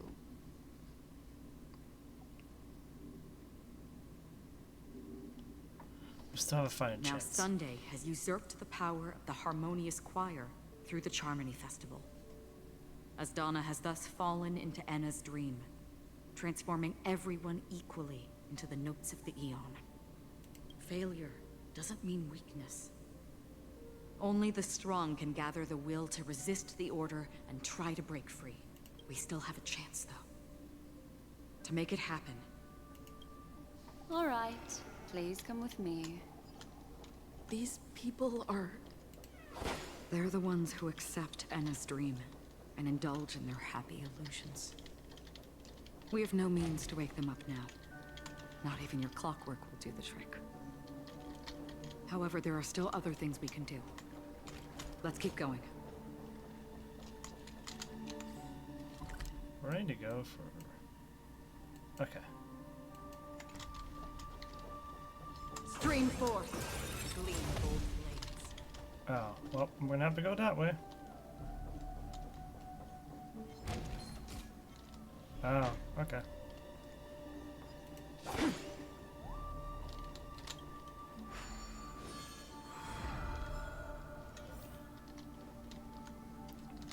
They really found a way to extend the patch a bit longer, huh? But you know what? It actually works. It actually all makes sense of why this all happening. I'm still curious what Sparkle's ace up her sleeve is. Because those buttons are still going to be rather curious and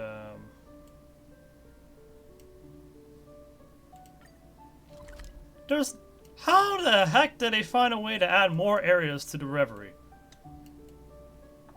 Come on!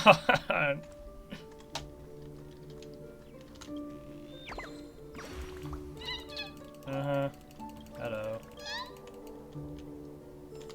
Pink birds. No! Don't make me do Hano, please. Not right now.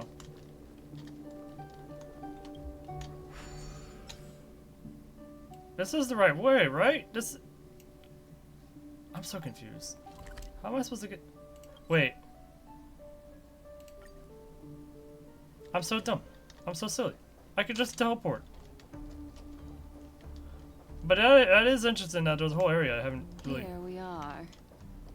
Robin. Robin?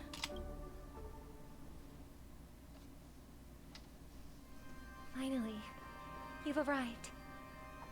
Let me introduce you to Robin. She woke up from Enna's dream by her own will, and it's this tough lady who led us here with her song. I woke up for the same reason as all of you. In the dream, I experienced something that could never occur in reality. Are we going to lock it up in a cage? I want to see it fly freely. Without us, this bird would be too fragile to survive on its own. Do you want it to die? No, but... Then let's take care of it together until it can return to the sky. Uh-huh? Birds have wings because they're meant to fly. Even if the birds belong to the sky. So we should help them return there, right? The illusion was so impossibly blissful that I realized it was just a dream. And this is our final hope. Enna's dream is founded upon the Harmonious Choir. Namely, everyone's shared wishes. It will only materialize once the aspirations of all beings in Penacony merge as one. At present, it has become impervious due to people's desire to remain slumbering within the dream. And in order to destroy it, we must make everyone in Penacony want to wake up. Now comes the tricky part. How do we do it? Should we just go back to Enna's dream? That doesn't sound simple at all. humans' yearning for sweet illusions borders on obsession, leading them to subconsciously resist the harsh reality. Therefore, I carefully selected a moment where she was completely unguarded, guiding her to uncover the truth herself to make her regain her consciousness. However, to wake up everyone in Penacony and get them to share the same determination, that would be nearly impossible. Indeed. I'm afraid it's almost as difficult as resurrecting an Eon. So you're telling me the chance is not 0 for resurrecting an Aeon. You tell me that is actually a possibility. But we can't just stay here and do nothing. Hey, wait! This is a critical moment for the whole universe. Who cares about some dumb number? Whoa, whoa, whoa. Someone enjoys making a dramatic entrance. Thanks to Black Swan. You're welcome. And thanks to the memo keepers in Penacony, too. I believe this is the first step of our plan. With the assistance from the Garden of Recollection, those who possess a strong will, like you, will gradually awaken from the dream. I see. However, awakening a mere handful of individuals is insignificant compared to the vast number of people immersed in the dream. We must find other ways to awaken the free will of millions of people within a short period of time. If breaking through from the inside proves challenging, we can seek assistance from the outside. We've long been aware of a potential solution. Asdana is a galaxy known for its abundant memoria and the remarkable phenomenon known as synesthesia dreamscape. When people first enter this place, they often find themselves and others sharing a collective dream. At this very moment, there is only one dream encompassing the entire Asdana system. So, you mean, if we can attract a large number of outsiders to this system, their free will would However, those outsiders might also succumb to the dream and become the foundation of the Order instead. Looks like the Jade Abacus of Allying Oath will be the only solution. No. No need for that. Keep your once-in-a-lifetime treasure. We don't need to bother the Cienjo Alliance for such a tiny request. You want thousands of people with unwavering free will? That's easy. Just leave it to us Galaxy Rangers. Huh? You can gather Galaxy Rangers?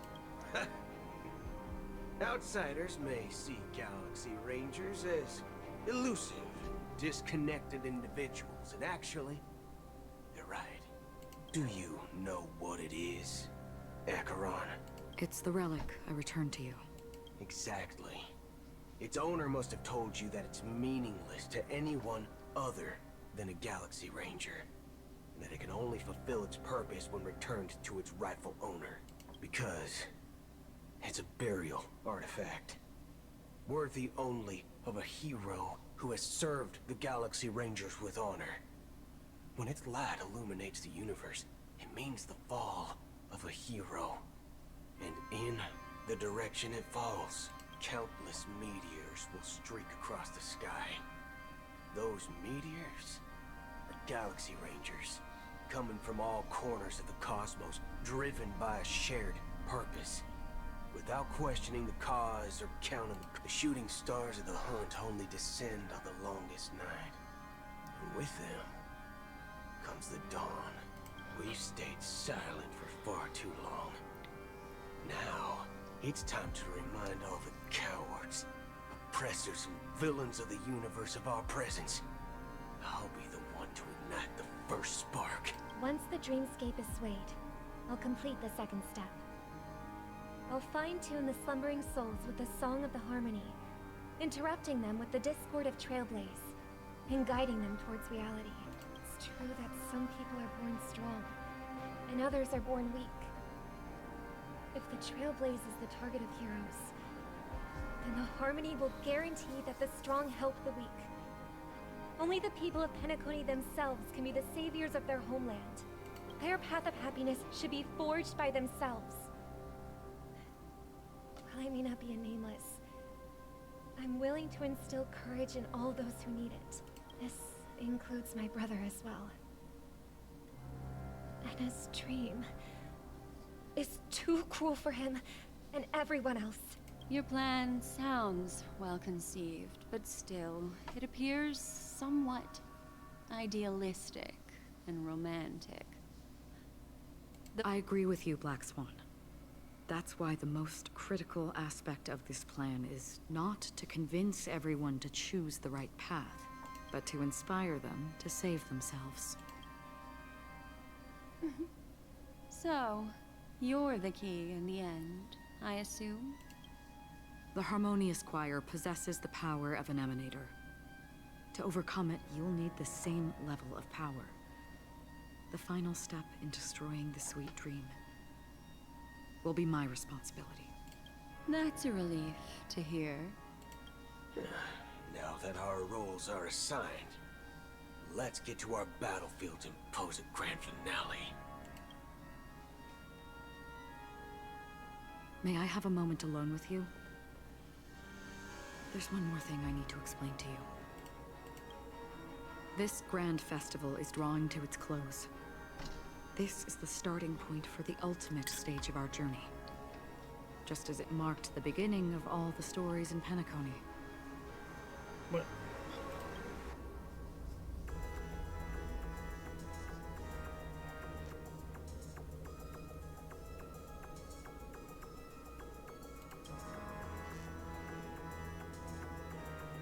I have faith in you.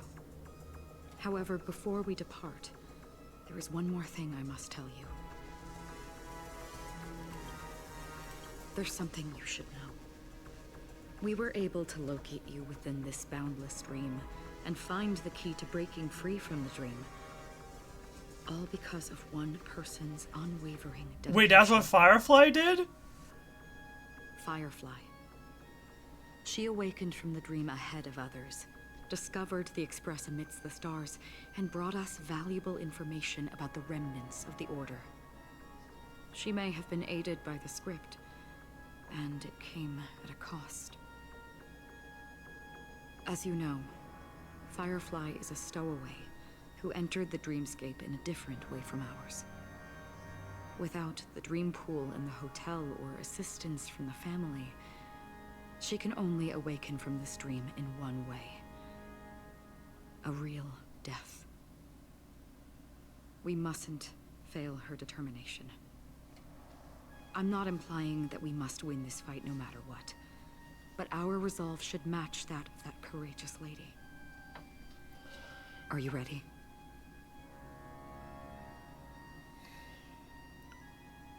Let's embark on the final stage. Do not force me to use the Trailblazer, please. Now, please close your eyes. Oh, are we gonna bring Dormancy into this again? No! But she's not ready. She's nowhere near ready. Please tell me you have a trial version. Oh, thank goodness. That helps me immensely. Okay. Now I know what she does. I know what she does. We're gonna bring Acheron. So it's you. Our time spent with one another is precious. I do need a healer. Show me some of that trailblazing strength again. It might have to be Gallagher, just because he applies debuffs. And then... Did you check out my latest live stream? It was a showstopper. Oh gosh, this is very rough. Show me some of that trailblazing strength again. This is tough. Rest assured. I'm pretty dear. sure. I'll do all that I can to assist you.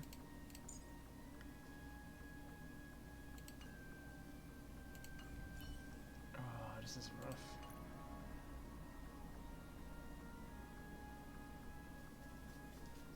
Because there's a difference of damage.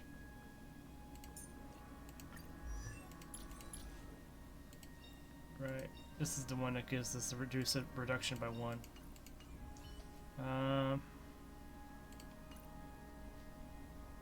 still, I know we're not gonna be able to survive the amount of damage that he's gonna deal to us. Not with this team.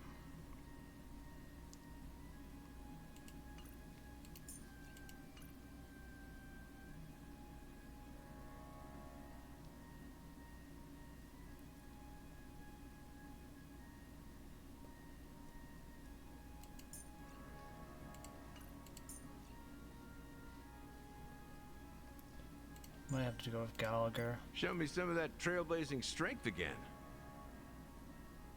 We'll see how this goes. I think this might be what we have to go with. We're going to be doing just a little bit less damage, but we'll always have a break effect. Oh, wait, we have break effect. We have a lot of break effects, so that might be actually be our. This might be a good team. How long has this reign been ongoing? If I remember correctly, it has lasted for decades. The unwavering determination of the Hunt followers persists even in death. But thankfully, we've guided those lost souls to their lives beyond. You see, the shadows on the sea have vanished. Do you remember? But it's still... I know. So, why did this reign? Because mortals who walk the paths are like sailors on a vast ocean. And for some, their presence leaves such a strong mark that it's sin-thirsters. The obsessions of the Pathstriders. They emerge from the depths of Ix. They emerge from the nihility and head toward it. Leading purposeless lives. They have journeyed with me for... Oh, so this is how it is. I'm already dead.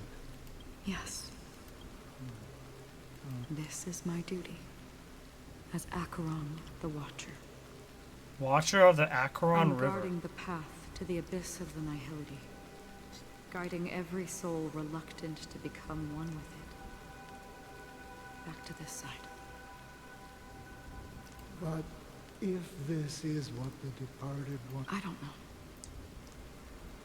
But someone once told me that when someone would stand at his grave and play... Even if it doesn't make sense. Some tasks have to be done.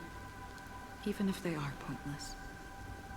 I have experienced that much already. Please extend your hand. I'll carry your wish with me and fulfill it. Only then will I be able to put an end to the final regret. Will I? Yes, that is certain. Because it was you who told me about the Express. Your two former companions. The expedition cut short by the Swarm. Your narrow escape from death. And Penacony. The hometown to... Yeah, for countless times. But I knew that my companion, Kale... Tiernan. Take my hand and come with me. You'll embark on a long, long journey. That's the color of existence. Follow. Thank you. May death be the end of your boundless dream, guiding you back to the waking world. Welcome to the horizon of existence. This place is one of the thousands of manifestations belonging to the sleeping and shapeless. And it's also an exit out of the nihility for the awake ones. Let's bid our final farewells here.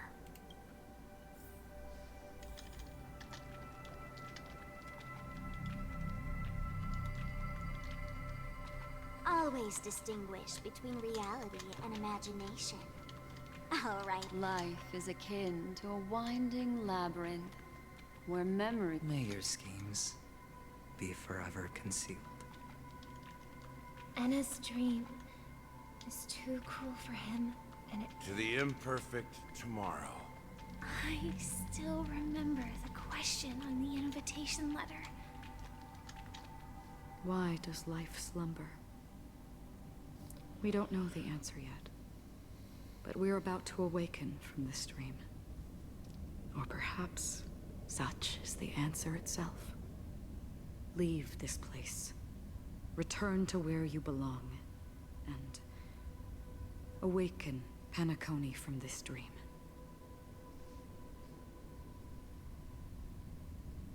You come with us? As I said, our plan is not about convincing everyone to choose the right path.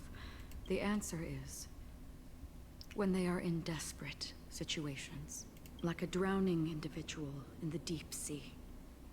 When one's body and mind bear immense pressure, agony, confusion, and despair will follow. I firmly believe that the fragility of humankind often freezes them in their tracks. But in truly desperate situations, it's through this inherent, self-centered. As for now, it is time to guide them, not as a savior, but as a nameless among those mortals. In this way, you will reunite in the warmth of the sunlight. The rain is intensifying. Before we part ways, please allow me to ask a few final questions. So far, you have forged unbreakable bonds with numerous individuals and entities. Might I ask if you fear severing these bonds with your own hands? I feel no fear. If there is a vast, lifelike dreamland that is virtually indistinguishable from reality, a realm without death, where everyone can attain the happiness and fulfillment they deserve, living blissfully ever after, I would ask, would you wish to stay? I would never ever want to live in a dream. Imagine if this splendid dream were fated to fall apart. Friends, family, strangers.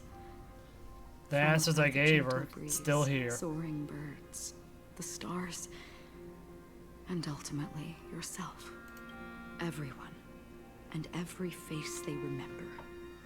The joy and the heartaches. I would ask, would you still embark on this journey? I would blaze a trail without hesitation. I'm glad.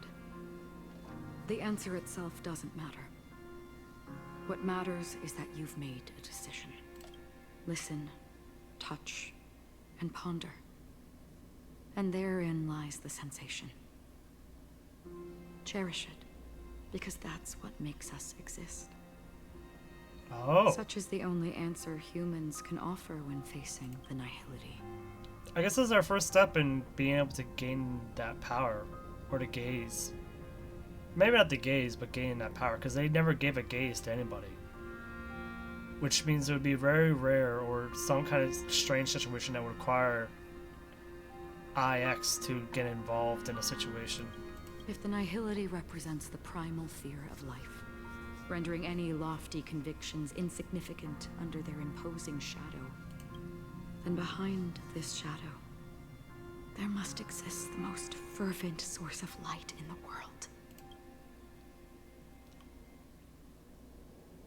Just as every life that edges closer to death fervently approaches the end of the nihility, we must pursue that primordial light.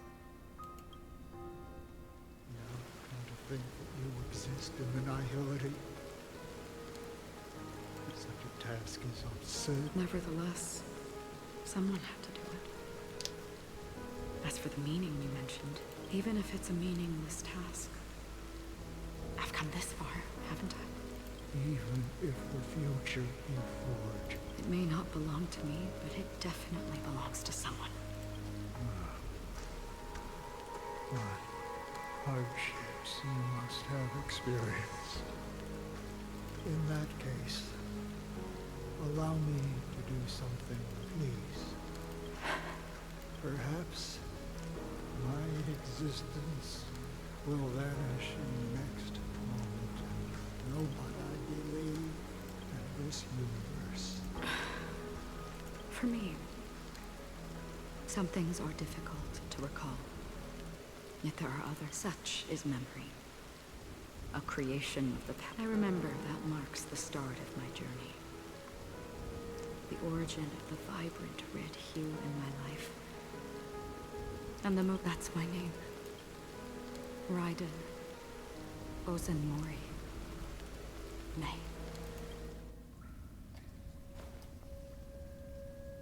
The Golden Dream is getting restless. In the coming long nights, I'm afraid you will face many setbacks and witness many tragedies. And in the end, you will only see in black and white.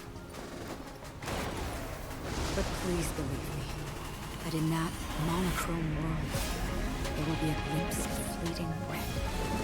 And when you make a choice, it will appear once more.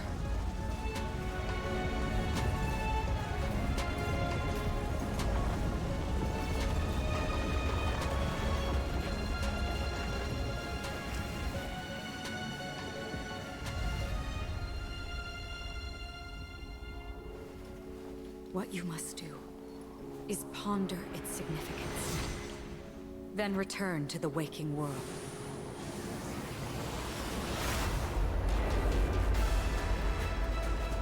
That's where we all find our answers.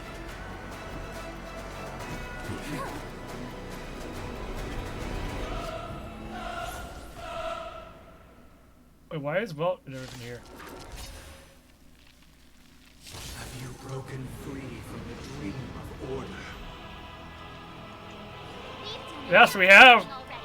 Let's show them a wake-up call. Wake up! Step up, let's see it. Oh, they have a shared health bar and stuff. Okay.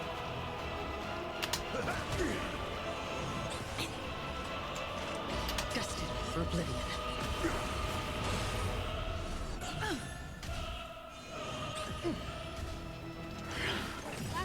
Without order, how can the weak be righteous? I weep for the departed. It too shall fall.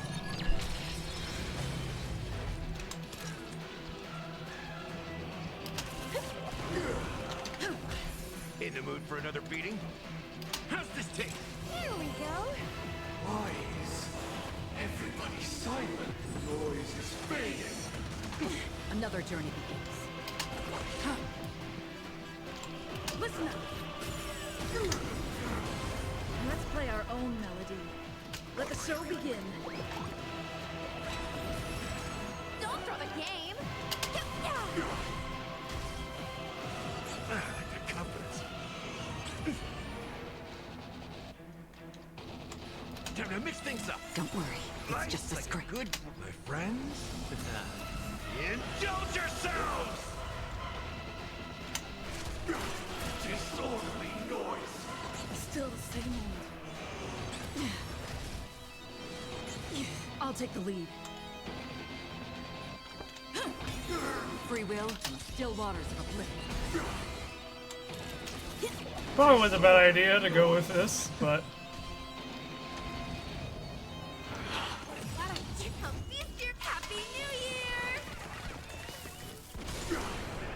maybe not.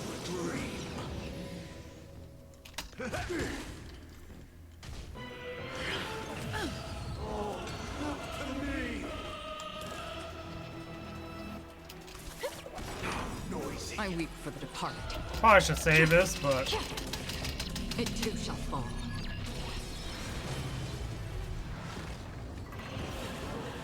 7,336 notes.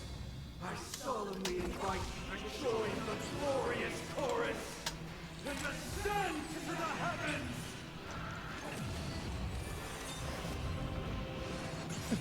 Life's like my friends. Indulge yourselves! Keep up with noise.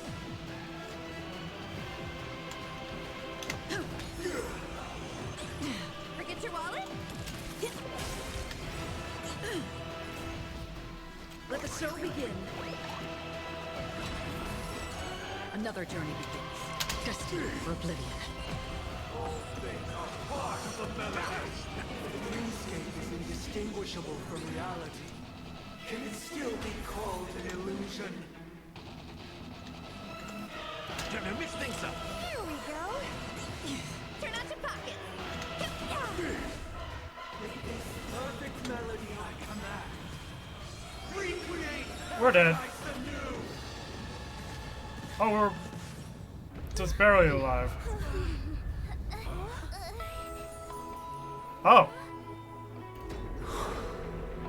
Music. Oh.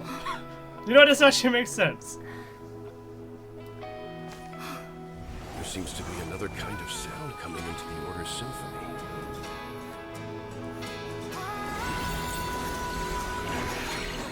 Penacony's first and last disharmony. Wait, why is the I'll take the lead. horizons echo from afar? What?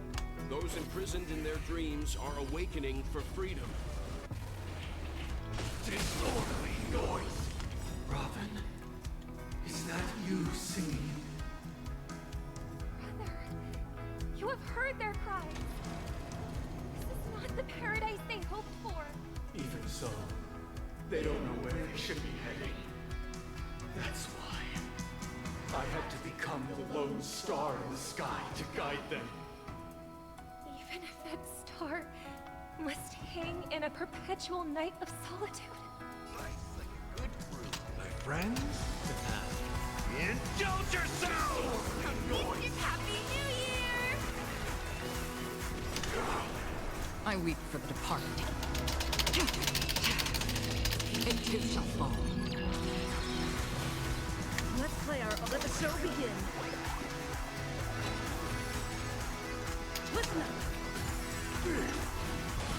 In the mood for another noisy.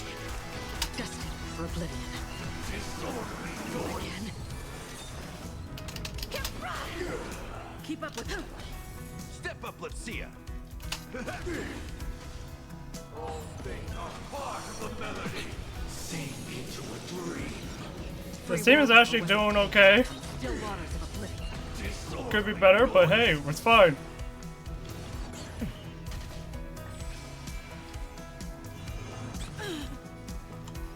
Wake up. Even if the future is full of pain, we won't escape from it.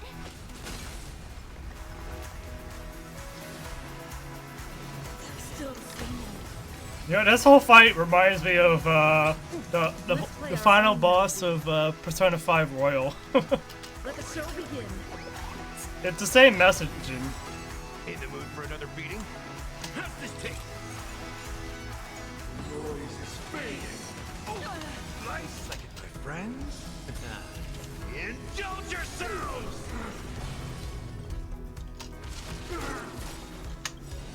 Again. I weep for the departed. Alright, let's get on to the next phase already, man. It too shall fall. If we had never experienced solitude, how could we have embarked on different paths? Now, our final talk has concluded. All the work of creation has been completed. The inevitable day has arrived. The embryo of philosophy will reshape for us all of reality. If your paradise can save more people, sever my path with your hands. Truth. Every time you break a layer, gain a certain collective shield. Okay. Break as many layers of toughness as you can to gain collective shield and resist damage from Okay.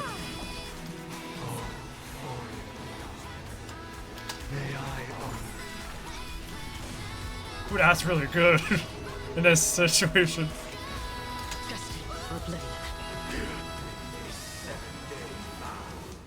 I command you to heed my... Uh-oh. I have a bad feeling.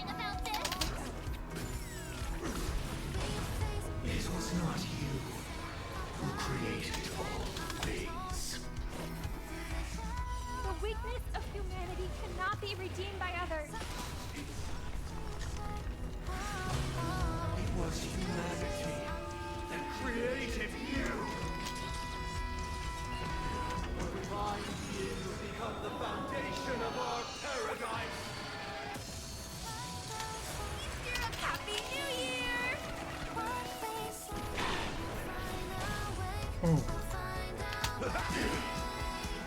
Listen up. Let's play our. Let the show begin.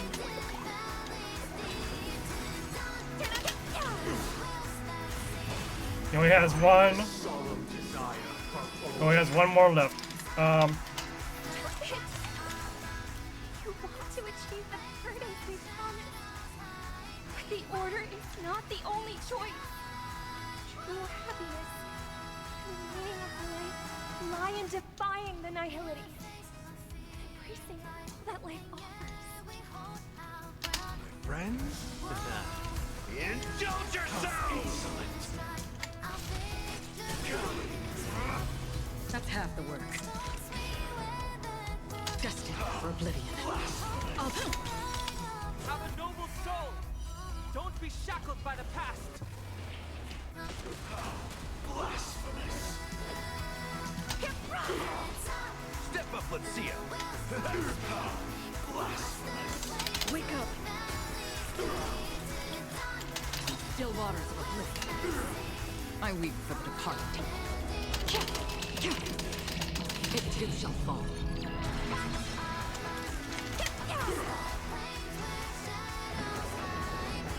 I swear on the truth.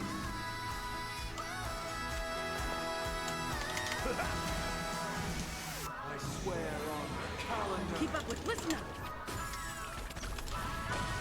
I swear on words. I love this battle. No, this battle is so good. It's giving me anxiety, but The will of the weak. How insolent! photo finish. We literally used the train as a weapon. So,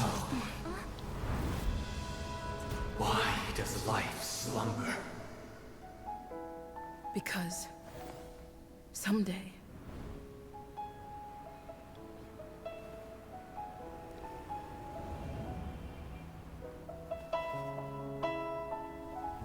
we will wake up from our dreams.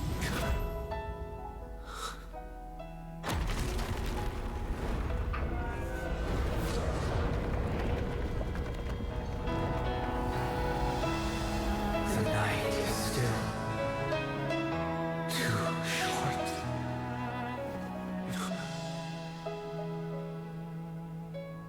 Brother, the dream is over.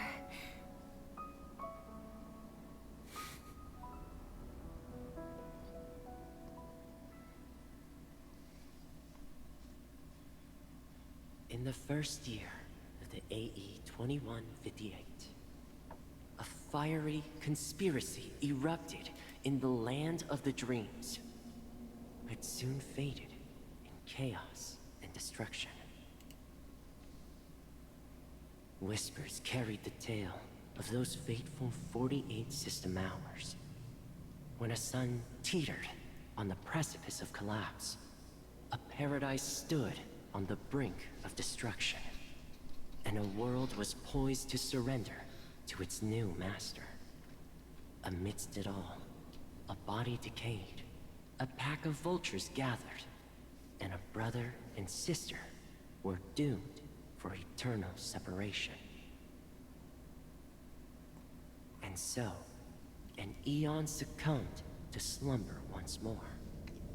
Some celebrated this fall, while others mourned. Among the insignificant witnesses, mere specks in the vast tapestry of the universe. It was said that this time, the Eon met their demise with dignity. As the cosmos bathed in the radiance of a pure dawn, a tempestuous storm brewed on the horizon. The chant of everything for the Amber Lord grew ever louder. Yet, no matter how one contemplated, time inexorably swings Klapot's colossal hammer in eternal cycles. Who? Is this Diamond? The tale of the Astral Express reaches both its conclusion and a new beginning. Time marches forward, heralding the arrival of a new chapter in the history of trailblazing expeditions. Brother, do you think the stars will fade away? Where did that come all of a sudden? Because the constellation that looks like a bird, the torrent eagles, looks a bit dim lately. It's the Torment Eagles. Don't worry, it's still there. It's just it's located in the inner ring of Penacony and can only be seen when spring and summer overlap. As for the question you asked, I think star, but do you know, sister? No star actually belongs to the present. The light, even after the star has perished, their light will travel millions of light years, spanning count in our paradise. I believe there will be a star like that, shining with the same light. Its radiance will last forever, and its name will be happiness. No, not just one star. We should have 2 stars. Or maybe even Not more. 1, 2, no, more, Yeah, more, you're right. more stars. It's a deal. It's a deal then. Yeah, you bet.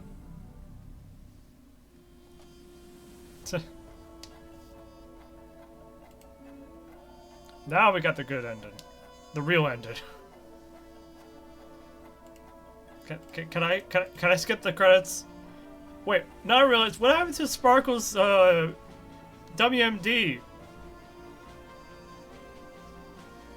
Or the button. What happened to Sparkle's button? What was that all about?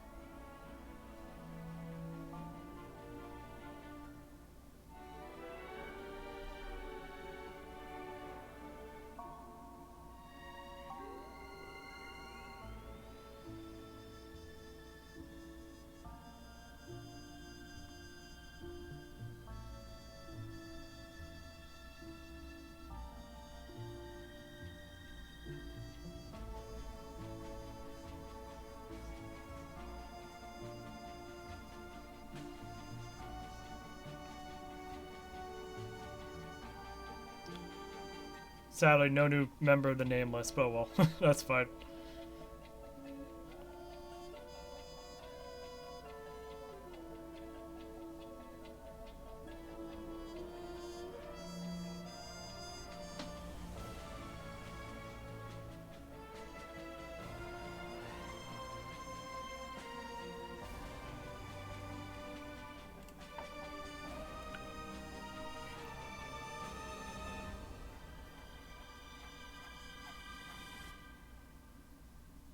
May this journey lead us starward.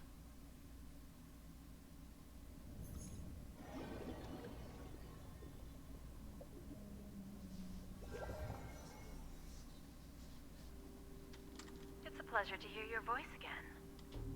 Congratulations. You've become the biggest winner of this festival. Anyways, let's get back to the reality of what the IPC actually wants with Penacony. They want everything.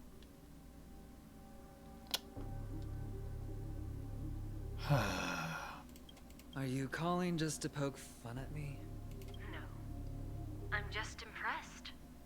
Not only did you venture alone into Penacony and discover the truth of Dreamflux Reef, but you also managed to escape with the help of that Knight of Beauty.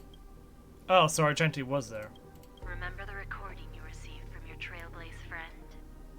It's now the most valuable chip in this game. Oh, great. However, this came at a high cost. Losing a cornerstone is a hefty price to pay. Diamond just called a meeting to discuss what to do with you. Just as I expected. So is Diamond planning to demote me or kick me out of the 10 Stonehearts? Why don't you take a wild guess? Well, alright. Then I'll guess. He's going to promote me to P.46. Alright. What will you wager? Are we talking about a real bet here? I don't want to wager anything just to escape your clutches. But if it's just a friendly bet, I'll put on the line what I did when we first met. I'll bet my life, ma'am. Interesting. But since it's Diamond's call, no one can predict the outcome. I'm on my way to Penacony.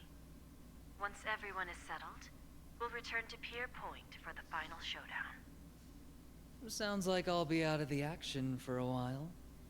Finally, a chance to kick back and relax. Yeah.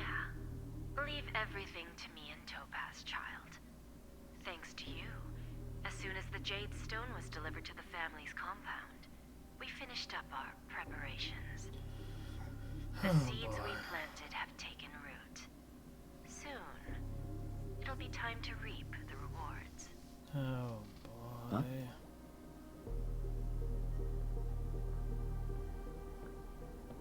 Let's wrap it up for now. Looks like I've got a visitor here.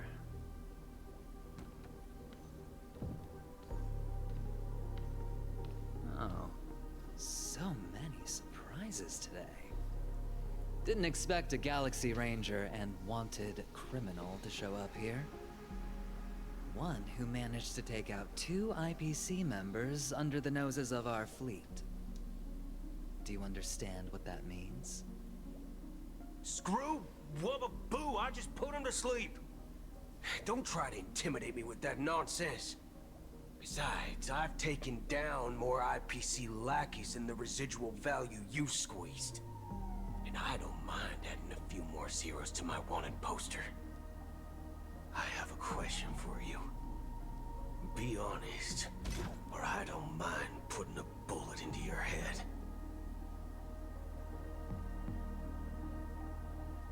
Tell me, where is Oswaldo Snyder? Huh? Well, looks like the IPC lore or story is going to be coming out, definitely.